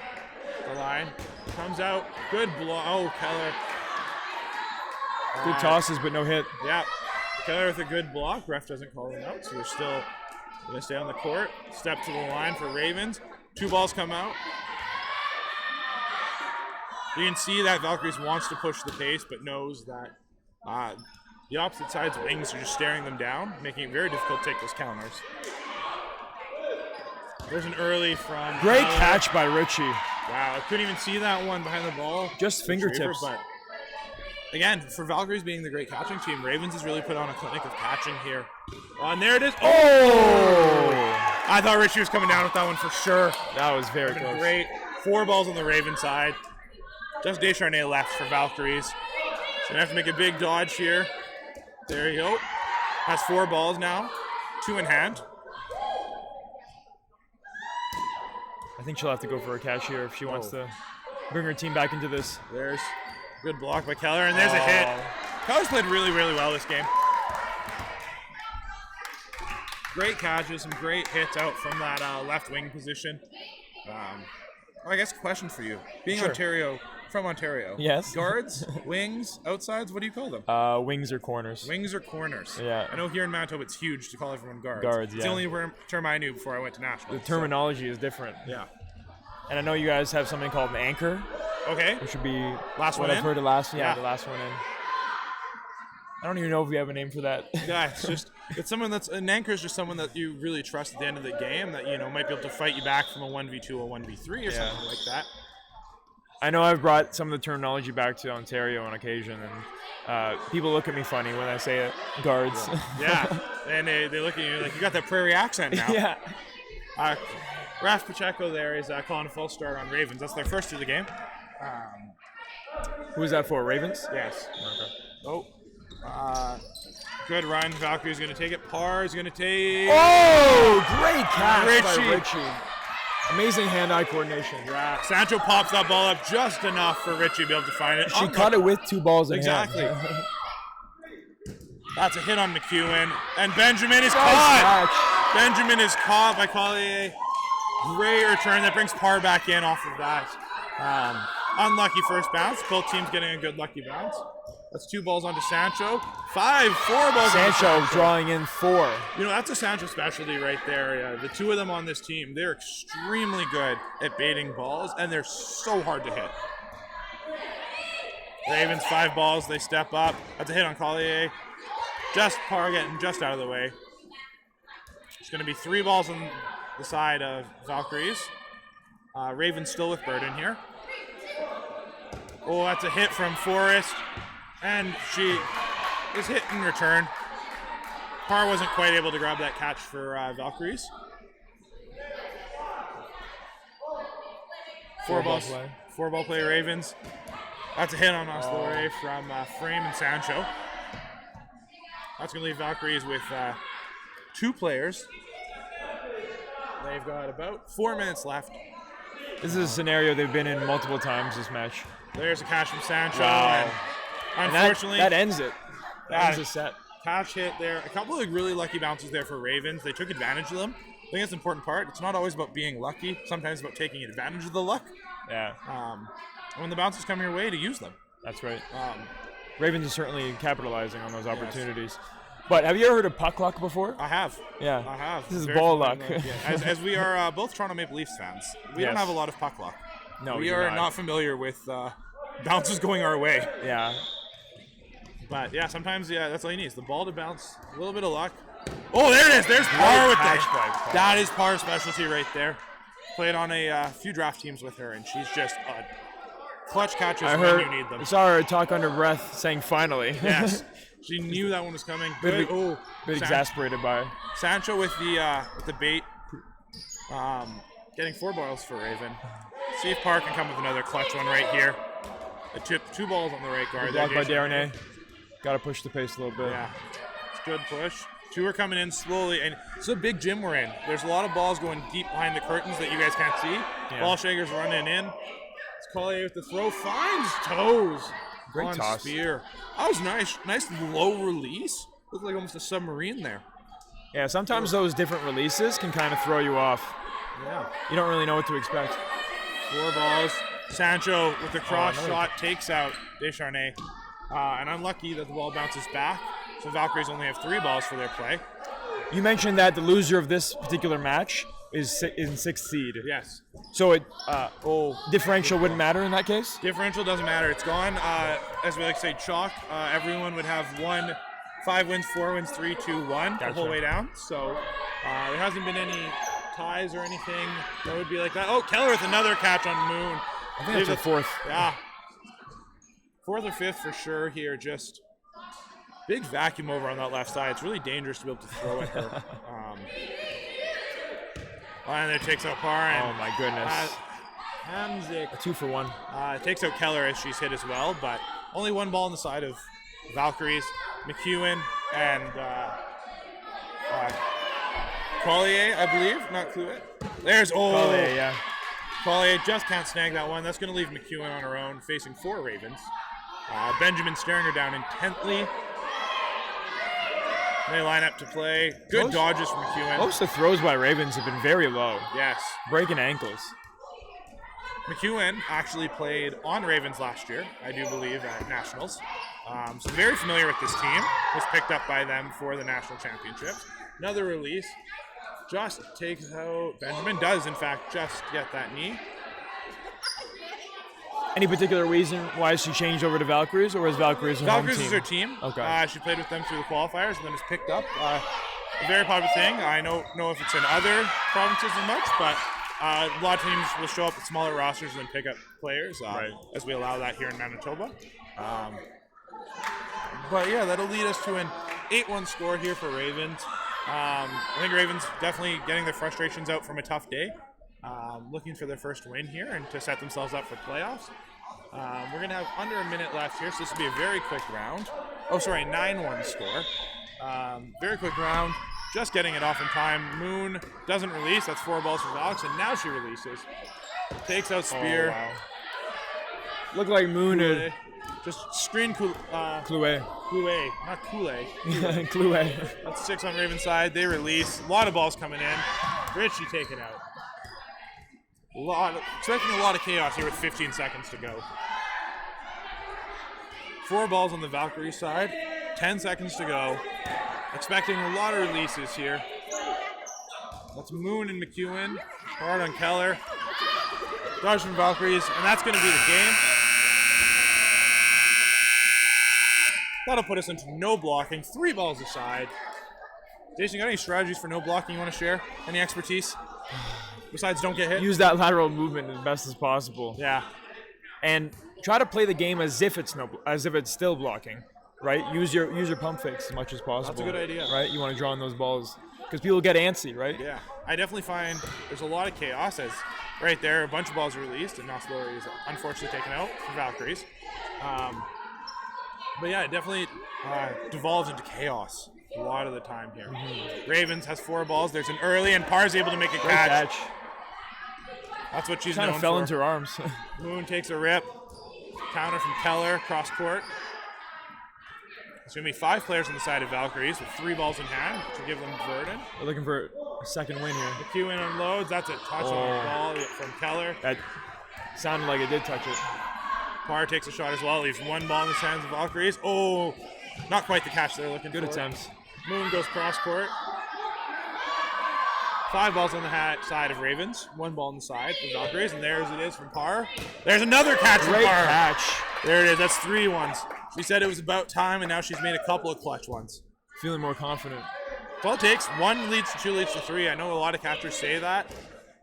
There you can see the pressure's coming towards Parr now. They do not want her to have a chance to catch a ball. You just see the ball better. Oh, 100%. There it is. But then there's always that double-edged sword when you catch, and then you throw right after. Yep. Oh, I can't tell you how many times I've done that. You just feel so Maybe overconfident. Oh. McEwen with the throw. Oh, Noslori can't quite grab that. McEwen with the rip. That's going to be 6 balls on Raven's side. Valkyrie's going to rely on their catching and their dodging here to get through this. You see them set up, hands out, ready to go. There's one. Oh my goodness! Snags it out of midair. Are you kidding me? Oh, she and again. she gets She the gets last the hit. kill. Gets the last kill. There you go. Great snags by Parr. And a standing It took her a little while, but she's definitely got to be pumped about that. You know, it's a confidence booster going into playoffs. So that will be 9 for Ravens. And 2 for Valkyries. 2 for Valkyries. That'll be our last round robin game here. So we'll read out the standings here, give you a little bit of information about what's going to happen. We're going to take about a half an hour lunch break. Games are scheduled to resume at 2:50 Central Time. So that's about 40 minutes from now. Rogue is currently 5-0. They will be the number 1 seed. And Rainbow Thunder is currently 4-1, having only lost a close game to Rogue. Those will be our 1 and 2 seeds. They will get a bye to the semifinals. And then we will have our 3 through 6 seeds. So on TTV4 at 250 will be Nightmare with a 3-2 record against Valkyries. And then on this court, on this stream, will be TTV2, of course, will be Rally against Ravens in the battle of 4th versus 5th. Those teams will be battling it out for a chance to go to nationals. Obviously, you need to win your quarterfinal game to be in the semifinals, and 3 of the 4 semifinal teams will get a chance to compete in Montreal. So this is when the games really start to matter. Absolutely. So with that, yeah, we'll sign off for now. We hope you enjoyed the commentary, and we'll see you back in about 30 to 40 minutes. thanks, guys. See you soon.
All right, and we are back. This is the women's quarterfinal match. We're having Rally take on the Ravens.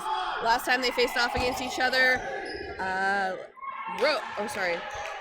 Rally versus Ravens. Where are they? Rally took it 7-2, so we'll see how they can change this up. This is for the I think this is the third team versus the fourth team. And I'm joined by one of our referees that you saw on stream earlier today, Mr. Taylor Boudreau. Thank you. Yeah, thank you for having me. Absolutely. All right, so this is going to be an interesting game. We see Forrest coming up to the line, taking a shot.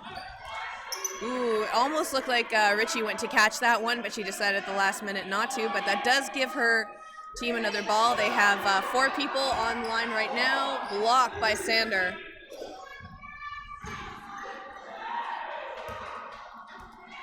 So in terms of strategy, like you've been watching these two teams pretty much all day. How do you think this is going to turn out? Well, the thing is with Rally, they seem to heavily, I mean, they're really good with the hits and everything and the counters, but they seem to really rely on those catches, and it is very detrimental for them to win their rounds, at least from the ones that I've seen from them. Okay, that's interesting. I know that during one of the games earlier today, I was with Austin. I was definitely talking about it, and I saw that Rally was doing a really good job getting those catches, especially when they got into the no blocking rounds. They were able to revive a lot of their team, and it really helped them in terms of just staying power. They're very good at those clutch moments. Yes. Very, very good. Especially when you have players like Hennessy, and Sander. They're both very well known for catching in regular league play. Yeah, absolutely. So we just have Carretero and Forrest left for Ravens, and Leclerc and Sander left for Rally right now. Again, Rally is on the left-hand side of the stream, and they are wearing the old Queen Bee jerseys.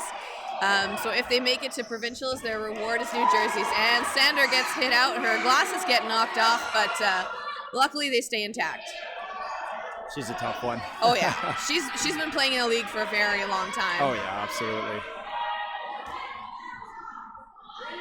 4 balls now on the side of Ravens, taking the shot, going for Leclerc, and she dodges them both with a block. So it's a 2v1 situation right now. Blocked by Carretero.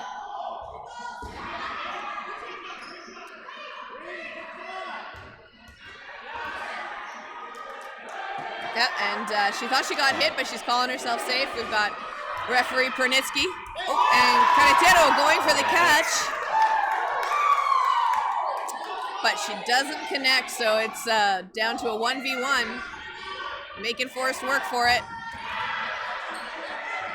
It's interesting to see these two teams play because from what I've seen, Ravens have been very counter heavy and almost more aggressive, whereas with Rally, they're a very defensive team. So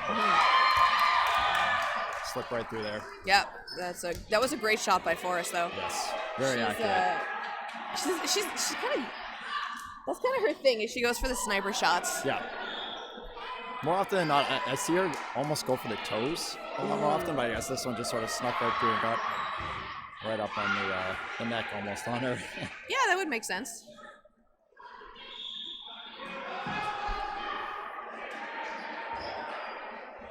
Nice.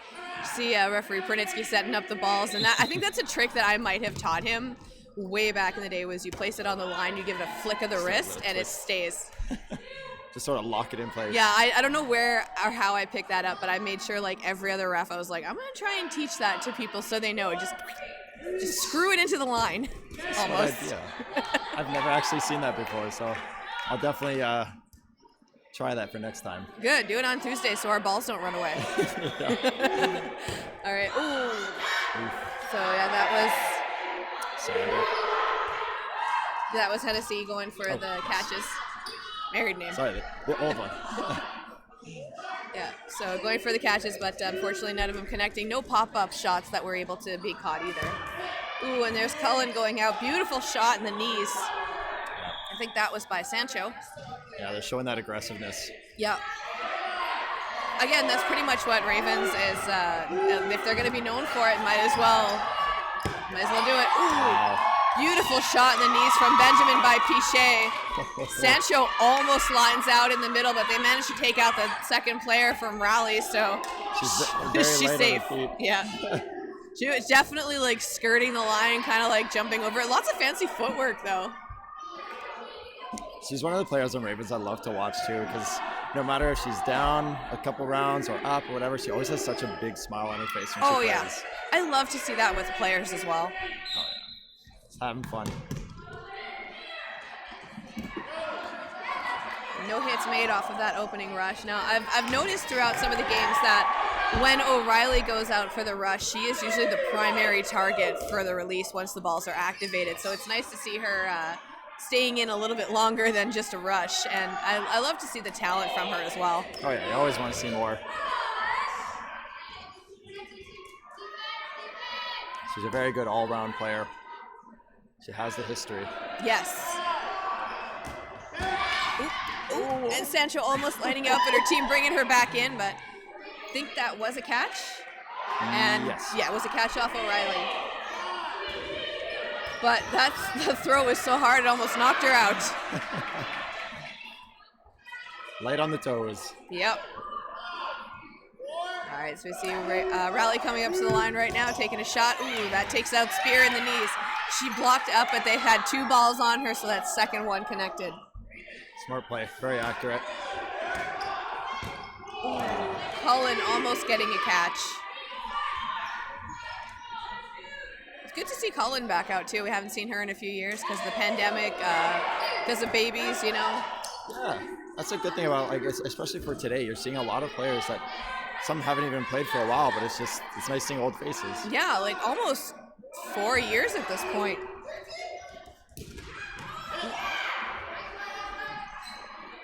And that's Benjamin going down and out.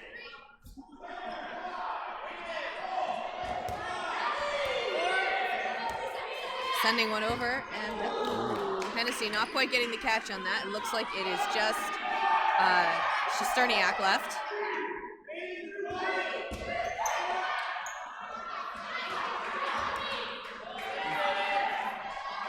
I think so far her biggest weakness in terms of play style is dodging off to the side.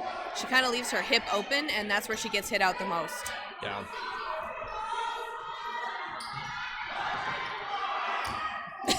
Oh. Smart move, taking a shot right from the line. Takes out Sancho. Looks like she wasn't able to dance around the line on that one. Stuck right on top of it. Wow. Keller going for the sniper shot cross court from the wing there, but Shesterniak managing to catch it right at the last second and dodging. Little head bob right out of the way. Yep. Little smile right on back too. Like, ooh, I saw that, but not next time.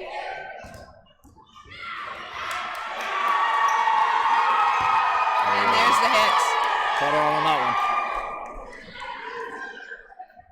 So, and that first one almost looked like it did connect with her, but the refs did call no hit. You know, a different perspective. Keller seemed a little bit upset walking off the court. I think she got that hit, but you know what? They were like, all right, it's mini boss style. Sometimes people don't necessarily notice either, so you got to hit them like a Mario mini boss like 3 times before they die. Yeah, I think it's one of those things too. Sometimes the players are just, they're in it so much, and they may not even realize if it's just like a shirt hit or something, and it's sometimes you don't feel skims, especially like on if you're wearing like protective gear, so like knee pads, something like that. You know, there's an extra padding, so you don't necessarily feel it. Yeah. So again, that's up to the ref's discretion, and they've been doing a great job of being fair and making really astute calls. Yes. Astute. That's quite the word. Yeah. You don't hear that too often. Well, you know, I can't say too many words repeatedly on the stream, so I got myself a thesaurus for Christmas. That's perfect. Can't say a word, but I got one. Hey, you gotta mix it up. A little bit of variety. All right. That is 3 points now on the board for Ravens. We've got about 10.5 minutes left. Now, these are the quarterfinal matches, so we're going to see 2 full 20-minute matches.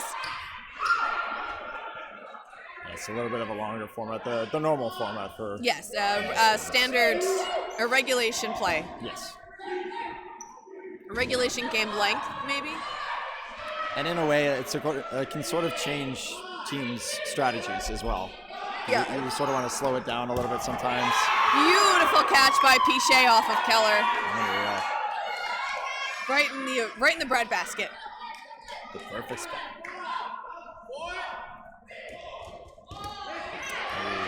O'Reilly going for her signature catching position where she kind of squats and puts her arms out like a shovel. Yeah.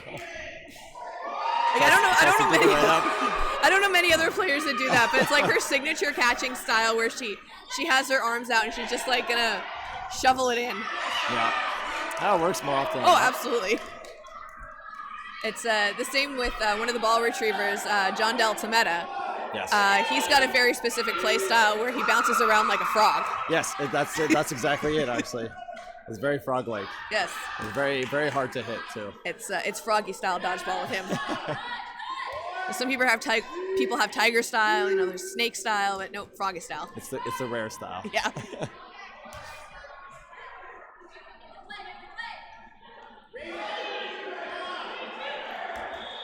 Going for a shot on Hennessy, no connection there.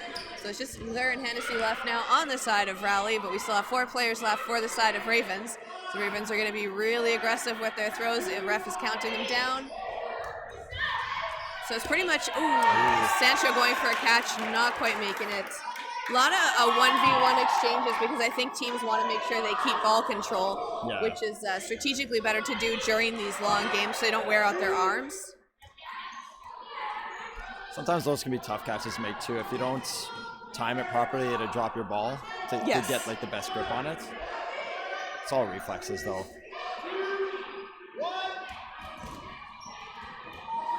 Beautiful dodge laterally by Leclerc there.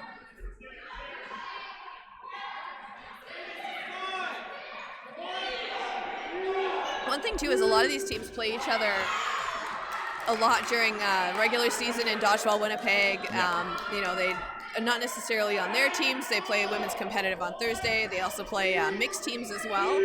So you start to learn the different ways that people dodge. And you can kind of remember like, okay, well, she normally dodges to the right, so I know that I got to curve the ball a bit when I throw. Yeah, you sort of get used to what the strengths and weaknesses are against your opponents. Mm-hmm. That's Carretero getting hit out. Hennessy left in. She's got 3 balls on the court, but one of them seems to be rolling over to the Ravens side. Sending 2 over, Benjamin picks up one of the balls, so kind of compensating for that second ball being sent over. They did manage to get one because I saw it rolling over to their side. Yeah. Benjamin coming in again. Absolutely beautiful throw, but going out a little bit wide, and Hennessy managing to dodge it. Blocked by Spear. Ravens seems to have very good timing on their counters. They're very quick right on that. Yes, right Ravens is a very counter-heavy team from what I've seen. And takes out Spear, so it's just a 1v1 left. It's Benjamin taking on Hennessy. Ooh, unfortunately, one of the balls did roll back over to the Ravens side, and she's like, oh, it's all good. You can have it. It's really good to see the sportsmanship. Oh, yeah. Like, we've been at this since 9 o'clock today. And they're doing an absolutely good job of keeping up spirits, but Benjamin with a catch coming in clutch. So nonchalant, too. Oh, yeah. They were exchanging them, too. Like, and especially when it's just a 1v1 left, and the closer they get to the line and put less distance between them, those throws get scarier. Oh, yeah. It's because you can put more oomph into your throw. And oddly enough, sometimes when your opponents are really close, you feel like it's going to be an easy hit, but then more often than not, you end up missing them, or like we saw here, she just straight up blocked it and then pushed right back. Yeah. Again, they've been playing all day too, so we want to conserve that energy, especially the winner of this one will probably go on to another match, so this is only the quarterfinals. Oh yeah, just getting started.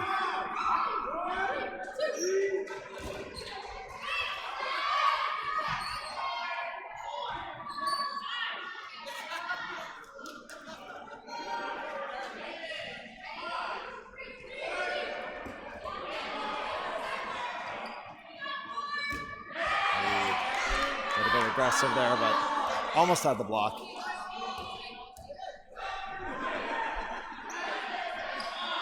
Sancho kind of teasing them up at the line there, baiting them for their balls. You know what? It did work. She got hit out, but she managed to get 2 balls sent over. That's going to give her team burden. sometimes that sacrifice play is the best one you can make. Yeah, honestly, yeah. It's if you can get a catch out of it too, that's awesome. But worst case, you get a few more balls out of it. And there's Sander with a catch, and that's going to bring Cullen back in.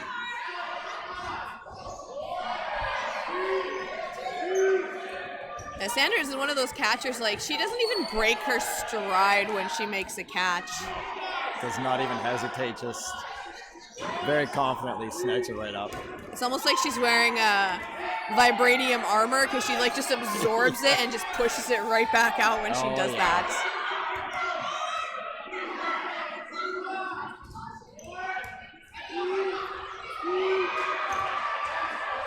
No hit, those were on the floor, referee calling it.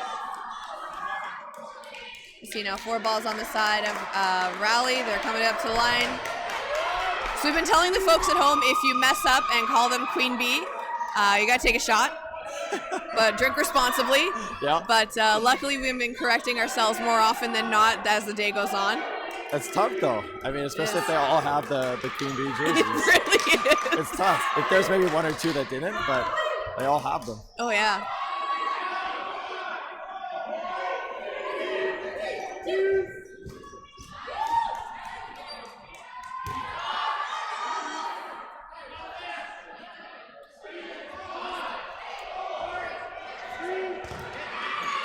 Two balls being sent over, taking out Leclerc. At this point, it's pretty much you have to send 2 to take them out. Yeah.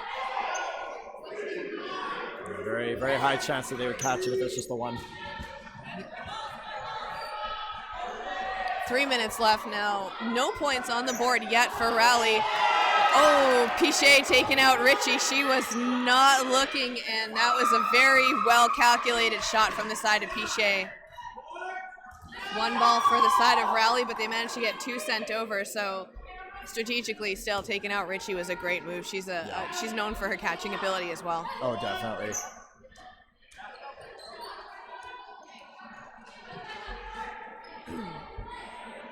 It's just Carretero and Forrest left now for Ravens. And there goes Cullen. Beautiful hit by, I'm not sure whose ball connected with her. They did send 2 over, but that was a good hit from the side of Ravens. I believe it might have been Forrest. Thank you. That's why you got those ref eyes. As long as I stay confident with it. I may be wrong for that Forrest, but I stay confident. Yeah, you made your call. Stick with it. Exactly. Beautiful block by Carretero. Oh, the ball was on the line. It does. That's a very close one. Yeah, but luckily the ball retrievers are friends, so, you know, they had a friendly fight over it. Ref said, nope, it was on the line. It was fair game. No bad blood. Yeah. They already fought it out last weekend at the men's provincials. Oh, yeah. All right, so we got 4 balls now for the side of Ravens. So, it's pretty much an exchange of like 2 balls at a time. Blocked by Pichet. So going with the single this time. Yeah. But it brings 2 balls back into the hands of the Ravens players. Again, another beautiful block by Pichet, getting nice and low on the knees, bringing the ball up, making herself, she's already a really small person. Yes. So making herself even smaller makes her even harder of a target to hit.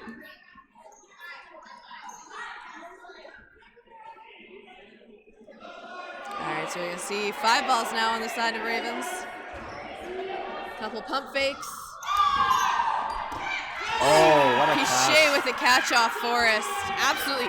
That was just so beautifully timed, too. Like, she sent a ball. Forrest tried to exchange one back, and she's like, nope, mine. Oh, she was ready for it, too. About 45 seconds left on the clock on this side of the court now. So either Carretero can line herself out and reset with a full line, or just whittle him down and go into the no blocking. It's a 1v3 right now. And I mean, with her team being up 4-0, I feel like she can take that risk to try to just window it down. Why? Oh, absolutely. Try to rush her, right? Yeah, because then that would give Raleigh the point as well if she lined herself out. No, exactly. Ooh, Pichet missing for that one, going for a catch but not connecting. Doesn't manage to gain control of the ball, but it does stay on the Raleigh side, so Riley picks it up, coming in. No hits made, 2 seconds on the clock, and We're going to end off this first half in no blocking with a 1v2. It's O'Reilly and Chisterniak taking on Querétaro. I hope I pronounced that right and she won't yell at me later. I believe it's right. Yes, I'm really bad at yeah. rolling my R's. Hers is a very like Spanish last name. Oh yeah, gotta add that little accent to it. Yeah. Oh wow, very close. Yeah. It's almost like second nature to block for so long. So being able to forget it and then returning shots. She's got pretty much all the balls in hand. Oh, and she accidentally blocked. Oh no. Oh, that's a rough one. Yeah, so that's going to be the first point on the board now for Raleigh going into the second half. Ravens still with a 4-point lead.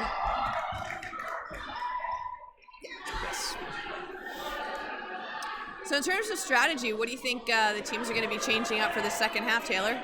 See, I feel like, as much as Raleigh, I almost said Queen Bees. Take a shot. As much as Raleigh is, they don't rely on those catches, but they want to go for each catch.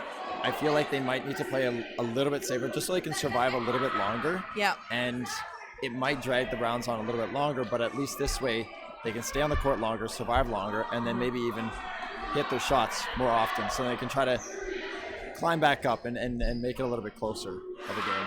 Yeah, I think that's a really smart idea. I think Ravens is probably just like, you know what, just keep doing what we're doing, Yeah. stay strong. I think Raleigh is probably going to start getting more aggressive with their shots. Yeah. I'd say they try to take every counter they can, as long as it's there and everything. Yeah, I think if Raleigh starts almost mimicking what Ravens are doing and taking those counter shots from the wing players, doing those cross courts, I think they're going to start evening things up very quickly. Oh, yeah. But we'll see if they have the same thoughts that we do as they line up going into the second half of the women's quarterfinal here at Dakota Fieldhouse for Riel Cup 2023.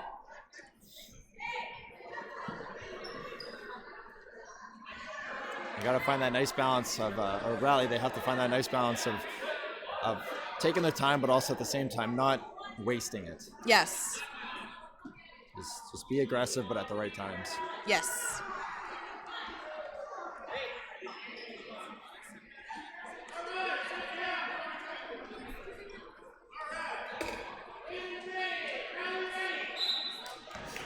All right, as they go off on the rush, opening whistle for the second half. Gostowski comes up very aggressive, starting a lot of pump fakes to the line, trying to psych him out, even though Raleigh did get that point, so they had Burden to throw. She throws one over, almost takes out Calvez. She has quite the arm. Oh, so close. Gostowski goes down.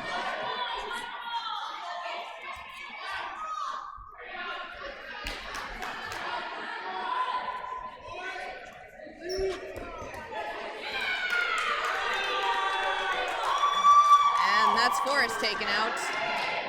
Going to be 3 balls in hand now for the side of Ravens. So other than Gostowski getting hit out, it is almost a full lineup for Raleigh. They have 5 and 5 right now, and that's Sancho being called safe. Looked like she sort of just turtled down and blocked it up. Hennessy almost getting a catch there, but not quite being able to get control of it. So you see now the Ravens lining up with another 4 balls in hand, going for those shots. It's Leclerc going out.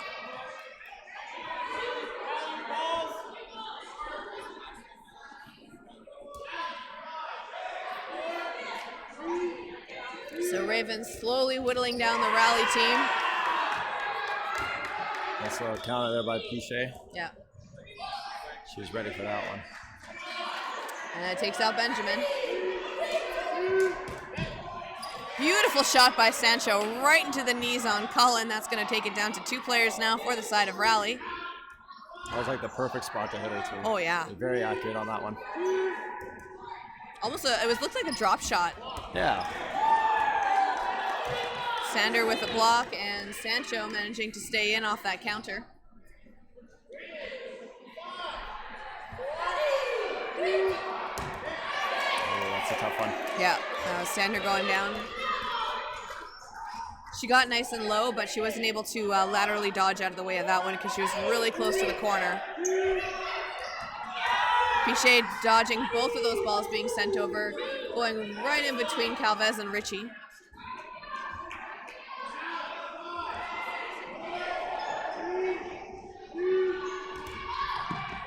Blocked by Frame. Sancho just dancing that line every time. Again with the biggest smile you'll ever see. Oh yeah. But if you got the fancy footwork, use it, right? Pichet dodging both of them, rushing up to the line again, sees the ball being rolled over, manages to go for it. Sancho rushing up to kind of throw her off. Manages to take out Frame in the knees. So 3 left now for Ravens. Pichet is trying to whittle it down. It's a 1v3. Sancho with a block. Ooh. Toughie. Right in the boob. Yeah, it was a great hit by Sancho. Again, that cross-court counter, that's what Ravens, that's their bread and butter. Keep the opponent distracted by the straight ahead and then nail him right on the cross. Yep. Cross shot.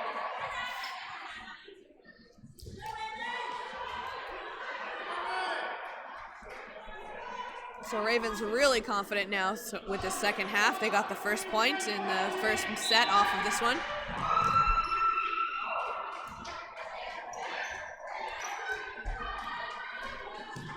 Great aggression from Spears, holding that ball up, faking them out.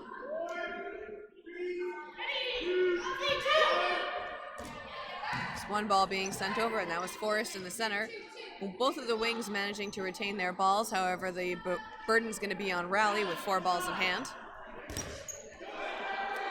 Benjamin with a dodge. Forrest getting nice and low, just sailing past the side of her head there.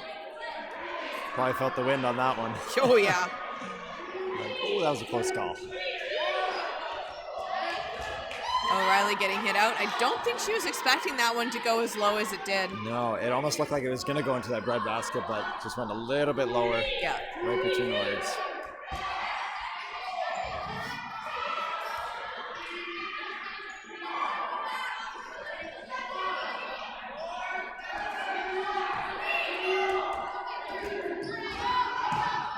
Gostowski goes for it. They're doing a great job of keeping their aggression up. Yes. Gostowski is a really aggressive player, and they managed to kind of stare down the barrel of some of those Raven throws and really throw them off of their game psychologically. Like, they have great aggression. I was going to say, especially Gostowski, her fakes are very convincing.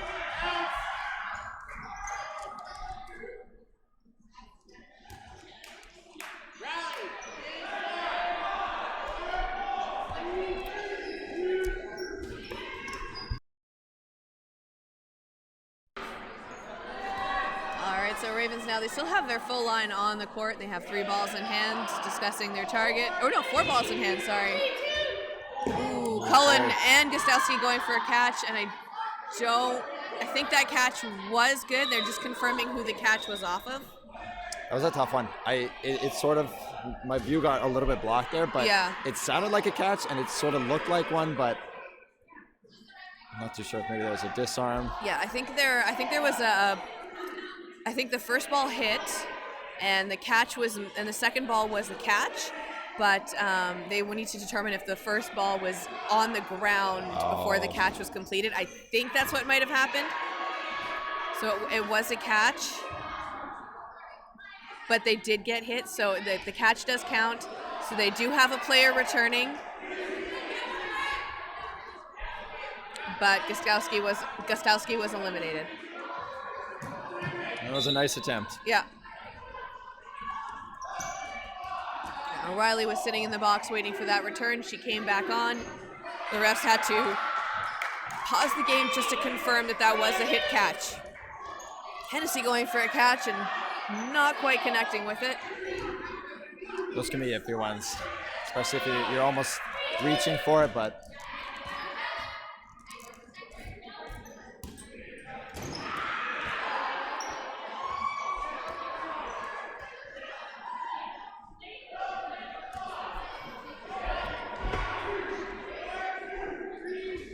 You see Raleigh coming up to the line, taking a shot at Keller. Keller managing to block that one down right off into the side, into the ball retriever, Corey Linz. great block by Sander. You can always tell which is one of the Linz boys based on their shoes. Yeah. They wear very colorful shoes. As far as I know, their whole men's team, Heathens, they have Yes. quite the collection. Always very bright. The Linz boys being notorious for the infamous Eldon Wu jersey auction. I have no idea how much money they spent on some of those jerseys. Well, thankfully, in a good way though, it was a good support for Eldon. It definitely helps. But yeah, Some of those bids, I'm pretty sure he flew first class to Edmonton for Worlds. Yeah.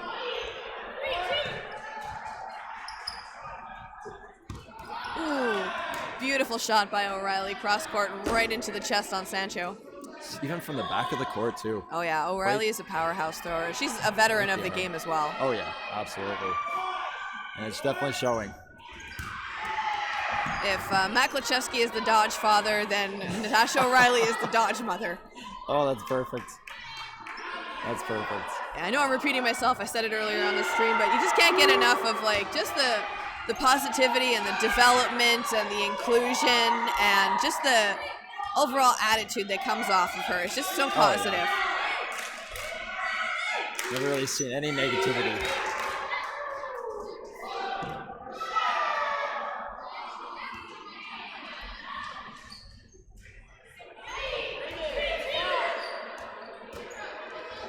Great movement.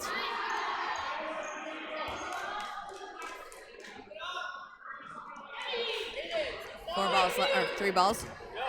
Blocked by Sesterniak. Spear going for a cross court on O'Reilly. O'Reilly managing to dodge that one.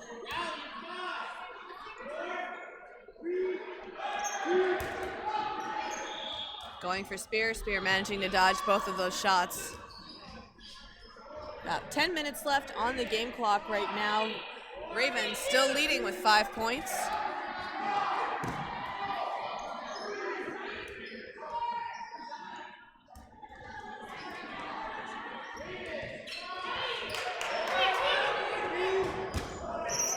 Dodged by O'Reilly. I think that was a collision shot with the balls. Yeah. Okay, it was right in front of her as well. Yeah. So it's just Spear and Keller left now for the side of Ravens. Shesterniak taking a shot at Keller. Keller dodging that one. That's going to give the burden now onto the Ravens. So it's going to be a 1-1 exchange. So we've got a 2v2 situation. So they're probably only going to throw one ball at a time. Right on the toes. Yeah, takes out O'Reilly. Shesterniak still in.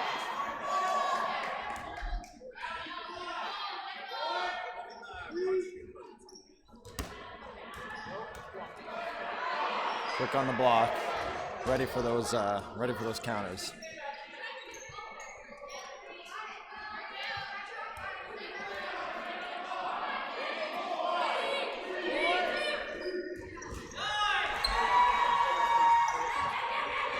Sesterniak coming in and taking a shot.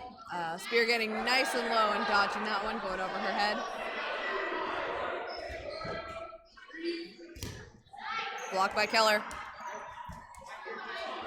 Looks like she's changed it up since the first half when she had her 1v situation. You're getting a little bit more movement this time around. Right in the shoulder. So she's just whittling it down to a 1v1, but you can tell she's getting a little bit tired. Yep. Ooh, Keller. Almost caught reaching there for it. Yeah. Rookie mistake. Never reach for catches. I'd agree with you, but I find myself doing it a lot too. Yes, but you have the wingspan of a condor because you're a very tall person. It's a blessing and a curse. Yeah, you have the arms for it. Let's put it that way.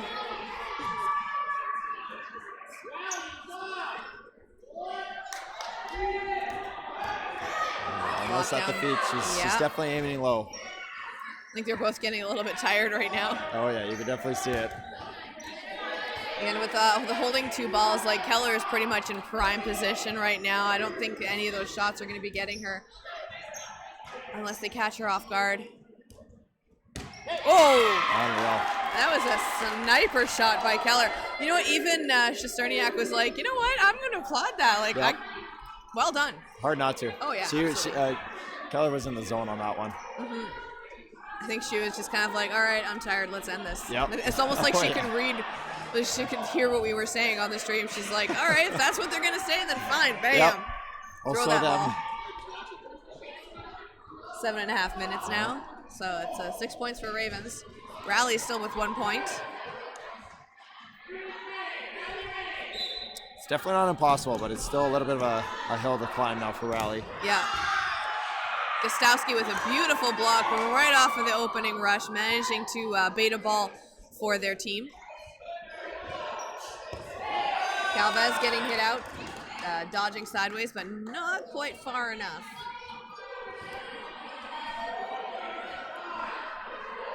So yeah, 4 balls now for the side of Ravens.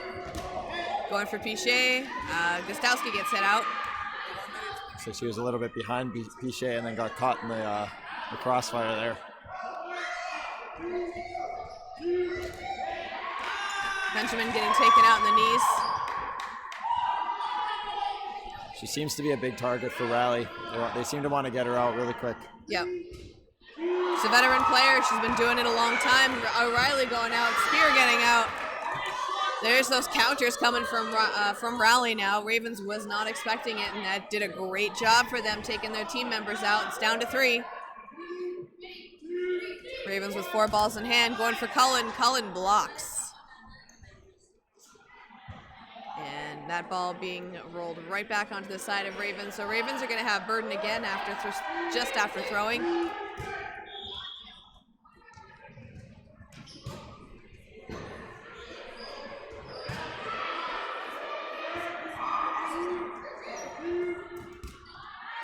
Oh, looks like it was just a skim on. Yeah, so Keller and Richie going out now, so it's just. So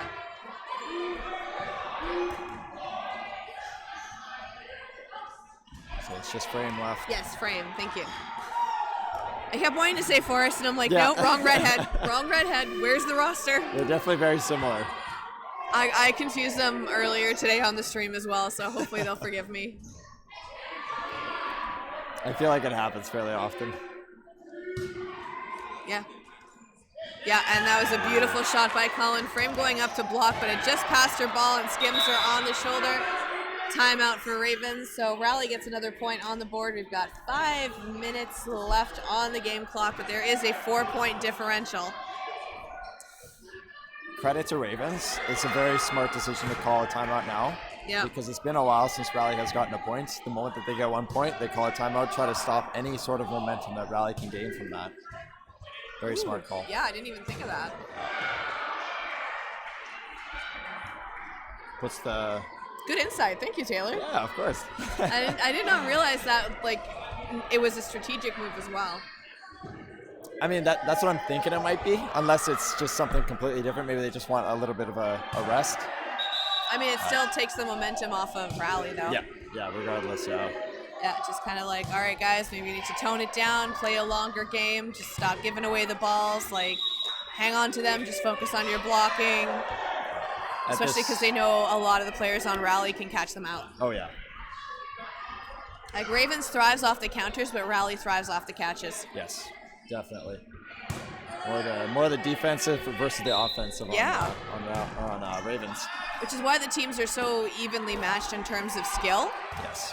But it's very interesting to see how they apply those skills with their strategies.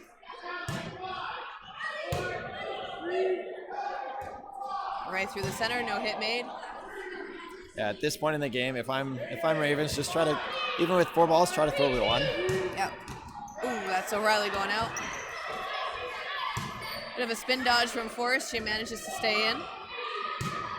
Especially with time on your side, you want to try to dwindle it down. But, I mean, if you're feeling those counters, go for it, right?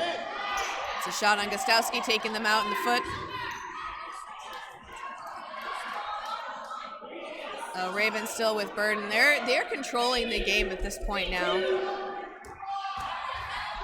A little bit short on the throw there from Forrest, almost going into Hennessy, but popping up.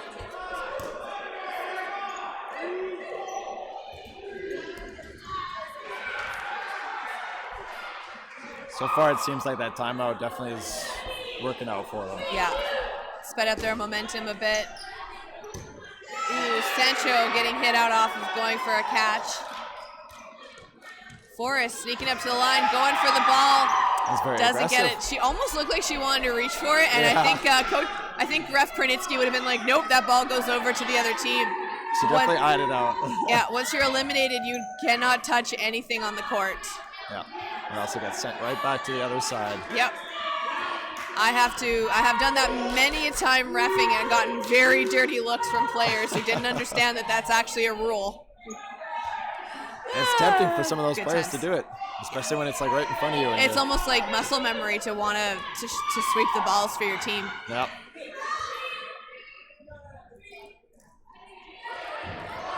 All right, so 3 balls now on the side of Ravens with Burden to throw. 4 players taking out Shesterniak right in the ankles. Beautiful drop shot by Spear. Hennessy taking a shot at Spear. Spear managing to kind of skip over the ball. Hennessy almost like rushing to the line. She saw some of the Ravens players having a chat after that successful hit. Almost trying to catch them off guard. Just right up at the line, trying to scare them with the big smile. Yeah. Block by Spear. Block up and back too, so almost, I think from the perspective of Rally, it almost looked like she might have blocked it into her teammate, but nope. And Spear takes out Hennessy right in the ankles. 2 minutes now left on the game clock. That's going to be 7 points for Ravens, 2 points for Rally.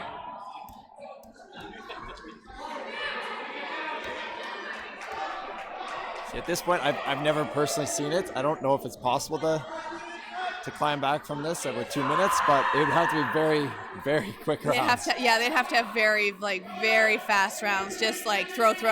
Yeah, just go for everything. Yeah, I think Ravens are pretty much controlling the game at this point. They pretty much are the pace setters for this one. Yeah. So I think this one's gonna go for Ravens.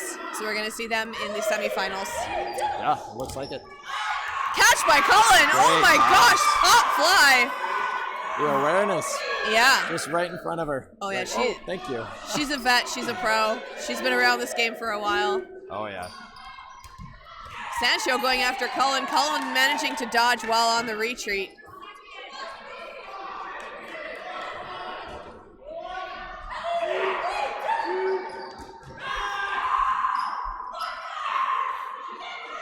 Still feeling that hype. The Ravens coming, or Rally. Yeah. Well, I didn't call them Queen Bees. I was going to say, at least it's not Queen Bees.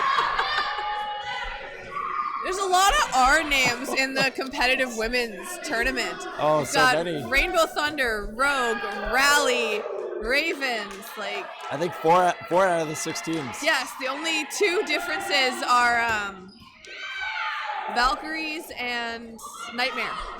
Those are the only 2 teams that don't start with an R. It's especially difficult for referencing some of those because there's so many different R names. And you're just like, you guys. Yeah. On my left. At that point, you just say left side, right side. Great job by Gostowski. Beautiful block by Forrest. It's gonna bring it in now for Ravens. 11 seconds left on the clock. It's gonna go into no blocking. I think Rally might end up taking this one.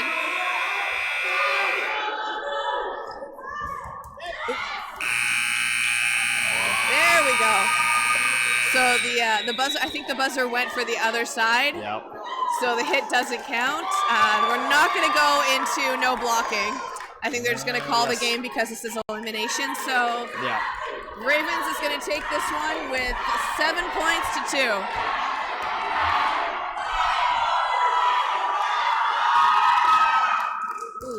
A lot of cheering from the rally side. I think this is going to be the last we're going to see of them today. They did an absolutely amazing job, and we cannot wait to see. I cannot wait to see them come back next year. I want to see what they can do, and I want to see some sick jerseys. Oh yeah. I'm open for commission. All right, well, thank you so much again for joining me, Taylor. Up next, I'm not too sure who we're going to have on here. It is going to be first semifinals match, and as soon as we find out, we will let you know. Awesome. Well, thanks for having me. Awesome. Thank you for joining me, and good luck reffing out there for the rest of the day. Oh, 3 more matches to go for the gold. Oh yeah, tons of fun. Lots right. of fun here. See ya. See you later.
All right, and we are back. This is the women's semifinal match. It is Nightmare taking on Rainbow Thunder. I'm being joined by one of the players and one of our seasoned referees, Tracy Noslari.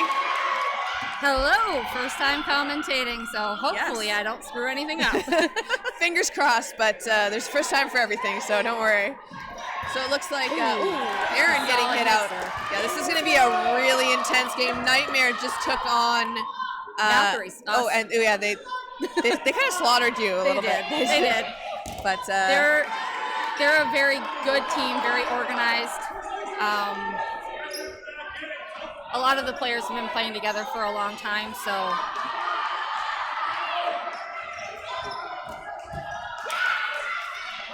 That's a solid hit on Norris.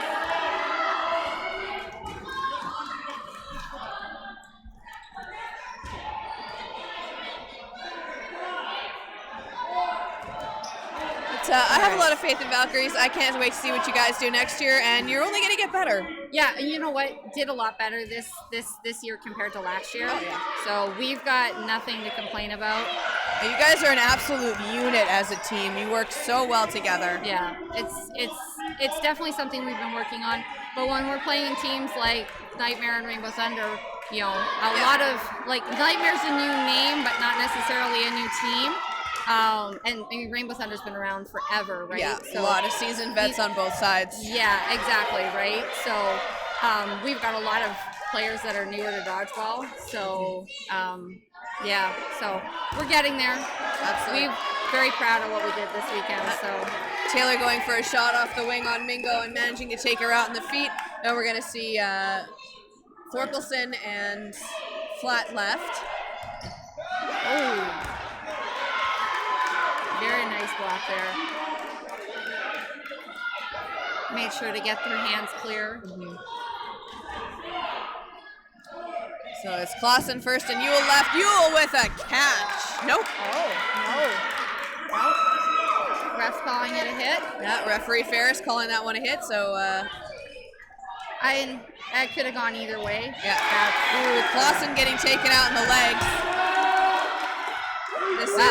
This one might be a bit of an upset game. I'm not too sure. Maybe. No points on the board yet though. And first takes the first. Yeah, first getting hit out off just on the top of the head. So first blood drawn is going to be by Nightmare. Yeah. So Nightmare, they're kind of looking like the dark horse of the Real tournament from last week. Definitely, for sure. And again, they're a strong team. They've been working hard. I know they've been practicing a lot, and you can tell. So, yeah, I expect to see great things out of them. Yeah. Of course, Rainbow Thunder, been around for a long time, always a favorite. Yeah. Made sure they sent that second one there just to make sure that hit was connected. Oh, yeah. Definitely something you want to do when it comes to Thorkelson. Yeah, both teams sending two balls back and forth against each other. It seems to be the only way that they can hit out some of these players just based on their agility levels. Yeah. Lots of intensity from both sides. Even the ball retrievers are getting really into it, making sure that they know how to make their play calls.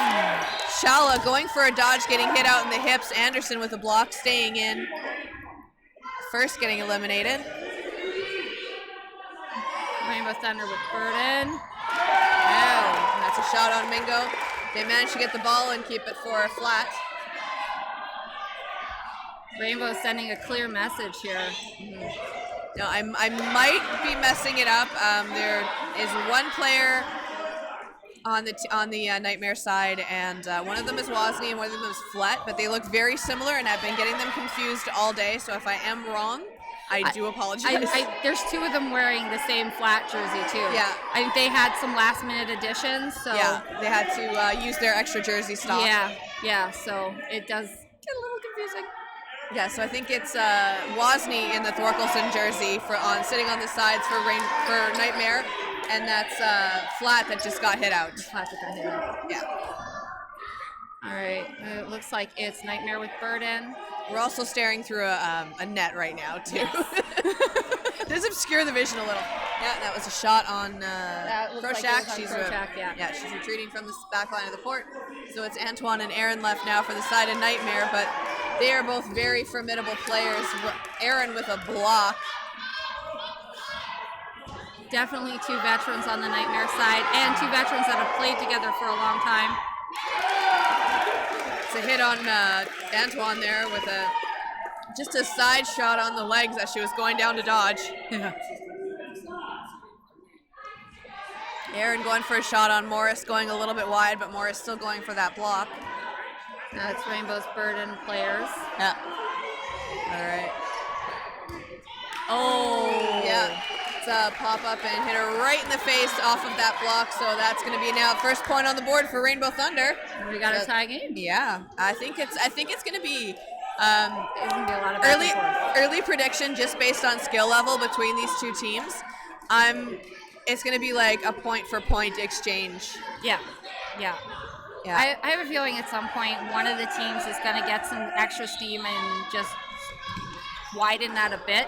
Yeah. But I'm blocked into her foot. Yeah, that was Wozni right off the opening rush. So it was a shot from Yule, I believe. I believe so. Yes. Yeah.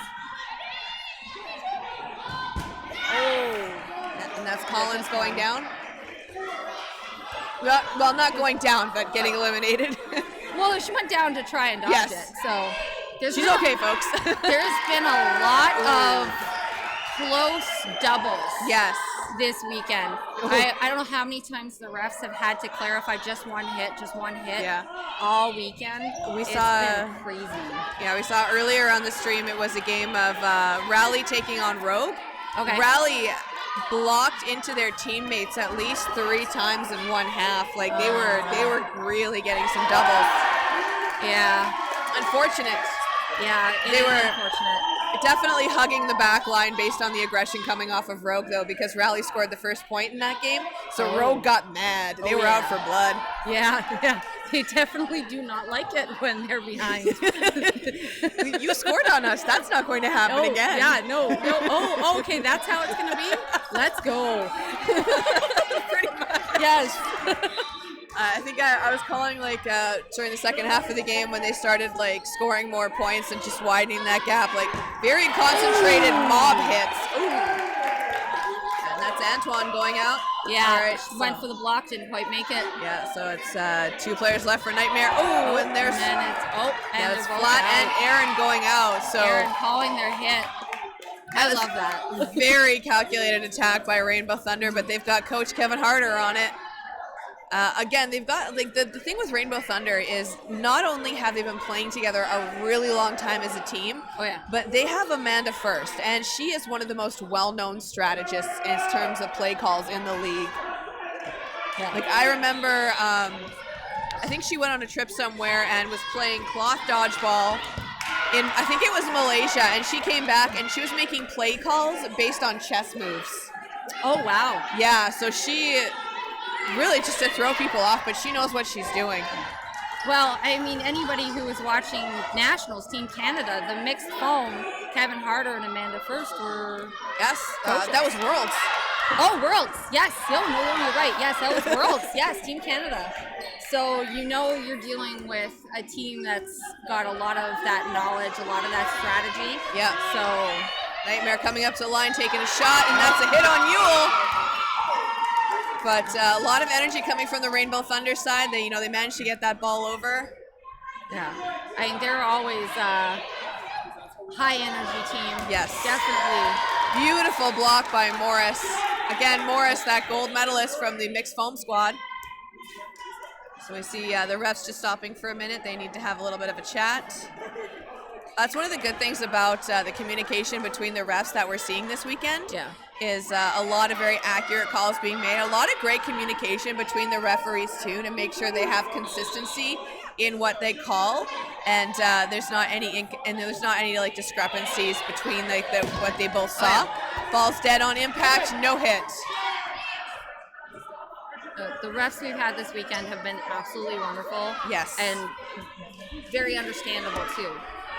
Yes. They've clear communication to the players, which is sometimes hard to do in these loud situations, especially these loud games. Rainbow Thunder's a loud team. Valkyries is a loud team. And they definitely bring a cheering section. Yes. Yes. Well, they've got a large squad too, right? Yes. So the people that are sitting off, they're going to be screaming and engaged, especially since they can't shag, right? So yeah. Ball retrieve. Oh yes, ball retrieve. Yes, sorry. So anyone's watching from the UK, that's what we call it in Manitoba. It's really weird, but we call it shagging for the ball retriever sometimes. I will do my best to call it ball retrieving. I'm sorry. All I was good. going to do it once, you know All it. good. I love Rainbow Thunder's wearing these bracelets for the players that set off. I passed one of them earlier today to ask them about it because I'm like, what is that? So if you notice those orange bands, they have little ducks on them. They're sitting ducks because they're sitting off the side. So that's how they know which players were off that round, is the ones that are wearing those bracelets. So that's cute. Yeah. Well, I stopped one of them after we played them in round robin because I'm like, what are those? Interesting. All right, so we're going to see now three players left now on the side of Rainbow Thunder. No, four players. Those jerseys just blend together. Antoine with the block almost right into the face of Coach Coombs. That's going to get 4 balls now to the side of Nightmare. So Nightmare discussing strategy. It's McLaren and Antoine left, both veteran players of the game, sending one over. And that was Clausen who manages to dodge that one. Yeah.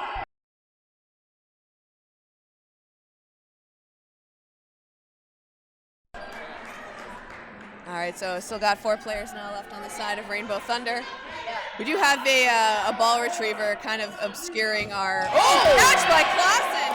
Off of McLaren, absolutely beautiful.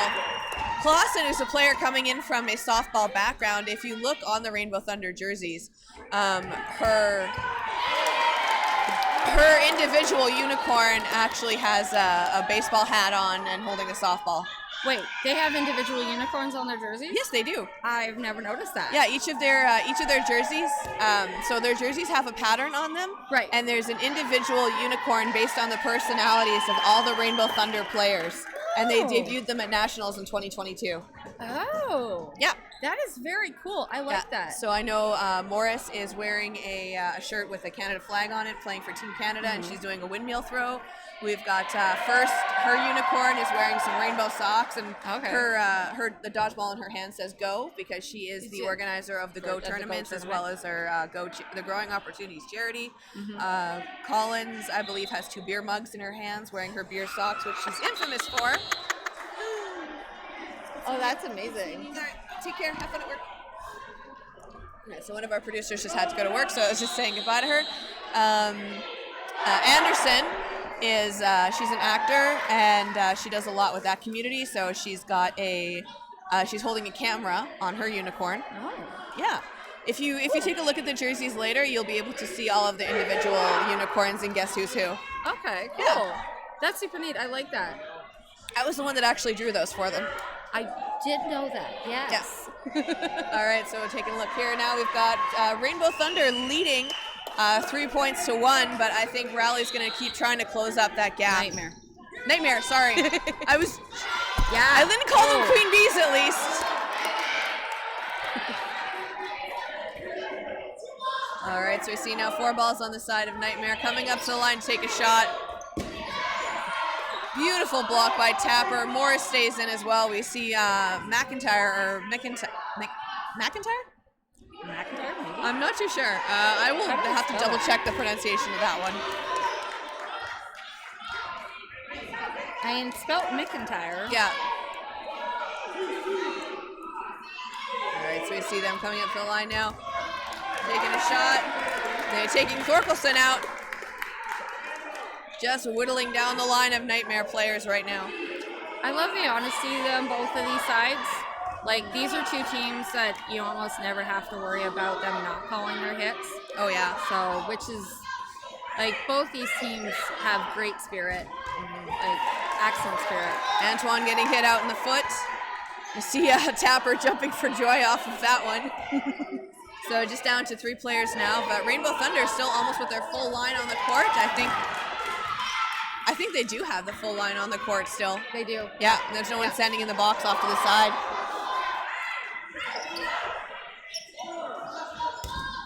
Blocked by Aaron, goes off to the side of Rainbow Thunder. That's going to continue to keep burden now for the side of Rainbow Thunder, so they are controlling this round. Very much so. Yeah. But they're good at that. No hits made for the side of, no hits made on any of the Rainbow Thunder team members. We just have Nightmares down to 2. Yeah, We it got looks Aaron. like Aaron and Oh, Flat, almost but got Aaron past just it. got hit out. Now it's just the one. Yeah. Ooh, block, and that one right in the forearm, so that takes out Wozni, and that's going to be another point now for Rainbow Thunder. Coming in really hard. Yeah, so I can see that they're trading off their ducky wristbands. Yeah. So interesting.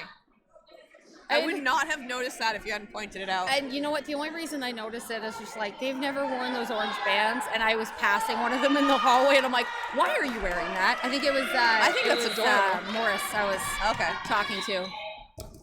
See, off of the opening rush, that takes out Shallow right in the knee. You see referee Ferris calling it, and then he's got Burden now 4 balls in hand for Nightmare, sending 2 over. Right through the center, no hits made. There's been a lot of solid toe hits this weekend. The refs have been very good at calling those and noticing those. Yeah. It's a tricky thing to call. You almost have to listen to it more than see it. That was blocked by Aaron. Oh. Collins going out. Because I'm trying to move out of the way.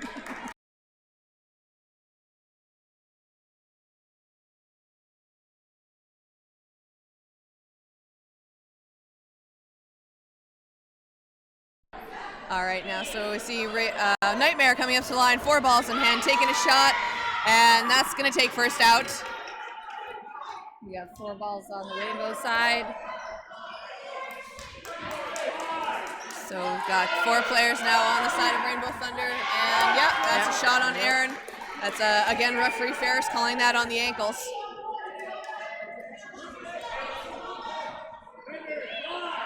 Nightmare now being counted down, 5 seconds to throw. Blocked by Ewell.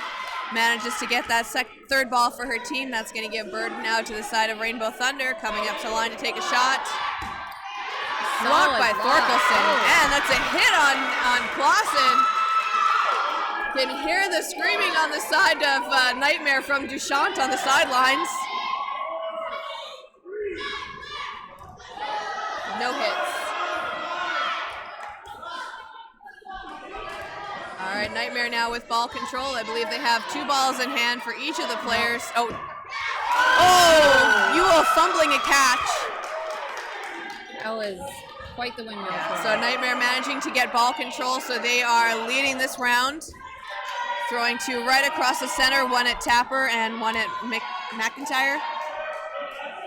I'm going to figure that out at halftime. It's going to bother me. Yeah, I will.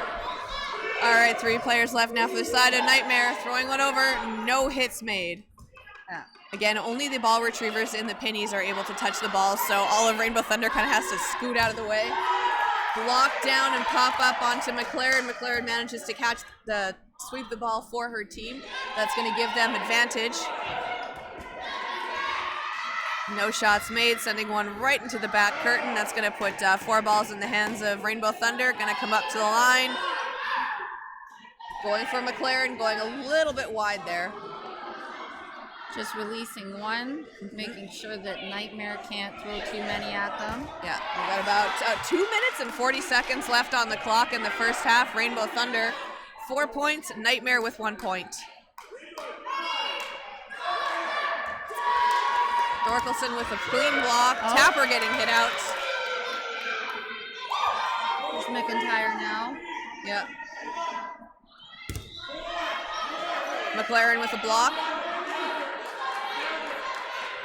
McLaren's another Team Canada player. Yes.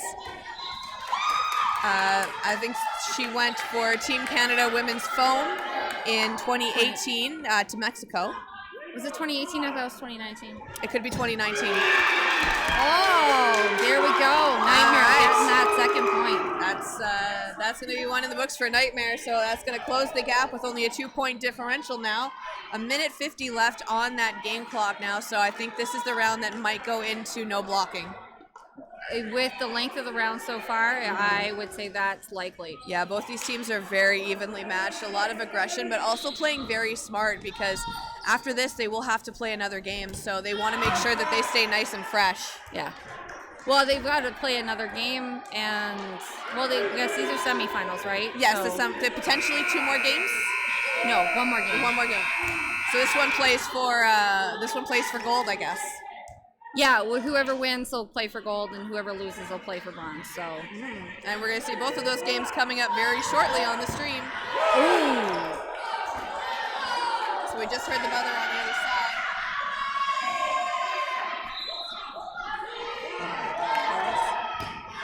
Ooh, and that's Thorkelson going out.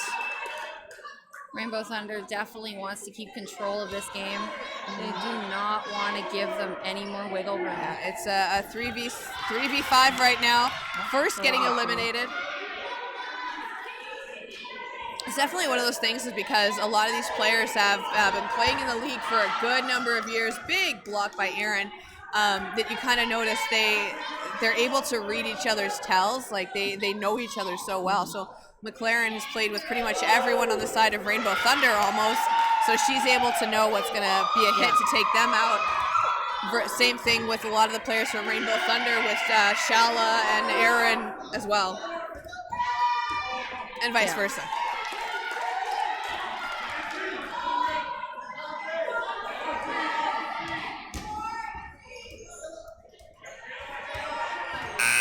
And that's going to be time. We're going to go into sudden death.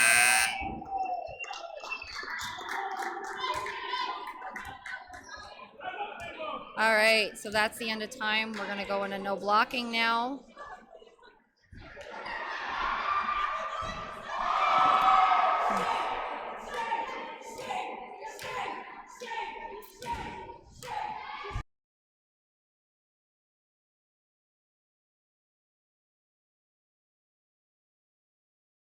All right, so going into the second half, both teams look like they're discussing a little bit of strategy right now. We're no blocking right now. Oh, right. Yeah, so we have to finish the point. Yeah, they're still on the same side. Yeah. Whoops. Yes. So one of the teams must have called a timeout to get a chance to discuss some strategy. So both of them are taking that opportunity to talk it out. Yeah. So these are the semifinal matches right now. So we are playing 2 full 20-minute regulation halves. So they're going to go into the no blocking. Catches will count for re-entry. So we'll see. We've got Yule, we've got Kroshak, we've got Morris, all really known for their catching abilities. Clausen as well. Shala getting hit off an accidental block on that one. So it's just Erin left in. Erin is also a good catcher as well, so she might be able to bring it back for her team. I think that a catch that come in at the last second would be absolutely just clutch moment for her. See Morris with the wind-up. Erin dodging both of them. Yeah, making sure she had her hands up. Nope, I didn't get hit. Getting very small on the court. Sending one over, going for Morris. Morris dodging. Oh! Beautiful. It didn't even break her stride on that one, so that was a catch by Morris. So smooth, so smooth. All right, so we're going to switch it up for halftime now. We're going to see Rainbow Thunder moving to the other side of the court. And now for strategy, what do you think Nightmare is going to be changing up to try and take down Rainbow Thunder? I mean, it's hard to say. They're getting hit out on a lot of close hits. I think they need to maybe focus a little less on blocking and a little more on dodging. Yeah. It's been a lot of grazes. So I mean, if they move themselves out of the way, and they don't have to move much, and they can survive, that's going to be key for now, right? Because they're hitting Rainbow Thunder players. They are getting people out, but they're not surviving as long as the Rainbow Thunder players are. So going for war of attrition at that Yeah. point. I think possibly going for more counters, being a little bit more aggressive. Like Rainbow Thunder throws, they throw back immediately, try and catch them off guard, because Rainbow Thunder is very confident in their gameplay right now. They are. They have a very set strategy. They have a very set style. So I think Nightmare needs to kind of get into their heads and knock them off their game. So a little bit more aggression from the side of Nightmare. And I think they could possibly turn this around. Nightmare is definitely very capable of that. Like, they definitely have some aggressive players. I have seen them come in with those counters, especially their guards, on the outsides there. They've got some very strong guards, and they definitely like to put the pressure up. Antoine Chala for sure. They just kind of stood out this weekend as I played them. So. Oh yeah. So I got to play them twice this weekend. So got to see a lot of their play styles. So. We've got both the coaches on the side for the teams there, discussing strategy with them, giving them a confident boost, letting them know that no matter what, at the end of the day, they're still winners for making it this far. Oh yeah, everyone's a winner. And really, at this point, winning this game is more about comfort, I think, right? Yeah. You win this game, you're going to the gold medal game. Means you're gonna win a medal of some sort. Yeah. They want to play conservatively too, because again, someone's got to go up against Rogue, and I know Rainbow Thunder is out for blood. They came in second last year, and I don't think they want a repeat of that. No. Although Rogue did take them earlier in the day with a 6-3 win, so we'll see what happens if Rainbow Thunder takes them on for the gold medal game. Yeah, that's going to be if both teams move on, that's going to be an interesting one to watch. Yep. I know I did catch a little bit of when they played in round robin, and I know they were tied up at half there, and then Rogue kind of ran away with it. And that was a hit on Antoine. She comes off the court now. So you're going to see the Rainbow Thunder players. It looks like just Yule's eliminated on the Rainbow Thunder lineup. Got 2 players off now for Nightmare. Ooh, lock into the ball retriever, Jason Mergler from first. First is safe. She's just switching up positions with Morris on the court. She's got a ball in hand, going for that aggression, making sure that ball stays safe. Thorkelson blocking. Shell coming up a little bit short off of the block. 3 players left now for the side of Nightmare.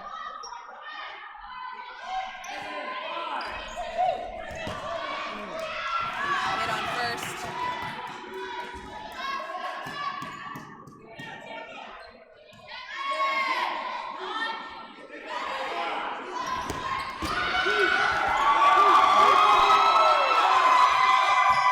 Noticed Thorkelson's playing fast and loose with those lines. Yep. You see, so it looks like they're resetting for a moment. They're starting from the back line. You're going to see Ref Ferris calling a go in a minute, and they are off again. So we see Flat coming up, taking a shot. We see Anderson staying in. Beautiful slide, reaching for that ball. She's got great court movement. Definitely very confident moving around the court. Great block by Morris. Or pardon me, or great dodge by Anderson. And they got 5 balls, so 2 balls in hand. Ooh. Yeah, and that's a hit on Thorkelson. So it's just going to be Flat and Aaron left now for the side of Nightmare, so it's a 2v2.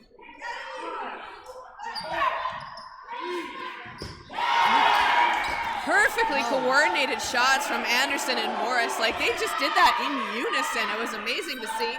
And that took out Flat for the side of Nightmare. So it's still Anderson and Morris left now on the side of Rainbow Thunder, going for Aaron on Nightmare. Oh, beautiful. Blocked by Aaron, yeah. Although one of them does get blocked back over to the side of Rainbow Thunder, so they do maintain that ball control. Aaron's got to be getting tired. Oh, yeah. A lot of last man standing. Or last woman standing, I should say. Last one standing. Last one standing, yes. All right, and Rainbow Thunder's got burden for players. Yeah. And that's a hit on Aaron. That's going to be another point now for Rainbow Thunder. Yeah. It's going to be 6v2 with 16 and a half minutes left. So we've seen that was still the first set for this half, wasn't it? First set for this half, yeah. It was a 4-minute half. That was a 4-minute set. It's comparatively, it's a low-scoring game. We knew these two teams were going to be evenly matched, and I mean, like, you know, Rainbow Thunder took that last point, but I mean, it was 2v1 at the end there. So Nightmare is definitely not just giving these to them; they're making Rainbow Thunder work for these points. And Shala hit off on the rush again.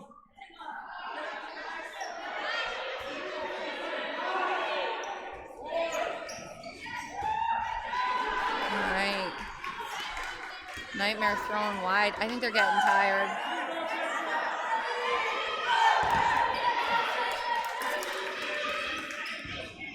I think that's another key factor. Rainbow Thunder's really used to these tournaments, right? They've been around for a long time. They do a lot of tournament play. They're used to... The catch is good. Oh my gosh, did you see this? So Thorkelson, she got hit out, but the ball was still live up in the air, and the ball just went right up into her, getting a catch. Holy shit, I mean, holy crap.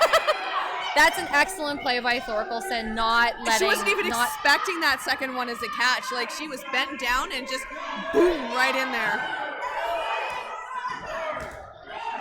Holy Hannah Montana, that was an amazing catch. Super exciting. I gotta remember, Nate only swears. All right, so we see 4 players now. No hits. I mean, it is Twitch, so technically, but still want to keep it family friendly. As much as possible, right? At least PG-13. Yeah. Oh, solid hit. Trade off between McIntyre and Shala. So it's, Clark is in. I haven't seen her play for a while. It's good to see Clark in the game. Ooh, beautiful cross-court sniper shot by Anderson off a flat. Onto flat there. So it's just going to be Wozni left now, for side of Nightmare. Big shot going over there, and I'm not too sure what eliminated her. I'm not too sure. Maybe I went for the block from this angle. Couldn't Possibly. really tell. Very possibly blocked it into their foot. They did have their foot lifted up there. So it's very possible that that's what it was. So. They walked off voluntarily, so they must have known they were hit as well, so.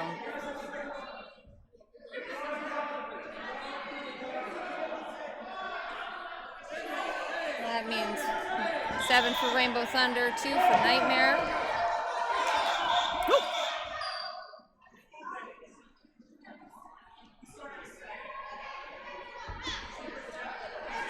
All right, so we see just some strategy being called out now. Oh, must have been a false start. No, it was a false start. They were calling it on them. It was a false start.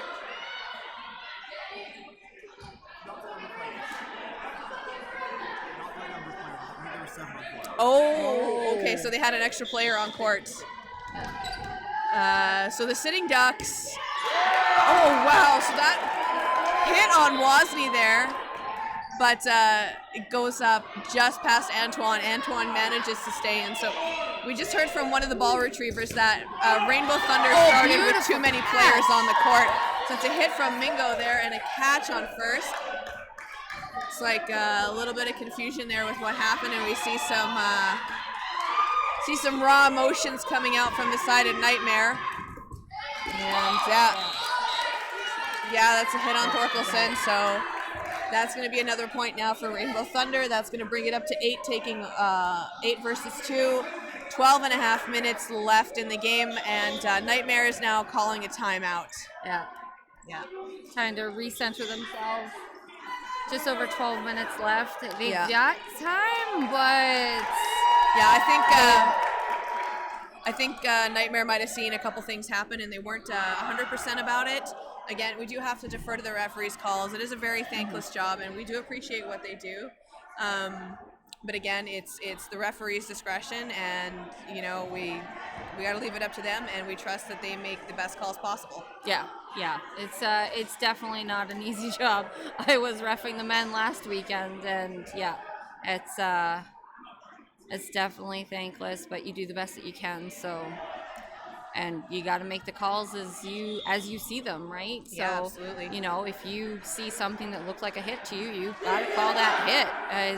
If you don't, and that player doesn't go off, that also affects the game, right? So it's a very stressful job, and I know that Nightmare, they really want to try and close that gap. They've got about 12 minutes left, so there is potential there if they play a very fast, very aggressive game. But they also want to make sure that, you know, every hit that they make or think they make counts, so they are just watching like hawks, those Rainbow Thunder players. Yeah. Again, it is up to the referee, though. Oh, shot off the opening rush. And that's Yule, and I'm not sure who that was for Nightmare, but that was, I think, Wozni. You see them going to the box now. Yeah. Again, a lot of intensity coming off both of these teams. They really want it. Blocked by first, right up into the pickleball nets. That's second time today that Mergler has had to maneuver through pickleball nets to get a stray ball. At least he's tall. He's got lots of leg. It's easy to kind of get over those. Like, if he had a nickel for every time that happened. Beautiful catch by Thorkelson. And that's going to bring Wozni back on. But, yeah, for every time, if he had a nickel for every time that happened, he'd have 2 nickels, which is kind of weird that it happened twice, right? Yeah. As Dr. Doofenshmirtz would say. All right, so Rainbow Thunder's got ball control. Which isn't the laugh, but it's weird that it happened twice, right? It is weird that it happened twice. Especially with how tall the nets are. So I love the netting that we use. We did see a ball off of a block go onto the track earlier in the day. Yeah, that happened last weekend too. Yeah. I mean, those high blocks, those. Yeah. Ooh, a lot of exchanges going off of that one. Looks like Shala being eliminated. Clausen being eliminated as well. That's going to take Rainbow Thunder now down to 3 players.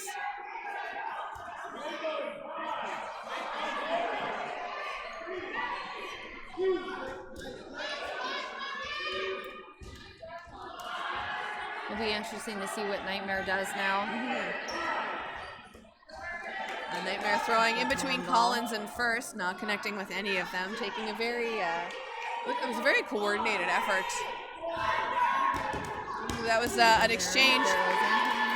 Aaron and Antoine being hit off on the Nightmare side, First being hit off on the Rainbow Thunder side. They have 3 balls in hand. Burden on the side of Nightmare, taking a shot, block from McIntyre. Block. Yeah. Angry block. Determined block. Very determined. Determined block. Aggressive blocking. Right, those always feel good too, though. Like when you like, it's a solid hit, but also a solid block. And it's just like, haha.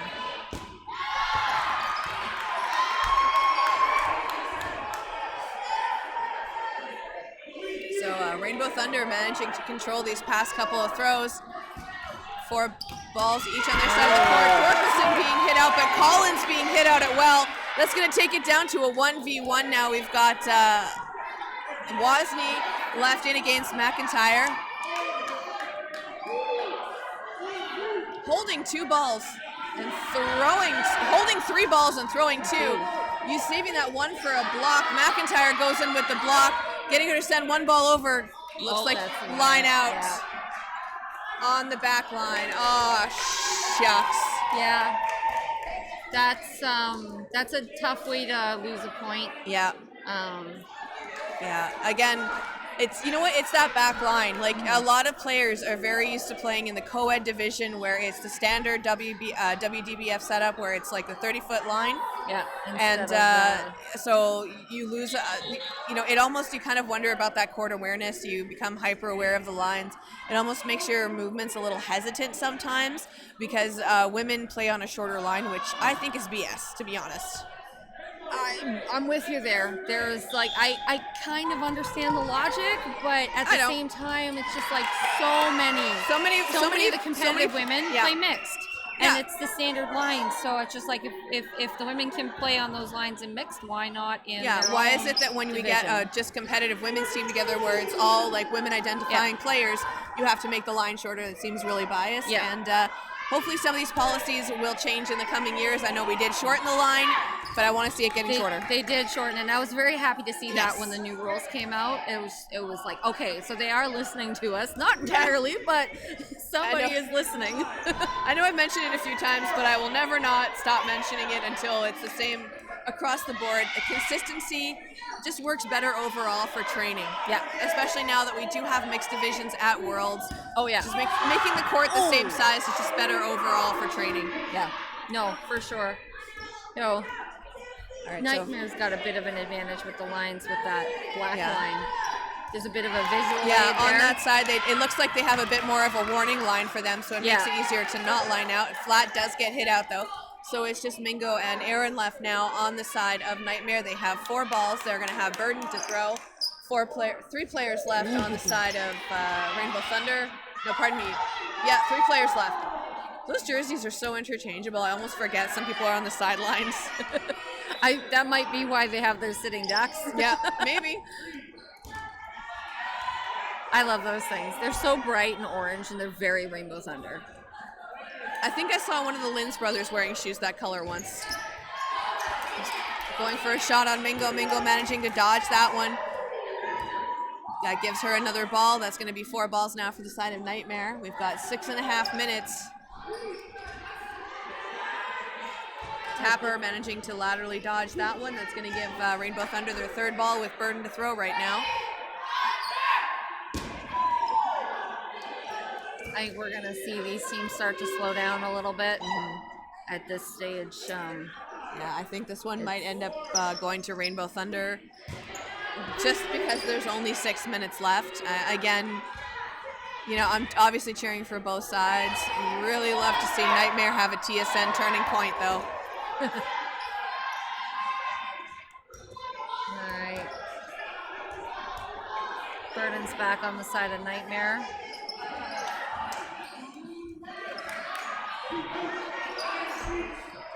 Both Mingo and Aaron are both strong players, strong survivors. Yep. They have a lot of staying power. I do. Oh, that was a double tap on Mingo. You need that to get her out, and You definitely do, because Mingo will catch it. Yeah. If you just throw one and it's in that range, they will move in and catch it. So yeah, a lot of the players on Nightmare, you almost need to double tap. You need to stagger those shots so you can get them when they block one. They're not looking for that second one, so catch them off guard. But you can't really take advantage of doing that too many times because they will learn and they will compensate for it. So it's almost like a trick shot sort of thing, but really good strategy-wise. Yeah, wonderful strategy. So 5 minutes left now. Rainbow Thunder leading leading by 10 points. Sorry. Prochak with that pitch. Oof, yeah, she is dangerous. She's wicked off the rush. Yep. Dangerous. Yeah, her individual unicorn on her Rainbow Thunder jersey is holding a megaphone and is throwing a cupcake. She's known for her baking skills and, well, she's very loud. She has a boisterous voice. Yes, for sure. Which is great in a gym like this because you can hear those play calls being made. Yeah, no, for sure. And it's tough in these environments, so you gotta find ways to communicate to the rest of your team, and Rainbow Thunder does that very effectively. Oh yeah. Again, with a strategist like Amanda First, like they work like a very well-oiled machine, Rainbow Thunder. Yeah. I think this is the first provincial outing for Nightmare, but they have done an absolutely amazing job with the team that they have put together. Yeah, it's definitely their first outing. Though a lot of them hit on Anderson. A lot of them are still veterans players. A lot of them are no strangers to this environment. Oh yeah, a first-time team on provincials with all veteran players. Yeah. Mingo with a lateral dodge there, managing to avoid throw by Prochak. 3 players left now on the side of Nightmare. We've got McLaren, we've got Mingo, and Wozni. Is that Wozni? Yeah. I'm 90% sure. Oh, you got a ball coming from the other court. Yeah, they managed to avoid that one. McLaren going out, getting a hit.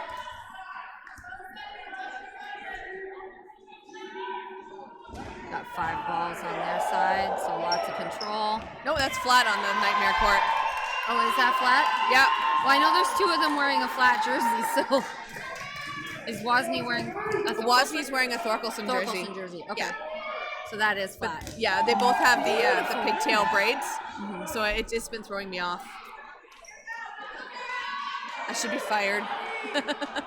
No. Ooh, yeah, that was a hit on flat, so that's going to be another point now for Rainbow Thunder. 2 minutes 40-ish left on the clock. So Rainbow Thunder definitely creating a huge gap on this one. So not the prediction that I thought I was going to have at the start of the game. No, I figured at one point one of the teams was going to run away with it. I didn't think it would happen quite so soon. Yeah, I thought it was going to be more of a second half thing. I didn't think that Rainbow Thunder would dominate as fast as they did in that first half. Yeah. Nightmare side. I was really cheering for Nightmare. Ooh. Oh! Wow, Yule with a catch right off that opening rush. Absolutely just stone face, like, yeah. And? Holding that ball up. Yep. Make sure the world knows what they did. Yep. Just complete boss babe move right there. If anyone on that team's a boss babe, it's either Clark or Yule. Yes. Absolutely. Yeah, either or. All right, so we see them coming up to take a shot, going a little bit short, bouncing up just in front of Mingo. That's going to give Nightmare the fourth ball now. Nightmare picking out their target, coming up to the line, going to take a shot. 1:20 now left on the clock. Coming up a little bit short from that throw from Thorkelson. That's going to change it up now and give burden to Rainbow Thunder. They have one extra player on the court. So it's a 4v3 situation right now.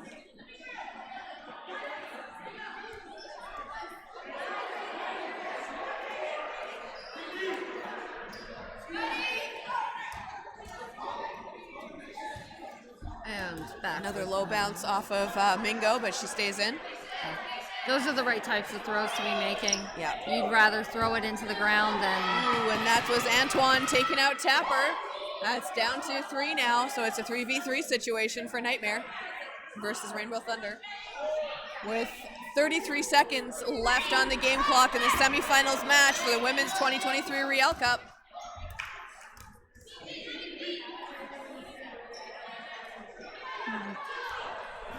That's going to be Rainbow Thunder's return. Beautiful block by Thorkelson. And that takes out Antoine. Again. Yeah, that was a sniper shot from first. Antoine went for the cross court and then first got her out while she wasn't paying attention. And that's a hit on Clark. The trade there. Yep. Clark for Thorkelson. And that's going to be it. So Rainbow Thunder is going to take that one. And it's going to be a final score of 11-2. So Rainbow Thunder moves on to the gold medal match, and Nightmare is going to be playing for bronze. Playing for bronze, yeah. All right. So I think we're seeing that game first, right? Yeah, we're going to see the bronze medal match coming up on the stream next. I'm not sure who Nightmare is going to be taking on. As soon as we find out, I will let you know. And then we'll see later on the stream Rainbow Thunder versus Rogue. So it's the rematch from 2022. So we'll see who takes it this time. Rainbow Thunder, absolutely great outing. They did lose to Rogue earlier in the day. There was a Rogue took it with a 6-3 point differential, or 6-3. So they had a 3-point difference there. But, you know, Rainbow Thunder has been really pulling it together in the second half of the day, playing a very strong, organized game. Thank you again, Tracy, for joining me. And we will see you shortly. I'm going to be joined on the mic by Gareth G. Money Williams. Thank you.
Like they're lining up.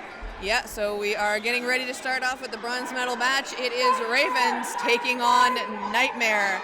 And I am joined by Gareth G. Money Williams of Apex fame. Of Apex fame. So I was just saying off air, I was in this spot last week. You're playing for the final national spot. It's only more 3 teams nerve-wracking in a going. way than the gold medal match. You know you already have that spot, but we'll see. Absolutely.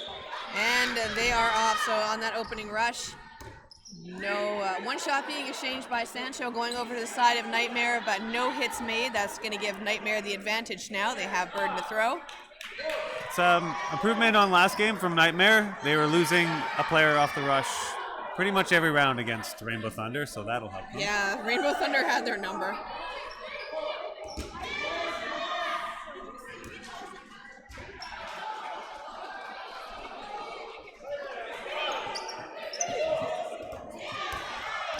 That's going to take Keller out, and that's going to take Mingo out, so it's exchange of players.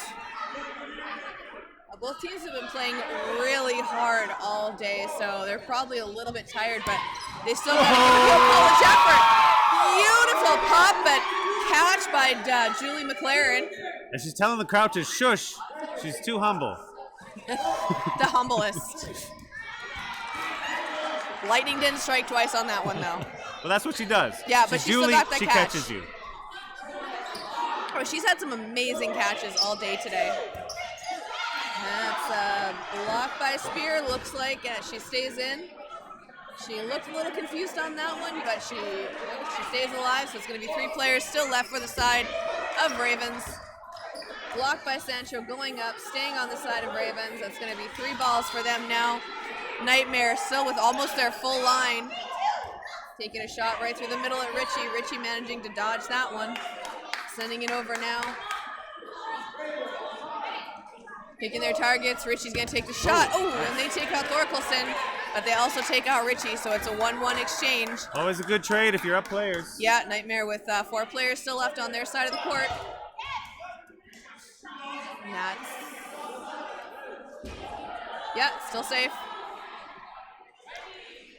She's saying Nightmare coming up to the line. Flat taking a shot. Flat with a huge windmill throw. More balls now for the side of Ravens. Going for Antoine, they managed to miss. Tries the rush counter and spikes the ball. But the crowd respects it. That's what I heard. That's a hard thing to do after you've been playing all day, so absolutely well done by Antoine. And Sancho going out, I think that was hit her in the fingers.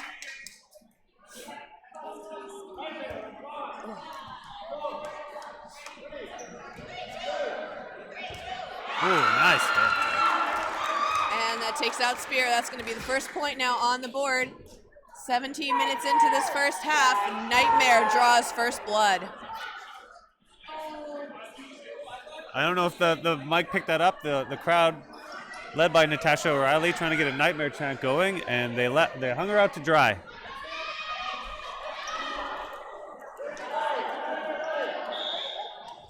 Let's see what happens off the rush here.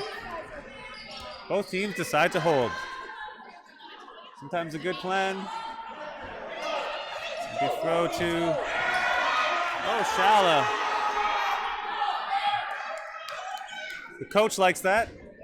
Hit by Shala there.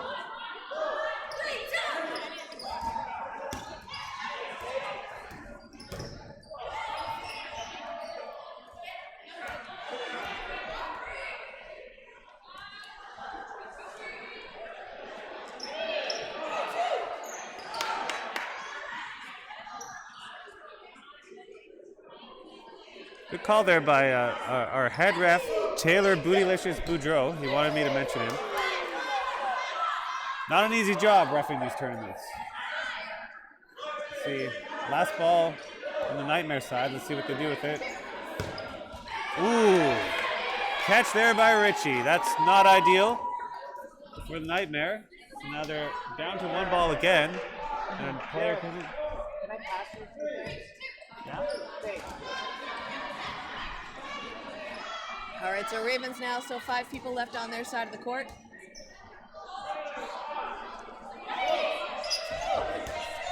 Beautiful block by Benjamin. Oh, shot on the shoulder to Mingo. That's a shot to Benjamin. And that takes flat out as well. Nope. Sorry, she stays in. It was Mingo going out. Again, with the braided pigtails, like, it's just so hard to decipher. All right.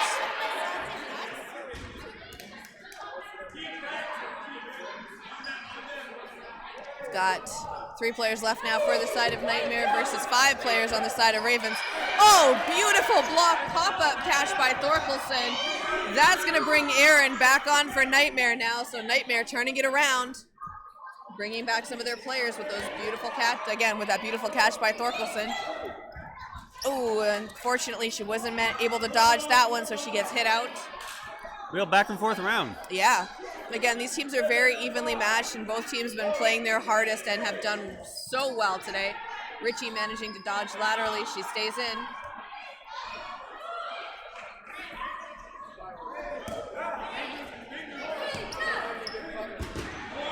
Going straight to the back line, hitting that curtain. One of the balls rolling over. Antoine looks like she was going to go for it. They took a shot at her. They could see her coming up to the line there. The ball rolls over, but she manages to stay in off of a block. They definitely went on the attack there. Textbook block. If you want to know how to block, watch Taysa. Yeah, she gets nice and small. Like, she's already short. Like, it's not short, but, like, she's already a very, like, small person, and she gets even smaller. She disappears when she's behind that block. She really does. There you go again. Almost a double, but that was a hit on Richie, so that's going to take Ravens now down to 3 players. Ravens now with 4 balls in hand. It's Nightmare, a real mix of experience and some new talented some new players. faces. Yeah, so we've got in the Thorkelson jersey is actually Sheridan Wozni. Sheridan Wozni, not Jenny Thorkelson. No, it's Sheridan Wozni. Ooh, beautiful dodge by Wozni. Speaking of her, they went right through the middle with 2 balls. She manages to avoid both of them. It's going to get ball control now to the side of Nightmare.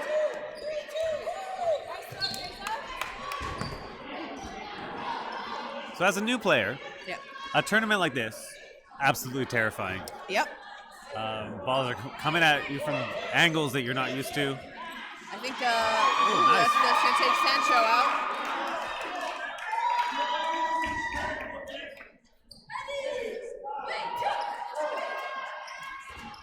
Blocked by Aaron. Aaron manages to stay in, so it's a 2v3 situation right now. Nightmare running the board with 3 of their players and ball control. And they're going to have Burden taking a shot at Carretero and at Sancho. Good play there. Yep. Doing the Exchanging cross cross court. courts. Yep.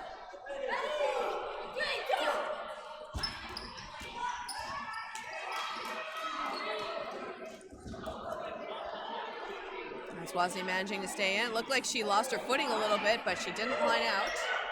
Now, because these are semifinal matches, we do have 2 extra referees. We have our 2 referees in the center, and we're going to have one on the far side of the court and the other far side of the court, and they're going to be watching for line calls and hits that the refs in the center might not notice, because some of those counters can be very sneaky.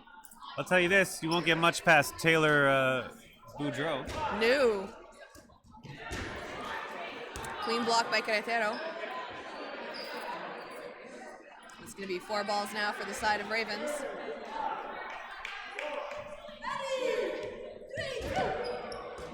Calling out those shots. Oh, nice. Sancho getting hit out. Carretero staying in. That was a hit from Aaron.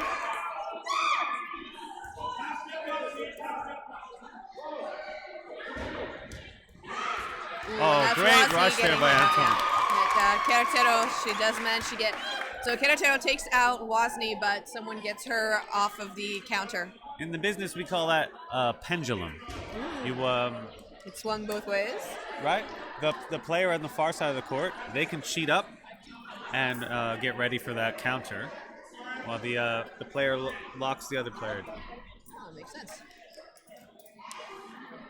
All right, so we've got about 10 minutes and 30 seconds now. I think we have updated the scoreboard on the stream as well.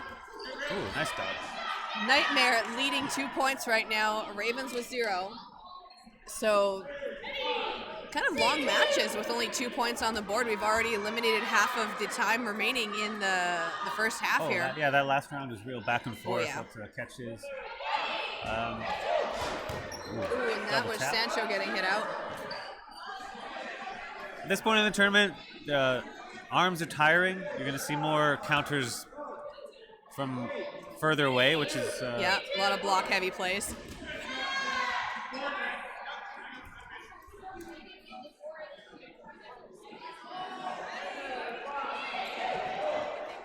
Ooh, nice dodge. Yeah, absolutely. Forrest just sliding perfectly, managing to get 2 of those balls now for her side. So Ravens with 4 balls in hand, 5 players on the court, going after Thorkelson, and yeah, that was a hit. We see referee Ferris calling it.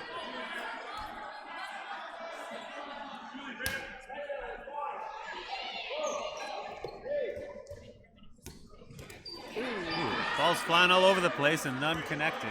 Yeah. Almost looked like that was a hit on Keller from Shala. Oh, there she goes. She's back. That was a beautiful catch by McLaren. That's going to bring Thorkelson back now. Going to take Ravens now down to 4 players. Coming up to the line now, taking those shots. Keller still managing to stay alive. She is in that wing position, holding on for dear life. She is definitely a target for the Nightmare team. Oh. Ooh, yeah, Thorkelson with that sniper shot in on Benjamin. Ooh, Thorkelson going for a catch, not quite making the connection there, so it's going to take her out again. I love that aggression, though. If you have that kind of arm, yeah, taking those pre-counters, at the very least, you're keeping the attacking team honest. Yeah, again, going for Keller there, but Keller just staying in. Ravens now 4 balls in hand, 3 players left on the court. So another relatively long match. We've already had over 2.5 minutes elapse.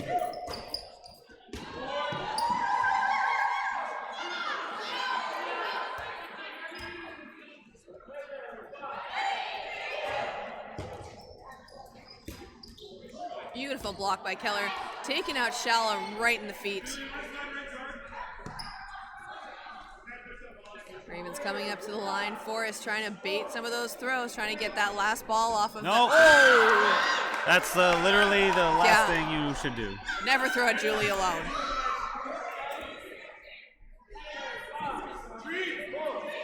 Haven't seen Julie McLaren play for a while, so it's nice to see her come back in fine fighting form. Ooh.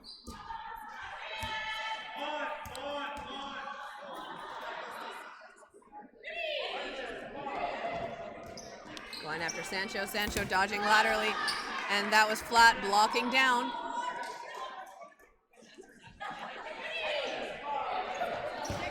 Oh, there you go. Oh, she already stepped off. That was a catch by Sancho, but Keller had already stepped off, so Keller does accidentally eliminate herself, but that does bring the other Sancho sister back. There was a block from Keller, pop fly that Sancho caught, and that's going to be Wozni going out now for the side of Nightmare. I think the ball hits you at a certain angle and you just give up on it. Yeah. And, I don't think they were expecting that much of an arc off of that hit. Oh, you don't throw do at Julie. Don't throw alone at Julie. I don't know if a commentator's allowed to call a timeout, but I feel like going over there. Listen, that's Julie over there. That's Antoine being taken out in the feet. It's a 1v3 situation right now for Sancho. Shala with a block coming in. Coming up just a little bit short in front of her feet. Sancho stays in. She's got 2 balls in hand. Wanting to try and save that ball. Sending 2 over. Oh, and she gets a catch and a hit! Oh, that's going to bring Spear back now. So it's a lot of catch and hit exchanges right now. So Ravens are hanging on, just slowly eliminating those players. And nice beautiful throw. windmill shot there from Flat. So this makes sense. Like, arms are tiring. The balls are getting softer. You're going to see a lot of catches. We do have an extra box of balls. Oh, and Flat going out. So it's a 1v1. Spear taking on McLaren. McLaren with a block. Whew, this is intense. Throwing again at McLaren. McLaren dodging it. McLaren coming up to the line, taking a shot. Just going a little bit wide on Spear.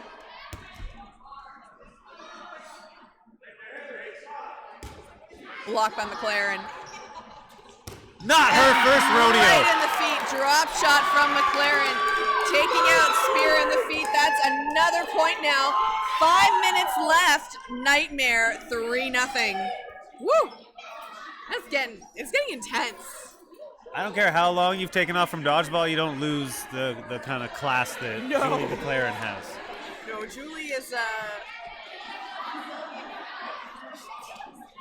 Julie is definitely one of those players where it's just like riding a bike for her. Another opening rush. Oh, flat going out off the opening rush.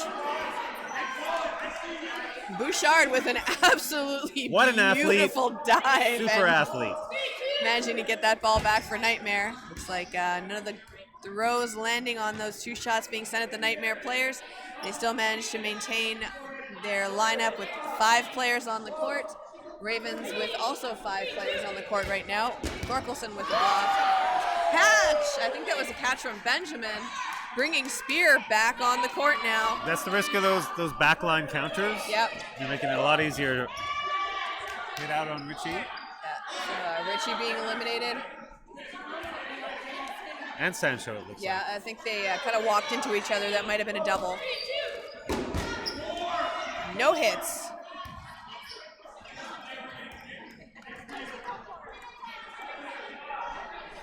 All right, so 4 balls now for the side of Nightmare.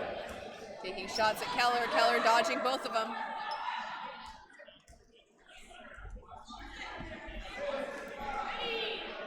Four balls now from Ravens, throwing at Thorkelson. Thorkelson with a block, almost going right onto Wozni.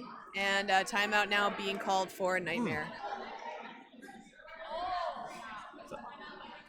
Interesting time to take a timeout. Just, we've seen that a lot from Nightmare today. I think it's also to, like Ravens had a couple good shots in there. They were starting to take out some of the Nightmare players. So calling that timeout when they did kind of takes the wind out of the sails for the Ravens team. So very strategically done by Coach Coombs.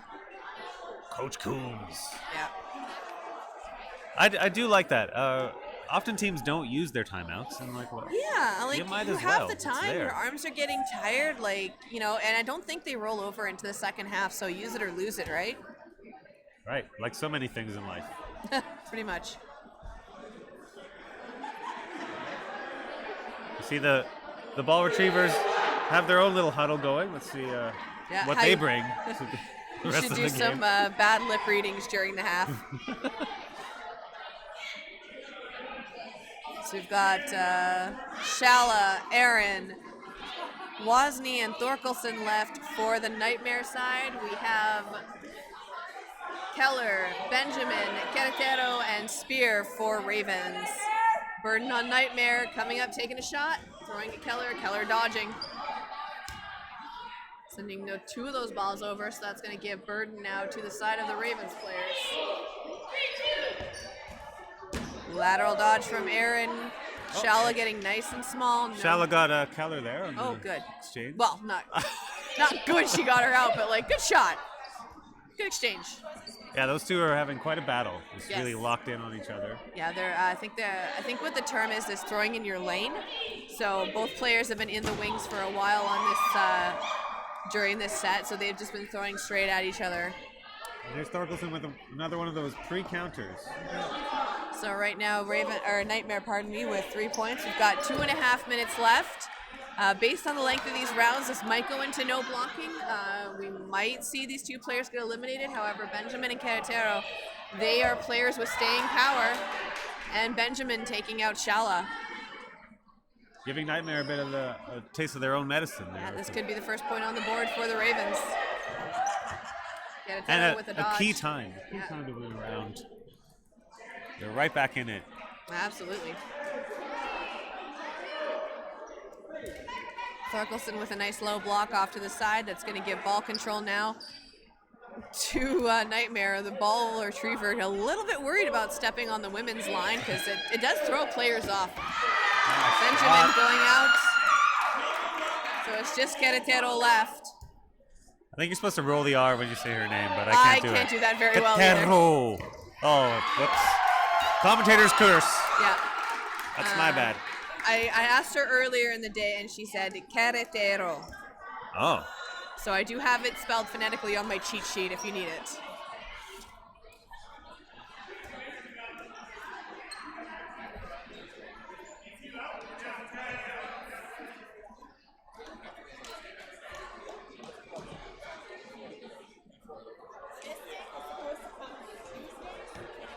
A minute left on the clock. I expect this round to end in sudden death.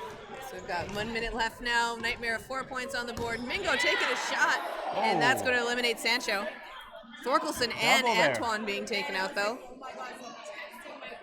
And sometimes that works. Off the rush, throw at someone on the back line. They're not expecting a ball to come at them.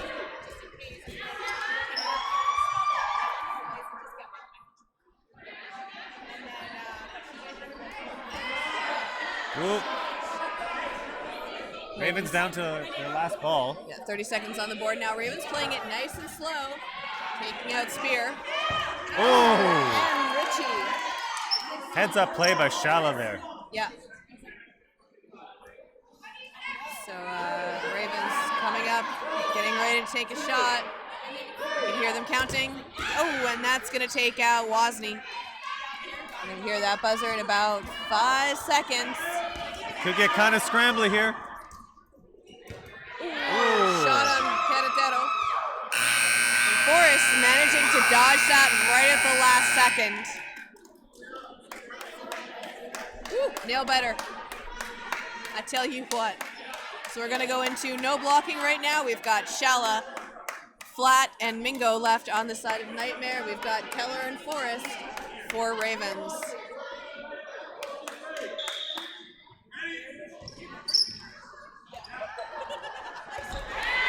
That's Keller going out.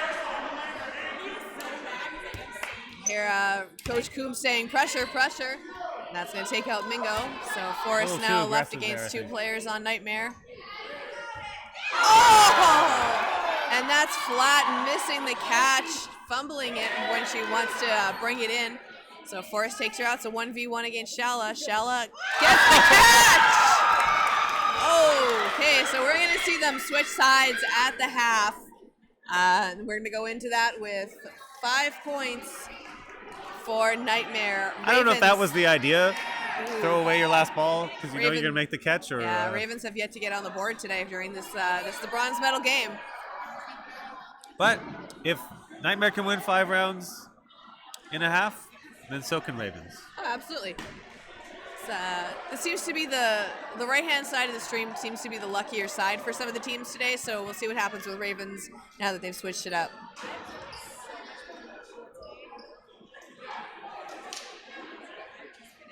And again, they're playing for third, but also the last Nationals spot for Manitoba. So we've got our 3 teams going to Nationals. From the men's division is New Era, Dark Horse, and Zeal.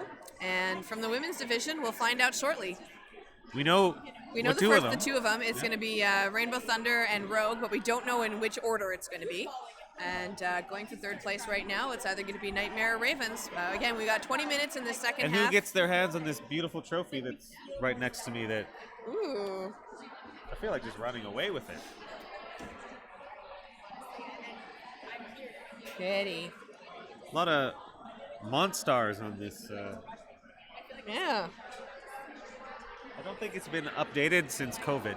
No, I don't think it has, to be perfectly honest. There's not too many Monstars left. Yeah. I mean, taking the trophy and running away with it, that's pretty much how I ended up with one of my dodgeball medals. Was someone, the worker, like the caretaker at the gym, handed it to me at the end of the night, and I had posted it in the Dodgeball Winnipeg group. I was like, hey, someone left their medal at this gym. Yeah. No one claimed it. It's been sitting in my closet ever since. So I'm like, yep. You won that. I got it. I won by default. The 2 sweetest words in the English language. Did you hear about the Spirit Award saga from last week?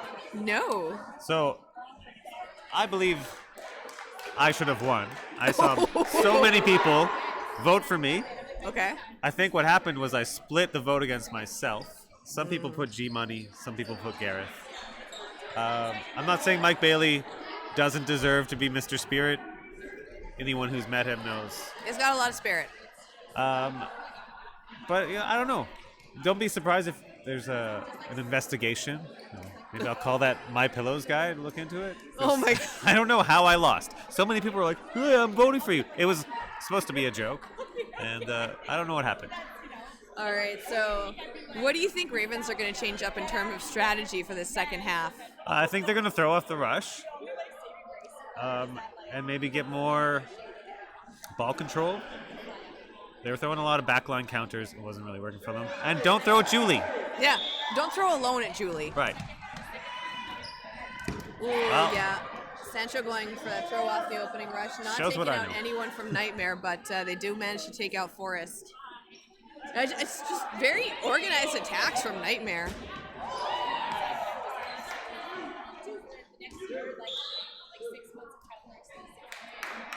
Oh, Taylor Boudreau with an aggressive call there. Yeah. That was a call on Sancho.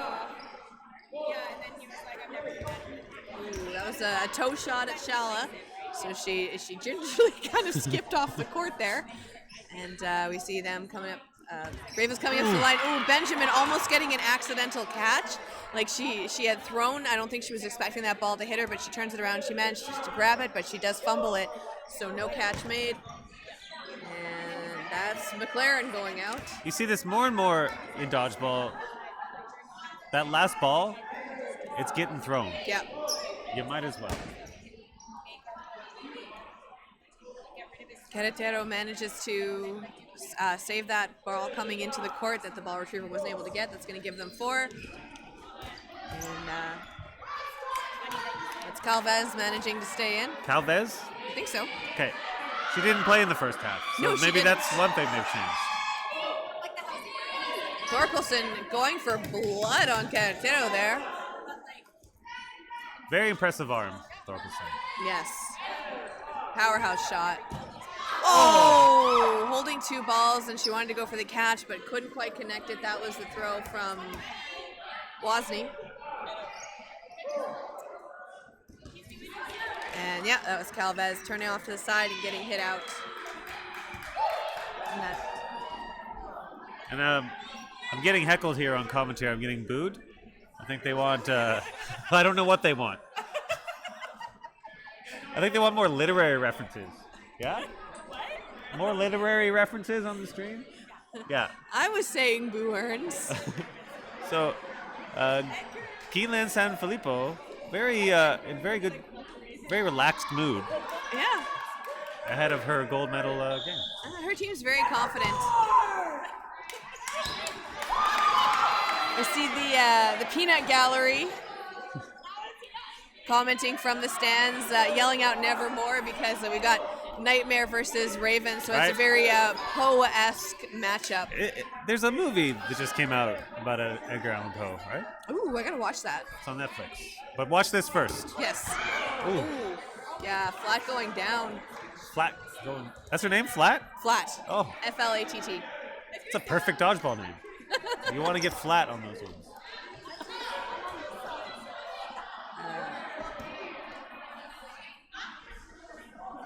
So if you're Nightmare here, maybe you want to start running the clock. Yeah. Getting ball control, working your plays, letting the ref count you down. Mingo! Yeah, Mingo gets the catch. Tap manages to stay in. She goes. They say stay in the court. You caught it. She did accidentally Oh. step. She did accidentally step out, but she does get the catch. I don't think she was expecting it. Not to be expecting honest. it. I think she might have accidentally lined herself out and she's kind of kicking herself, but hey, there's a catch for Nightmare.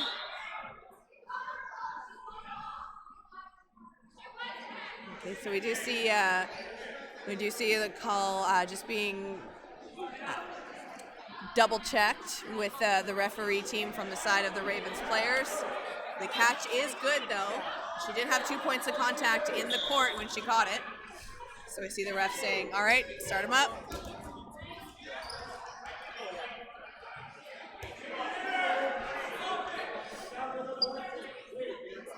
All right, right, so we're going to see now Nightmare. 4 players left on the court, 2 players left for the side of Ravens, throwing 2 balls each, going for Aaron. Aaron staying in. The 2 balls that they originally had being exchanged, 1 being exchanged back, so we got Forrest 2 balls in hand. Sancho Ooh, 1. the old spinneroonie. Yeah, managed to stay in. It's cool when it works. So 4 balls now for Ravens. Ravens with burden to throw. The referee counting it down. They've got 3 seconds.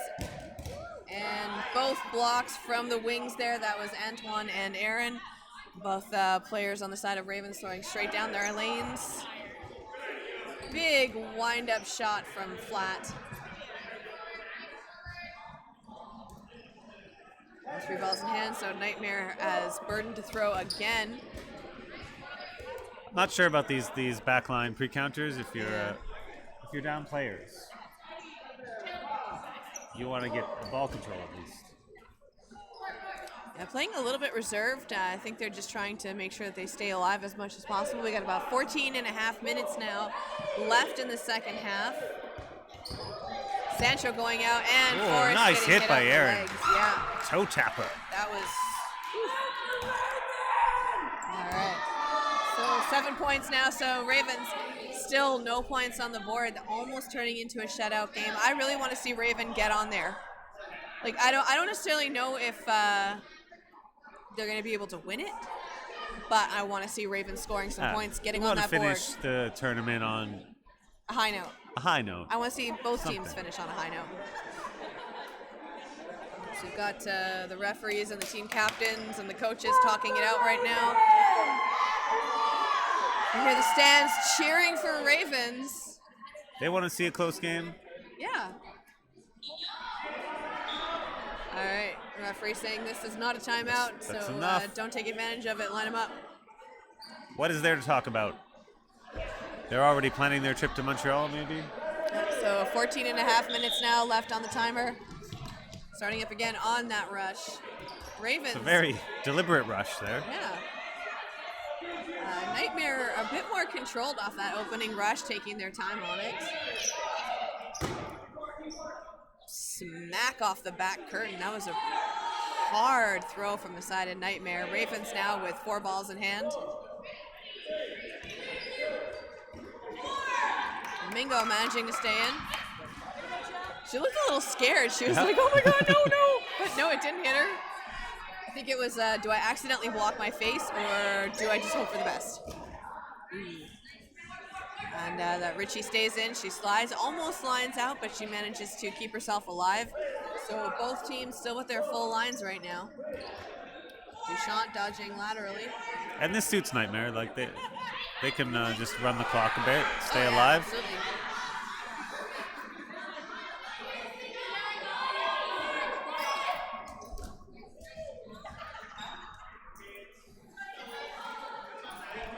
All right, so we're going to see now Ravens coming up to the line. They're going to be throwing. They have burden to throw.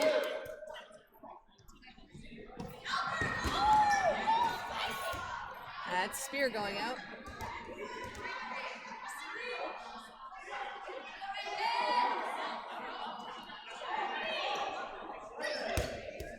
Beautiful block by Shala on the wings there, taking a return shot between Benjamin and Keller. No hit made, but definitely putting the fear of something into him.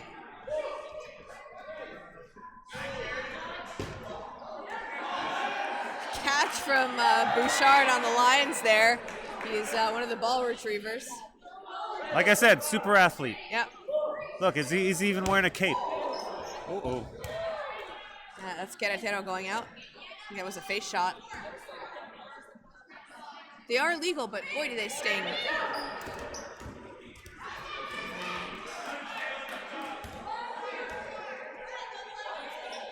So it's just Benjamin and Calvez left now on the side of Ravens. So a couple players eliminated off that rush. So, yep. Julie said, "Okay, hit me twice." I think so. I get it. I mean, again, she's one of those players where you have to double tap her because she's just so seasoned at this game.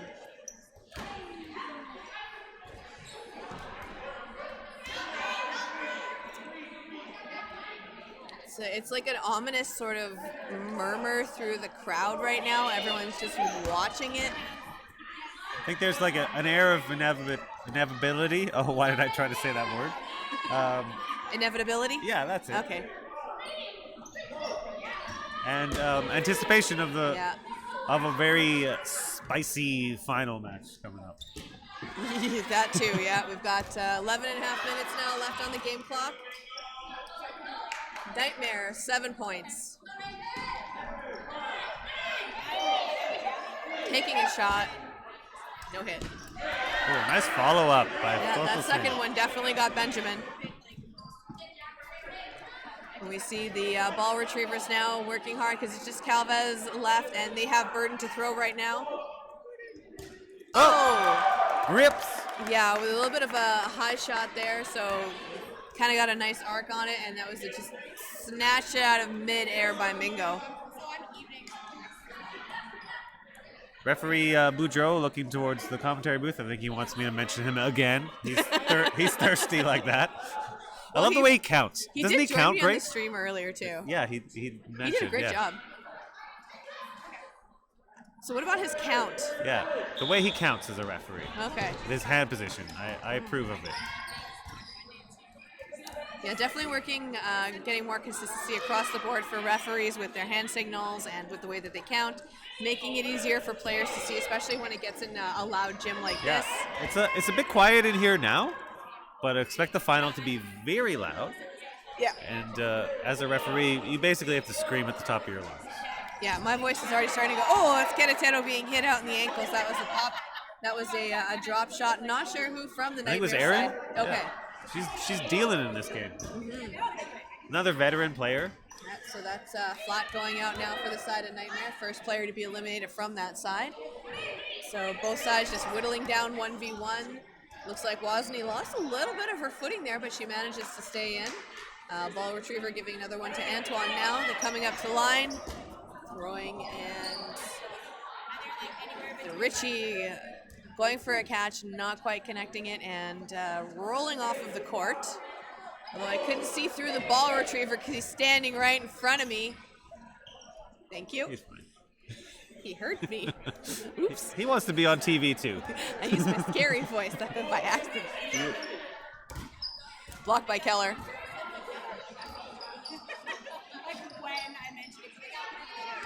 All right, now, so we got 4 balls in hand for the side of Ravens. Ravens coming up, taking their shot. Oh, there's the Thorkelson special again. she's on fire. I'm just going to call that move the Thorkelson. Okay. It's not an easy thing to say, but... No. All right, so we got 3 balls on the side. So ball retriever for Ravens just retreats almost right to the re-entry box. You've really affected his... I scared him. Ooh, Keller blocks it into her leg. That's going to be, again, another point for Nightmare. 8.5 minutes left. 9 points, nothing. And even the peanut gallery is quieted down. We don't hear any more chants.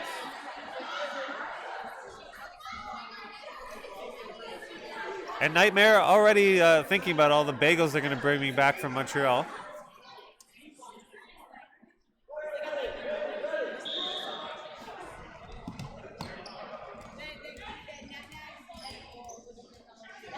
Nice quick release by Erin. Burden on Nightmare here. Beautiful lateral dodge by Richie there, so it's going to give them 4 balls now. Looks like Calvez already eliminated. Ravens now burden to throw, coming up to the line. Woo! Blocked by Benjamin. Ooh, going right into the commentator net and bouncing into the side for Look Nightmare. out. I think the ball retrievers are starting to tire as well. I almost want to see, like, on a Fitbit, how many steps the players take versus how many steps the ball retrievers take during a tournament like this. No reaching. Yeah, so that was a... That got a real scrambly there. Yeah, so Antoine does get hit out. I'm not sure if the ball was live or not, but there was a catch from Mingo. It doesn't look like anyone does return onto the side of Nightmare, though. So Nightmare now with 3 balls in hand. They still have 4 players left on the court, so Ravens with burden to throw. Nightmare had returned fire, so Ravens is now returning it. Ooh, nice throw by Shala. Yeah, that does take out Guerrero.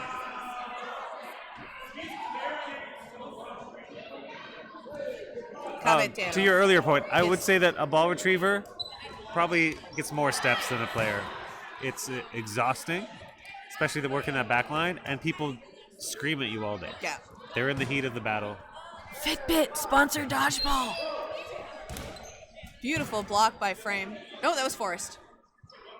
That is the second time I haven't been able to tell those gingers apart today. We're all the same, really. There's a ginger ninja team. Yeah, I've heard of that it. play on Sundays. Only 2 gingers on that team. Well, is one of them you? No. It should be. One of them is my twin, Jordan Ensu. Okay. Yeah, he's quite ginger.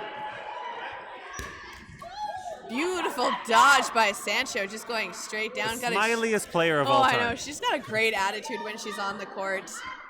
5.5 minutes left on the clock now. Maybe more deserving of a spirit war than even me.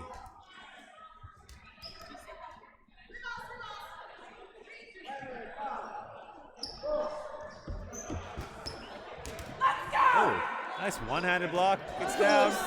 Barely going over Sancho's head. Almost would have looked like a shot, but no, it had a perfect arc on it and went just a little bit wide, but whew, that was a close call. Definitely felt the wind on it. Oh, not that time. Yeah, that was a nice sniper cross-court shot from Forrest there, taking out Mingo. That's going to put 3 players left now on the side of Nightmare. Ooh, yeah, that takes out her right in the shoulder. Oh, what a catch by Sancho! That's going to bring Calvez back in, and Sancho stays in as well. That's going to take it down now. 2 players on Nightmare, 2 players on Ravens. Ravens with burden to throw, coming up to the line, going after Shala. No connection made with those throws. This might be that round you wanted. At least, let's give him a point. Yeah. Come on, let's go Ravens. Ooh, very aggressive there by... Blocked by Shala. Sancho getting nice and low, avoiding both of those shots. Does a spin on her knees, on her knee pads. This is a throwback. She reminds me a lot of a player that used to play in Dodgeball Winnipeg, Holly Hugh. Oh, lots of spins, lots of... I think she was a breakdancer. I remember she always wore bright red lipstick, and she got hit in the face once, and there was a perfect lip imprint on the ball. But yeah, some people just play Dodgeball to have fun. Oh, absolutely. As weird as that sounds. I am a Tuesday intermediate player, so I'm more of the beer league level of expertise when it comes to Dodgeball, which is why I do commentary for tournaments like these and don't play in them. Oh, and that shot. She's gonna do this all. Sancho's on fire. She was rushing the line to take that shot, but they're waiting to reload up with the balls now. They have burn to throw. Referee's counting it down. 2 shots at Aaron, both of them coming up a little bit short, hitting. You do want to put 2 balls on Aaron. Yeah. Very capable catcher. Hitting the ground and bouncing up just in front of her. Aaron coming in now, going for Sancho. Sancho jumping up and dodging it perfectly. Aaron taking a shot at Calvez. Calvez managing to dodge. Both of the Ravens players still managing to stay alive. Just trying to wear down Aaron so they can get that point. Aaron with a block, though. Going to send 2 of those balls back to the side of Ravens now, and burden to throw will be back on the Ravens side. There it is. And that's a hit. That's going to be the first point on the board with 2.5 minutes left in the second half. Ravens finally scored, and I'm happy about it. You know who's happy about it? Sancho. Heck yeah. Although she looks a bit winded now. I mean, taking that round herself, basically. Yeah, had to wear down those players. So coming up next in about 2 minutes and some change, we're going to see the gold medal match. This is going to be the final one of the night. So if you haven't gotten those in yet, voting is available, I think, through the Dodgeball Manitoba website to get your Spirit Award in and your MVP Award. So get those electronic votes in so we can count them. 50-50 draw is going to happen. We're still selling tickets. We're going to be selling it during the second half. They do take e-transfers as well. And So we're going to announce those awards, and we're going to announce the 50-50, and then we'll do the medal ceremony. So we will be streaming those as well. Coming up next after this, we're going to see Rainbow Thunder taking on Rogue at the rematch of 2022. Can't wait. Woo! All right, both teams coming up to the line right now. Did Coach Coombs call that timeout? I'm not sure. I think he did. I think he's like, I'm going to use every timeout I've given in this tournament. Yeah, Coach Coombs with the strategy. Ooh, Richie getting taken out in the ankles right off of that opening rush. I think that was a cross-court shot from the Nightmare side there. Ravens coming up to take a throw. And Aaron with the block there.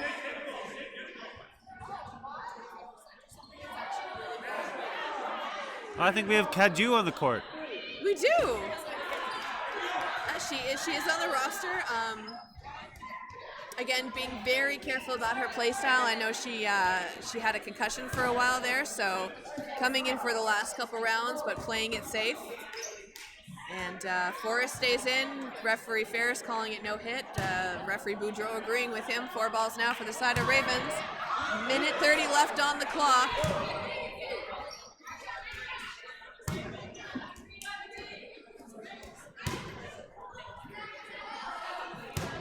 All right, so Nightmare now coming up to the side.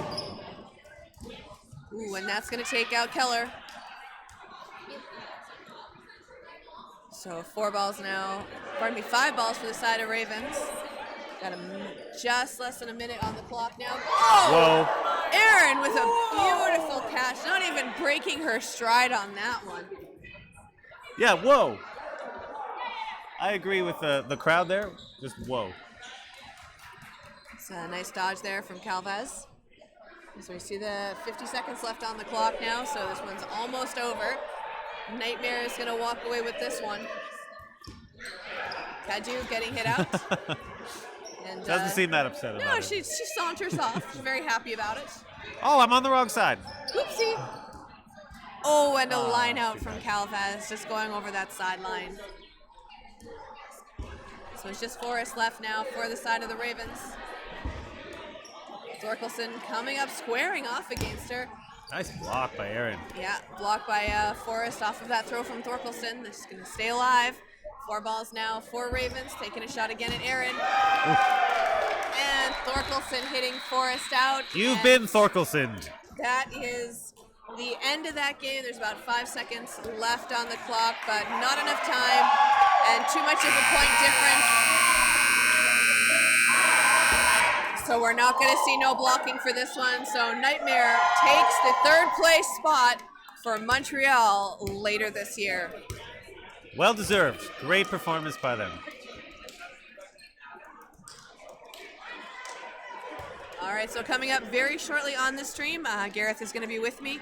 The gold medal game, Rainbow Thunder versus Rogue.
All right, and we are back. The teams are getting lined up now. It's going to be the gold medal game. Rogue taking on Rainbow Thunder.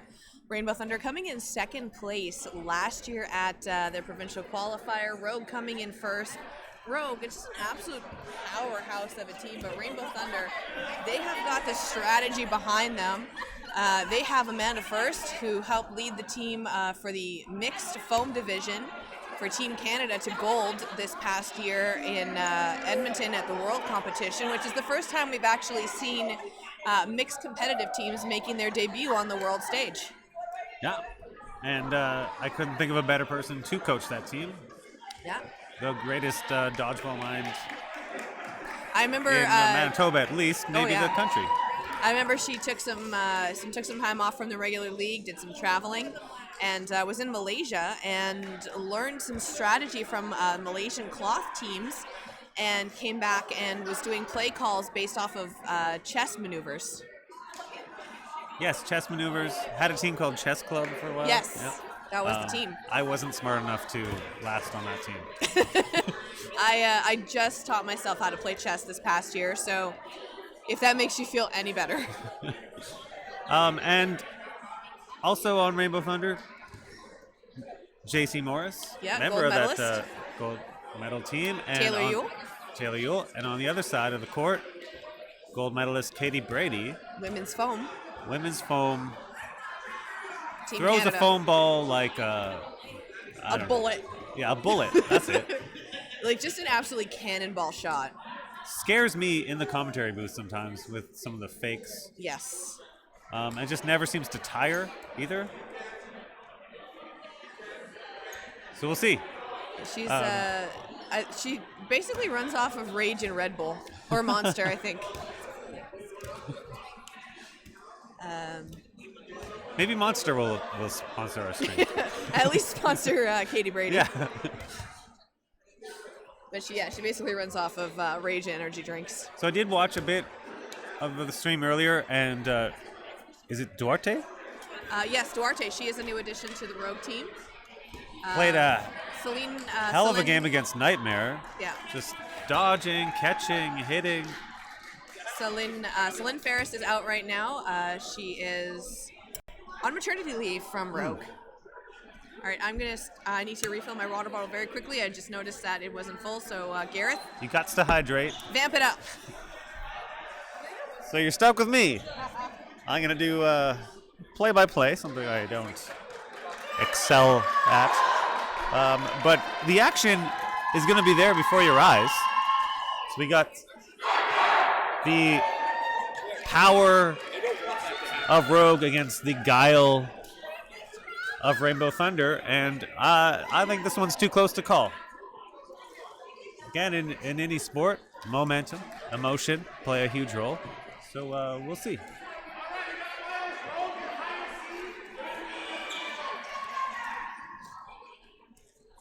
Both teams very quick off the rush too. Expect to see a few hits here.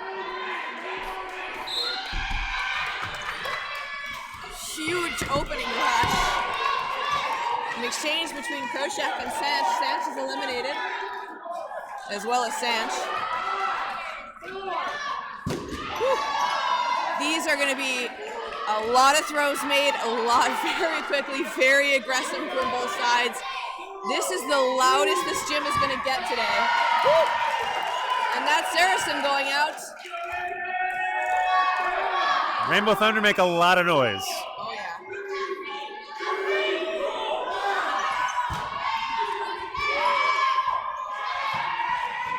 Rainbow Thunder love to hype each other up.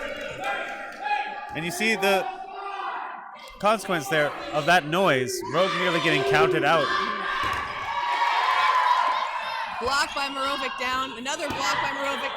McDonald getting hit out. Anderson on Rainbow Thunder getting hit out. Brady with a shot at Yule. Yule managing to block. Holy. You can see why they're called Rogue. Yeah. But they're confident they can come out on top in those exchanges. Yeah, Duarte being hit out. Brady coming up, about to take a shot with a wind-up, but she decides to hold on. They reset. They refill with the balls, one in each hand. Shots at Yule, taking Yule out. Still 2 players left for Rogue. Clausen managing to stay in, First managing to stay in.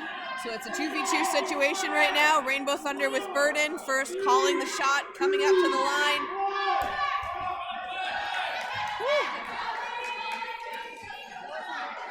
These are not the two players you want to leave on the rogue side of the court. They work like they're. You know, you think of great pairings through time, like Anthony and Cleopatra, Bert and Ernie, Waldorf and Stadler, Morovic and Brady. Morovic and Brady, the Bert and Ernie of dodgeball. I said it, clip it. I don't care. I'm not scared of them. Of course I'm scared of them. Oh, I'm so glad I set you up for that. I'm not gonna lie.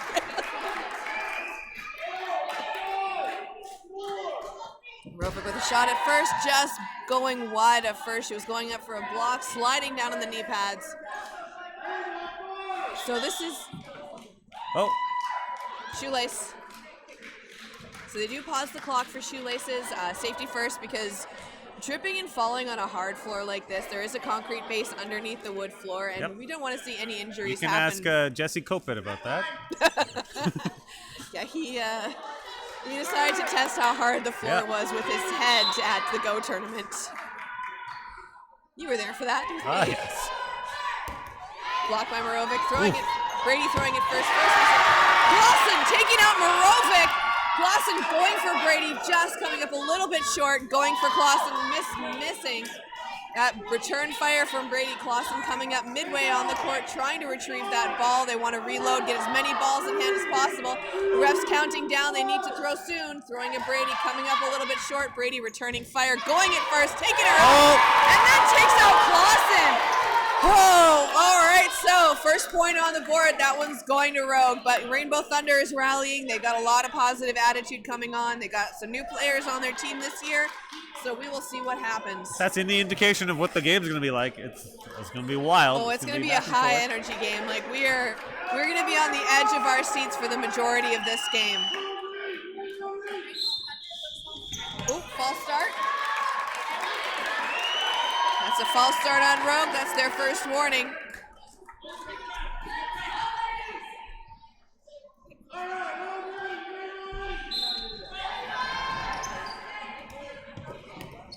Ewell going off the opening rush, taking a shot. No one getting hit out, but Ewell managing to stay in.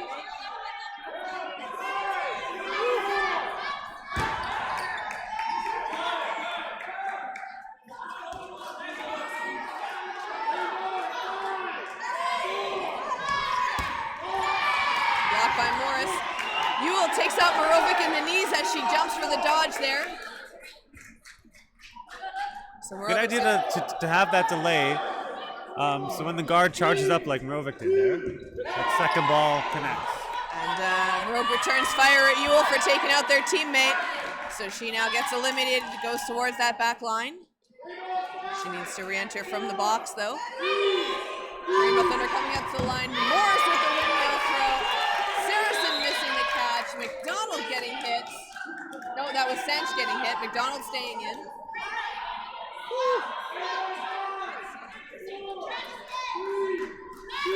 Rainbow Thunder coming up to the line again, taking two shots at McDonald. McDonald managing to dodge them both with a huge vertical jump. And I view that as huge because I can't jump that high.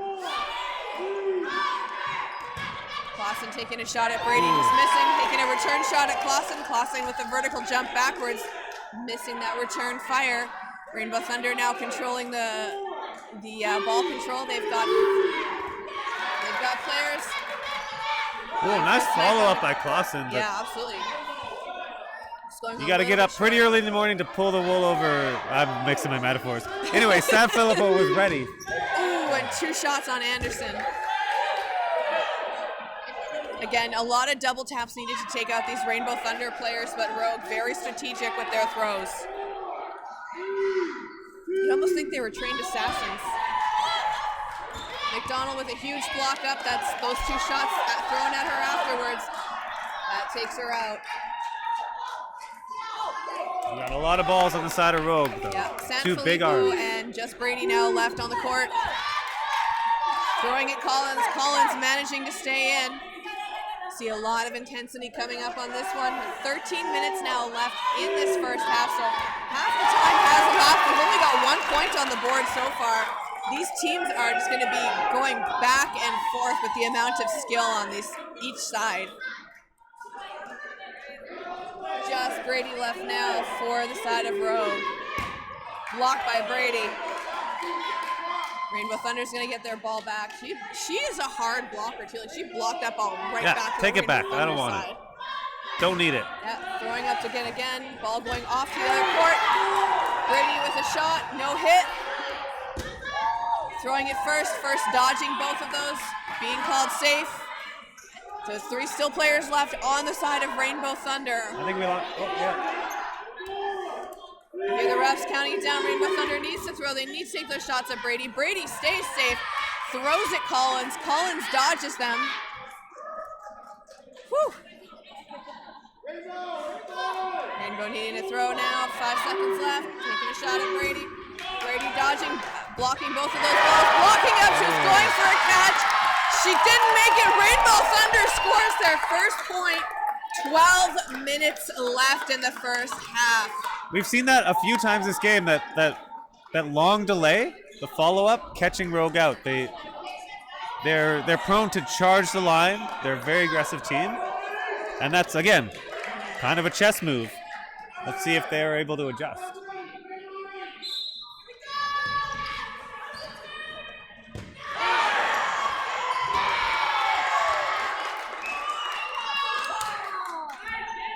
Rogue losing Jasper out on the rush. Yeah. Rainbow Thunder coming in hot off those throws. Again, that windmill that Morris is famous for.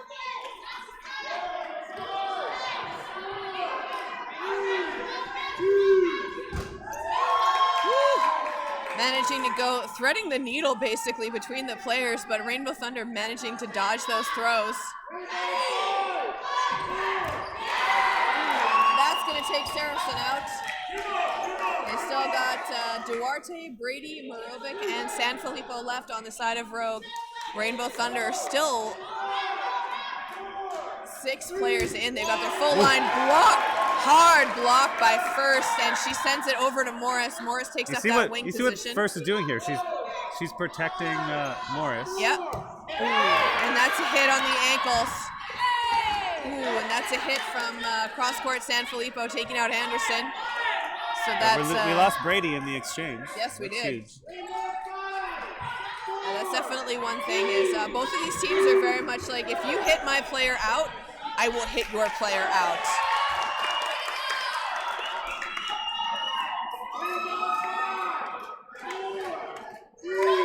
Rainbow Thunder coming in with that shot. Big vertical jump by Duarte with a block. Collins gets taken out. Duarte probably one of the, she's a very agile player. Ooh. Made a huge splash when she debuted onto the scene with her ability, so it's no wonder that Rogue would pick her up while they're currently missing Ferris. Takes out Duarte. That's going to be the second point now for Rainbow Thunder. 10 minutes left. So timeout now for Rogue. And that's a smart timeout. Yeah. Whatever strategically Rainbow Thunder are doing here is working. Yeah, it's playing into Rogue's aggression. Yeah. And Rogue needs to slow the game down. They have great arms. Yeah. Get some ball control. Rainbow Thunder just being absolutely very cool, very calculated. They're not letting it get to them. They're taking their shots very carefully. They're coming up to the line. They're just with they're almost like a serene kind of energy with them, kind of mimicking the way that Rogue attacks the players when they are on the Burden side of the court. So it's interesting to see how Rainbow Thunder changed up their strategy. So currently we have Rainbow Thunder 2 points, Rogue 1 point, 10 minutes left. So we have just about half the time left now from the 20 minutes that we started with in this half. Big runs off the opening rush. Oh! So that was a block from first going into Collins. Collins going for the catch. Unfortunately, she wasn't able to gain control of the ball, so that takes both of them out. Anderson managing to dodge that shot from Rogue. And Rainbow Thunder now ball control. They have the burden to throw. Taking a shot at Marovic, and they think they get her out in the ponytail.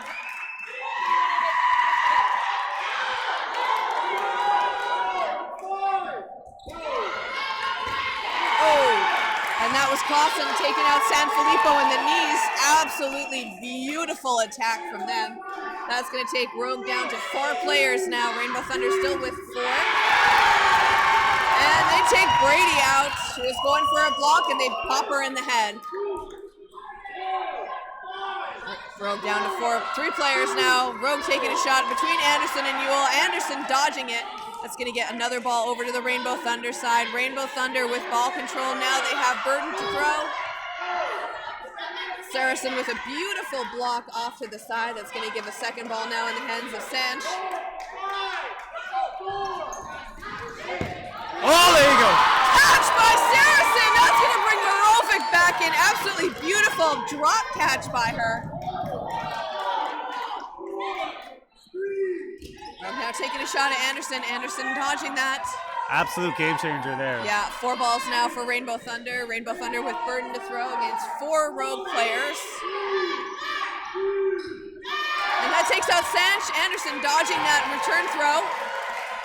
They both managed to stay alive on the retreat. Taking Rogue down now to 3 players. Still those same 2 left for Rainbow Thunder. Clausen and Anderson.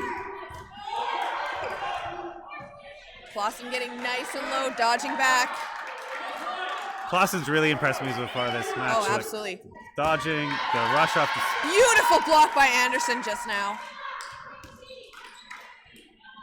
This is going to be the game where I lose my voice.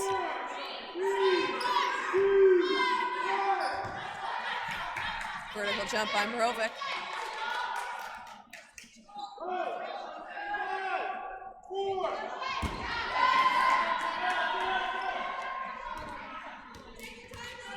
You see the game finally slowing down a little bit here. Yeah. Blocked by Marovic. She goes for the return shot, but she decides to save it. They only have 2 balls in hand now for Rogue. So burden to throw is still going to be on the side of Rainbow Thunder. Blocked by Clausen with 2 of those balls, sending one over. Oh! Return fire, Clausen. Clausen getting hit out, and then Marovic catching out Anderson. So there you go. 2v2. That aggression paid off. Marovic with the old hit-catch combo. And when early in the round, the aggression maybe was working against them. I mean, how can you argue against the way that round finished? So. All right, another opening rush. 6.5 minutes left. An exchange between Kroshak and Sanch. Takes both of them out. Kroshak, very aggressive player off of that opening rush. That's almost one of her signature moves. I'd say she has a role on this team, Yep. and she excels at it. Yep. And that takes out Marovic. She goes for a lateral dodge. It takes her out right in the feet. They knew exactly where to throw this time, Rainbow Thunder. And now Rogue has to return fire with burden. Blocked by Anderson. Anderson just dominating that wing right in the corner. She is playing an absolute great game of guarding for her team. You see, as a left-hander, you'd think... Huge! Oh, that's a hit on Saracen from Morris. Morris with that windmill throw. A left-hander playing right guard. Yep. Seems like it wouldn't work, but it works for Rainbow Thunder. No hit. McDonald is safe. It went off the ball, off of that lateral, or off of that vertical dodge. 4 balls now for Rogue. Blocked by first, going onto the other side. Now this is where the ball retrievers get their steps in. Dodge by Brady again, taking out Clausen, taking out Anderson. Brady gets hit out. Morse gets eliminated as well. So it's Collins in first, left in against McDonald and Sanfilippo. Oh, nice jump by McDonald. Huge jump by McDonald. Burden now on the side of Rogue. Taking a shot at first. She manages to block it with the ball. She gets that second ball in hand now. 4 balls for Rainbow Thunder. Blocked by Sanfilippo.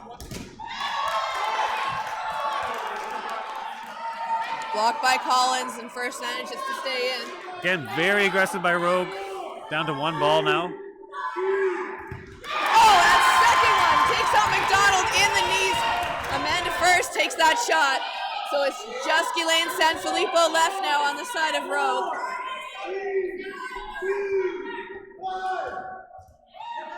No hits.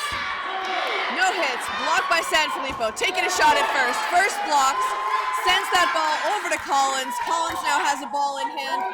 Burton still on the side of Rogue. Sanfilippo needs to throw. Taking a shot at first. It goes just in front of her, off to the side. So that's going to give Rainbow Thunder a chance to reset now. Going to come up to the line and take a shot. Safe. Taking a shot at Collins. Collins stays in.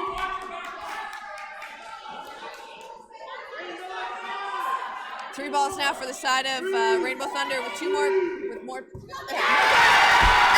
take her out in the knees. That's 3 points now for Rainbow Thunder. 3 minutes left in the first half. So what happened there? It was 2-on-2. Rogue got very aggressive and dumped 2 balls. And from that point on, Rainbow Thunder had the advantage. But lots of time left. We haven't seen a team win 2 rounds in a row, so let's see what happens here. It's got an ole happening from the crowd. Kroshak off that opening rush, doesn't take anyone out, manages to stay in. I think that's the first one she missed. Yeah, Kroshak known for her catching abilities though, so it's worth it to keep her on court as well. She does. She gets nice and low. She definitely has her moves on the court.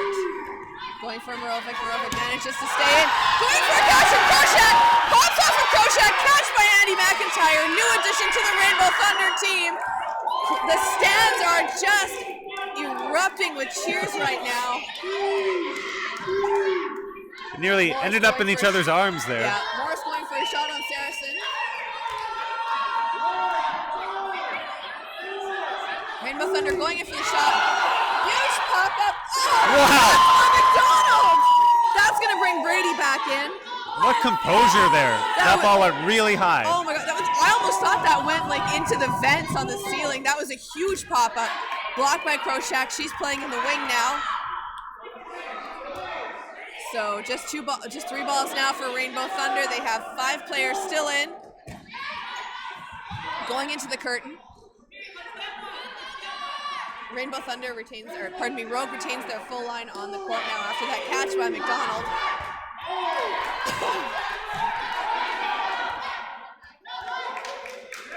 If anyone was going to referee this game, it's definitely Mr. Pernitsky.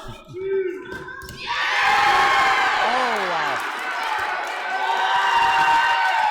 Catching it with her knees. Yeah, that's a catch that's going to bring Yule back in now. So Rainbow Thunder brings their full line back. And it's 50 seconds now left on the clock. Oh, and that takes out McDonald. Rainbow Thunder just dominating right now. Trying to get into the heads of Rogue. Blocked by first, another block by first. But it was a hit on Morris off of that block, so she walks off. First gives the ball to Kroshak. Kroshak takes up that wing position now on the opposite side of the court from where she was earlier. So Kroshak is one of those versatile players that can basically do any position. Absolute huge asset to have in a game like this.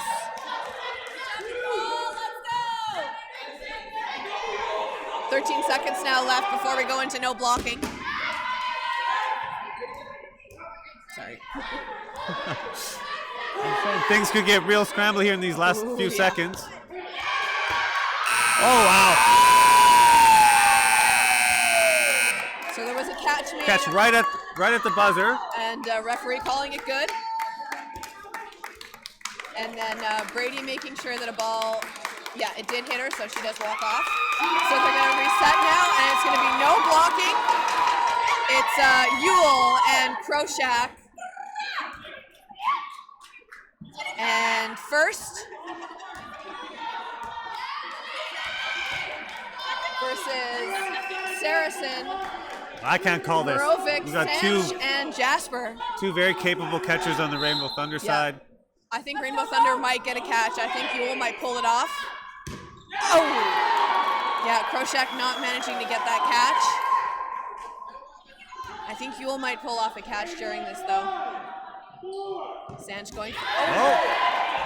Great heads-up play by Sanch. That was a hit on the knees of Yule. I was not expecting that. I really thought that, because Yule is a very, she comes in clutch and gets those catches. First, getting thrown at, going for the catch, not quite making it. We're going to see teams switching sides. So that is going to tie it up now. Woo. I need a break. So I think there is an after party happening at the Windsor Park Tavern after this one, the official Real Cup after party. We didn't have one last week because we're going to wait for the women's tournament to be done. Stay tuned afterwards. We're going to give out medals. We're going to give out spirit awards. We're going to give out MVP awards. We're going to give out that 50-50 prize so you know who to suck up to get a free drink later on tonight. And we still have 20 more minutes left of this gold medal match. If you can stand it. Yeah, at the My God. at Dakota Fieldhouse here in Winnipeg, Manitoba for the Women's 2023 Real Cup.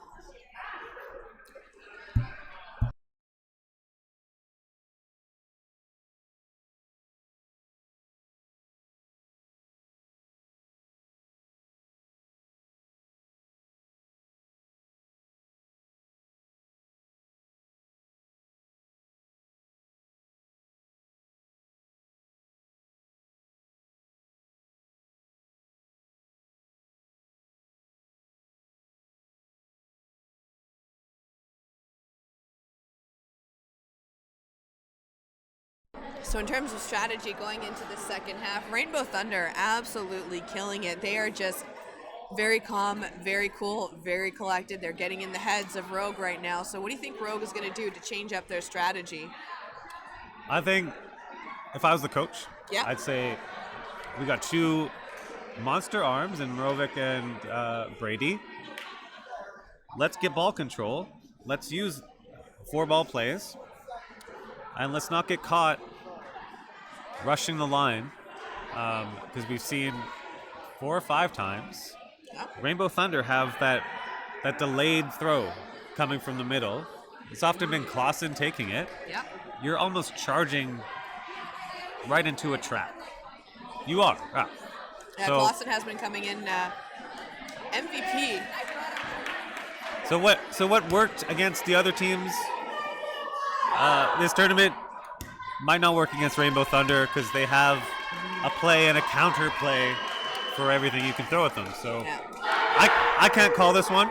I think it's gonna No, I'm go not to calling overtime. it either. It's gonna swing on some crazy catch or some crazy thing, and people are gonna lose their minds. And just make sure you clip it. Clip it and share it. Clip it. Yeah, it's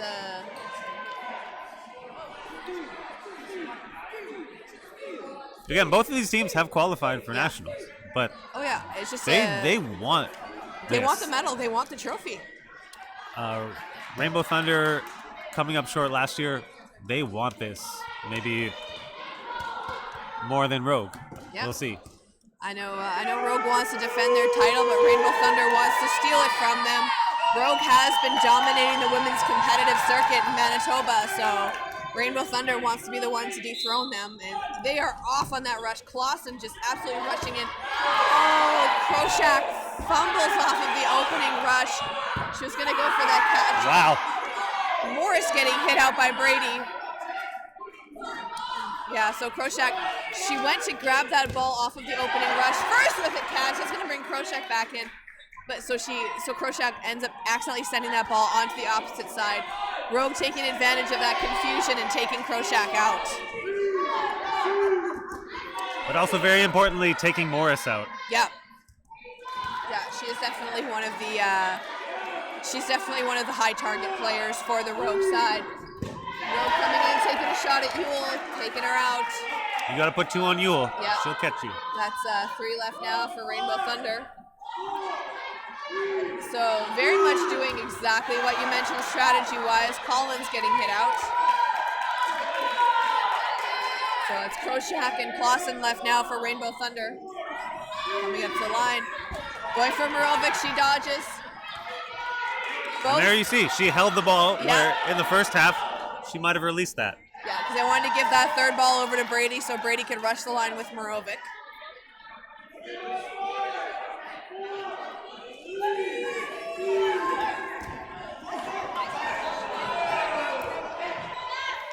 Krochek taken out by Mirovic.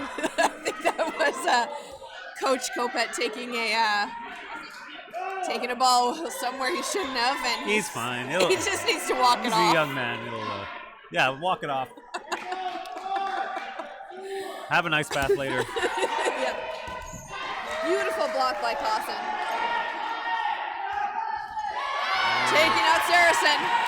Saracen was going for the catch. She got greedy and reached for it. McDonald jumping up, blocking down. So I'm not normally a fan of the one-handed block, but some of the one-handed blocks we're seeing here are just phenomenal. There's a side block by Clausen. Clausen managing to stay in. She's got all the balls now. She's got 1v4. She managed to take out Saracen. Can she take out other players? Jasper managing to stay in.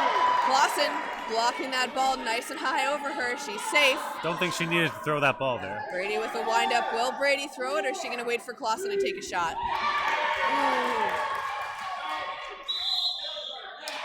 Oh! So Katie Brady gets a yellow card, so she's going to be in the penalty box for 3 minutes, and they are going to be playing short for the remainder. Wow. So if they do manage to finish up the round within that 3 minutes, Rogue will have to start with only 5 players on the court. So this is the first time we've seen this. This is a newish rule. yeah, the same thing happened at Worlds in 2022. Okay. Brady did get a yellow card at Worlds during the gold medal match. She knew just where to go. She knew where the penalty box was. So that was actually a 5-minute long penalty in Worlds, and Team Canada Women's had to start short when they did reset their matches for the entire time that Brady was in the penalty box. So what's the strategy here if you're Rogue? Do you want to draw this round out? You have 1 player left on the Rainbow Thunder side.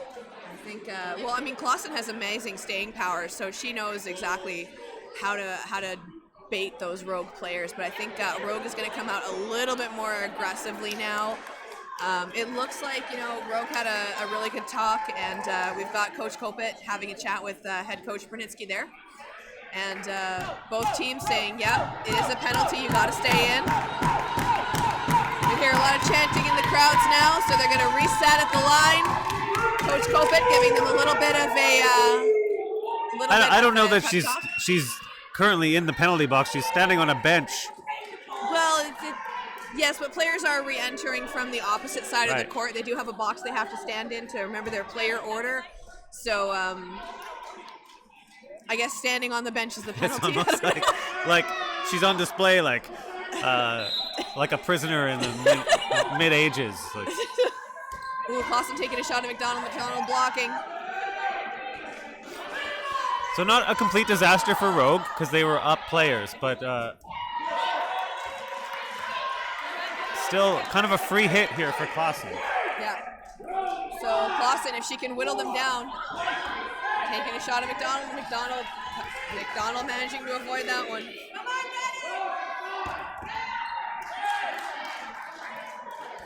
He's calling a hit.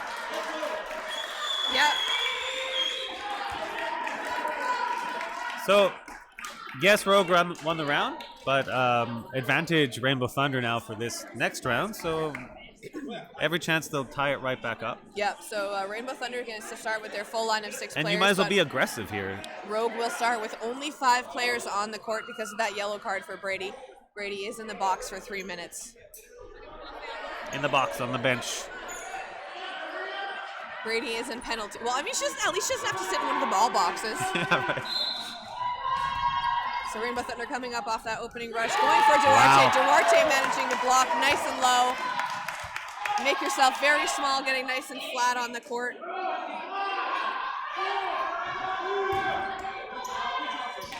Rainbow Thunder managing to keep their players in. This could be that turning point that we talked about for Rainbow Thunder, with Rogue being forced to play short and losing one of their cannons.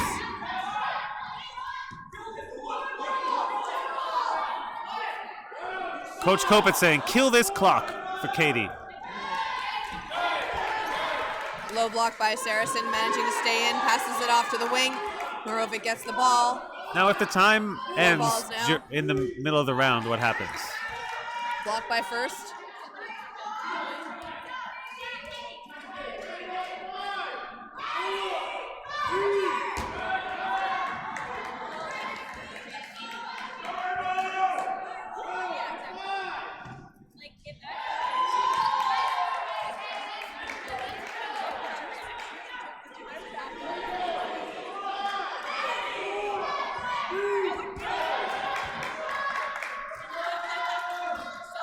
So with 5 players, Rogue playing a much more composed ball control game. Sneaky shot there by Morovic. Yeah, Rainbow Thunder are just making sure that they maintain ball control. Again, they do have more players on the court right now. Referee calling her safe. But again, Rainbow Thunder just making sure that they are able to take out those players. Unable to use the player advantage as yet, and then if Rogue makes this next hit or catch, it's going for First, right in between First legs. Koshak going for a throw. okay. So if the time ends and Rogue makes a catch, Yep. a 6th player can enter. Okay. Just So it turn looks that like they up. are going to bring Brady back. That looks like that's going to be the strategy for that one. Blocked by Morovic. Boston gets taken out. You can hear Coach Kopit saying, take the shot, take the shot. He would. Yeah. Morris getting hit out.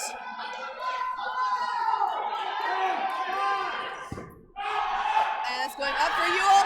Wow. That's a catch by Koshak. That is no.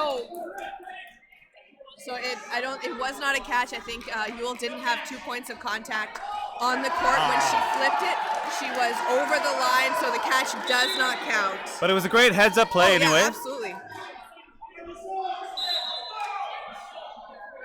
This is a biter of nails.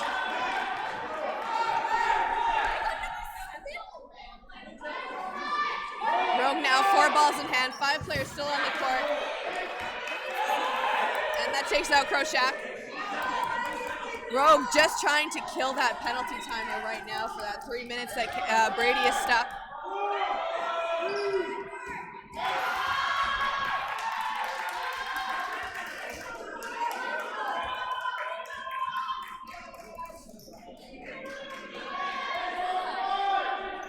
So you see the way they Rainbow Thunder line up so close together. That's so if Collins takes the shot, First can slide over and protect Collins and maybe take a counter. So Brady is now awaiting to re-enter. So what happens is the counter is done. Brady is out of the penalty. So if a catch is made on the side of Rogue, Brady is now allowed to re-enter. It's First and Collins left. Collins is safe. Collins safe, unsighted there.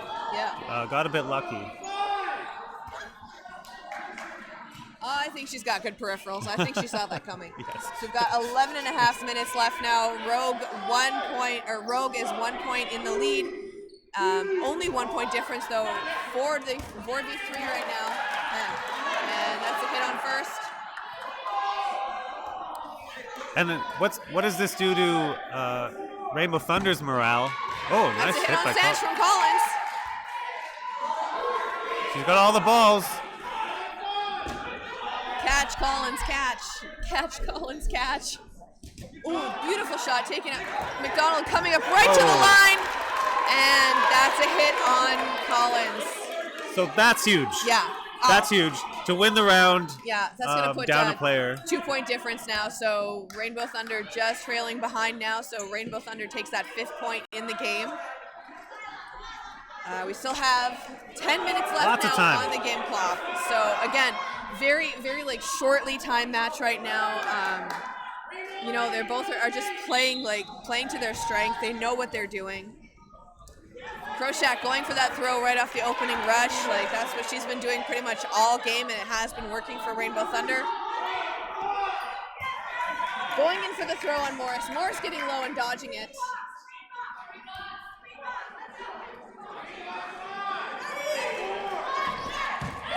Taking out Karov again, the knees off of that jump.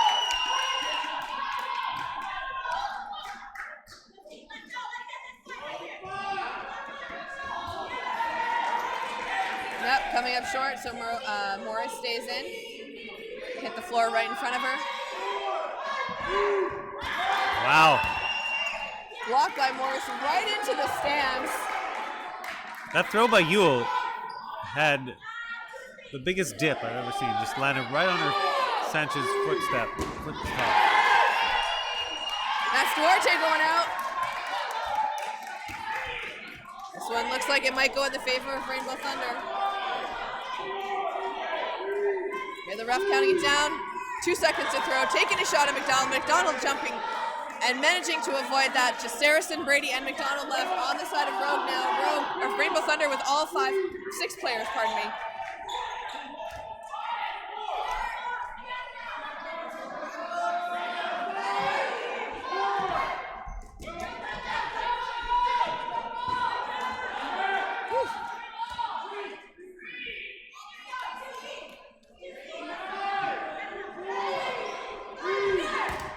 Katie with a block. Brady, sorry.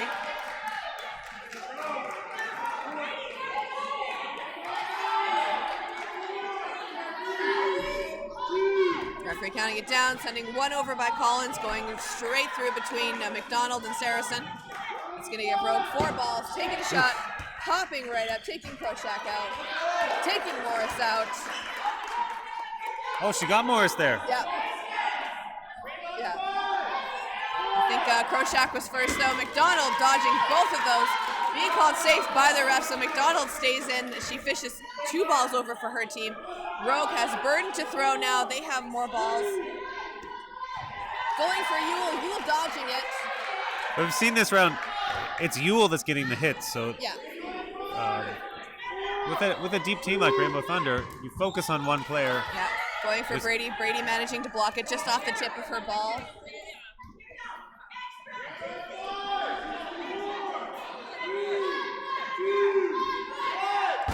Going a little bit high over Brady's head, but they needed to make a throw. They only have that 10 seconds. We can hear the 5 seconds. The ref counting it down for them. McDonald taking a shot at Clausen, coming up a little bit short, so Clausen is safe. Still have 4 players in for Rogue now. Or Rainbow Thunder, sorry. Both are names. Mule dodging that one. 7.5 minutes now left on the clock. This is such a close game. So as the time wears down in this round, Yeah. you get to the point where if you're Rainbow Thunder, you kind of have to win. Yeah, blocked by Saracen.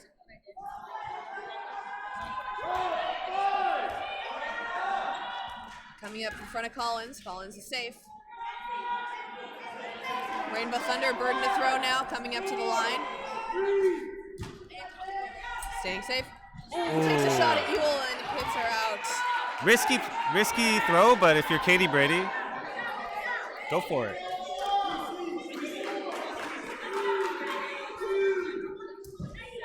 Ooh, Sanj taking the brunt of that one.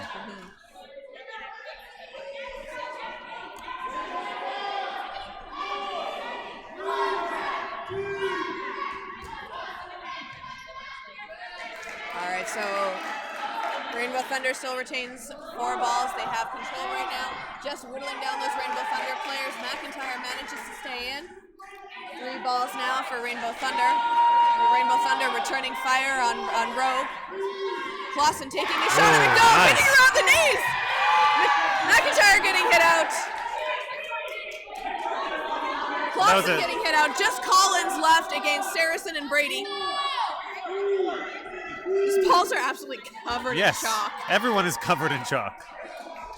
Collins with the block now. Getting down off her knees, coming in for the throw, going for Saracen. Getting low, managing to dodge that throw. Cross court from Brady. If you're Rogue here, just slow it down. Yep. You're up to points. There's no rush, but I'm not going to tell Katie Brady not to throw. Yep. And I'm sure her coach wouldn't either. Oh, and that's a hit on Collins. All right, so it looks like... I expected a timeout there. Rainbow Thunder.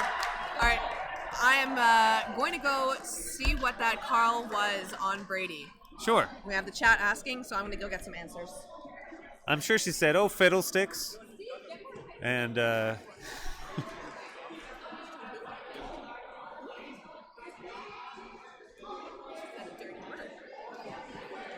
So we're just getting confirmation. She said, "Oh, fudge," and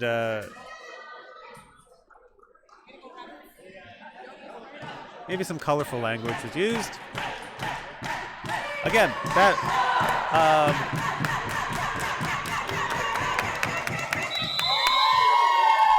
we want to use yellow cards to discourage that kind of behavior.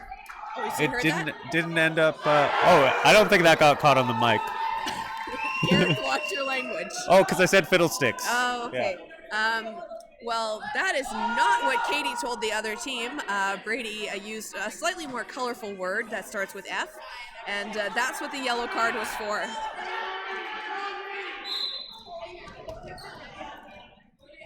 I'm just glad they didn't have yellow cards back in the rec league days. Honestly, back in the rec league days, I would have given the yellow cards to the officials before the players. Right.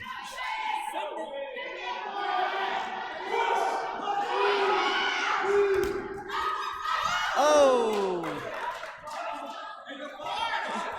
So,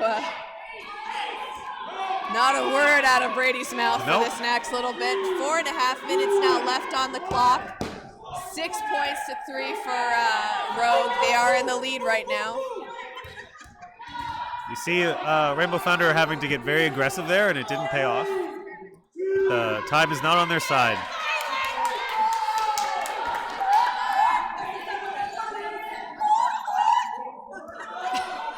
I'm not sure what's happening in the crowd. But I'm loving it. They're sure just the energy. Like, they've been playing all day, and they're still here to watch this gold medal game. It's Natasha O'Reilly. She's a one-person cheer squad. Yes. I don't know what kind of pharmaceuticals give her that kind of positive energy 24/7, but I would like some. Dayquil. She's on that Dayquil. Jump by Morovic. Rainbow Thunder nearly getting counted down there. Yeah. So it's just a reminder, keep your language clean. Don't use dirty words. Swear like Nate Gotza. Right. Oh, I'm just sorry Nate was there in person to hear that kind of language. Yeah, my freaking ears. Look out. Ball coming into the commentator table. It went off onto the side of Rainbow Thunder, so it is Clausen and Kroshak now left for the side of Rainbow Thunder. We got Brady, Sanfilippo, and Morovic left. Clausen stays in. Oh, and Jasper's left in for Rogue as well. Didn't see her back there. So at this point, it looks like a mountain too high for Rainbow Thunder. Unless something crazy happens in the next 10 seconds. You know what? Rainbow Thunder has just put up an absolutely amazing fight. I'm not sure. I don't remember offhand what the score was last year, but I think Rainbow Thunder is shortening the gap. And, they are making Rogue sweat. Whether or not Rogue is the one getting the points right now, Rainbow Thunder is making them sweat. So at halftime, I couldn't call it, and you had that I big didn't want to call it. turnaround was Clausen the dodging that penalty. throw. Yeah. And if you see your team kills that clock for you, you're gonna come out firing, and Katie Brady absolutely has. Yeah, Brady dodging that shot from Clausen. Clausen blocking down, keeping that ball, taking out Sanfilippo, taking out Marovic. Oh, she's going off on one. Clausen! Woo! Clausen managing to stay in, going a little bit wide. Katie Brady did not need to throw that ball. Nope. She went a little bit rogue there. Clausen with a block. Going after Brady. Oh. But Brady manages to get her in the end. That was nearly the Clausen miracle. Minute 45 now left on the clock. Absolute ingenious crowd work by Natasha O'Reilly.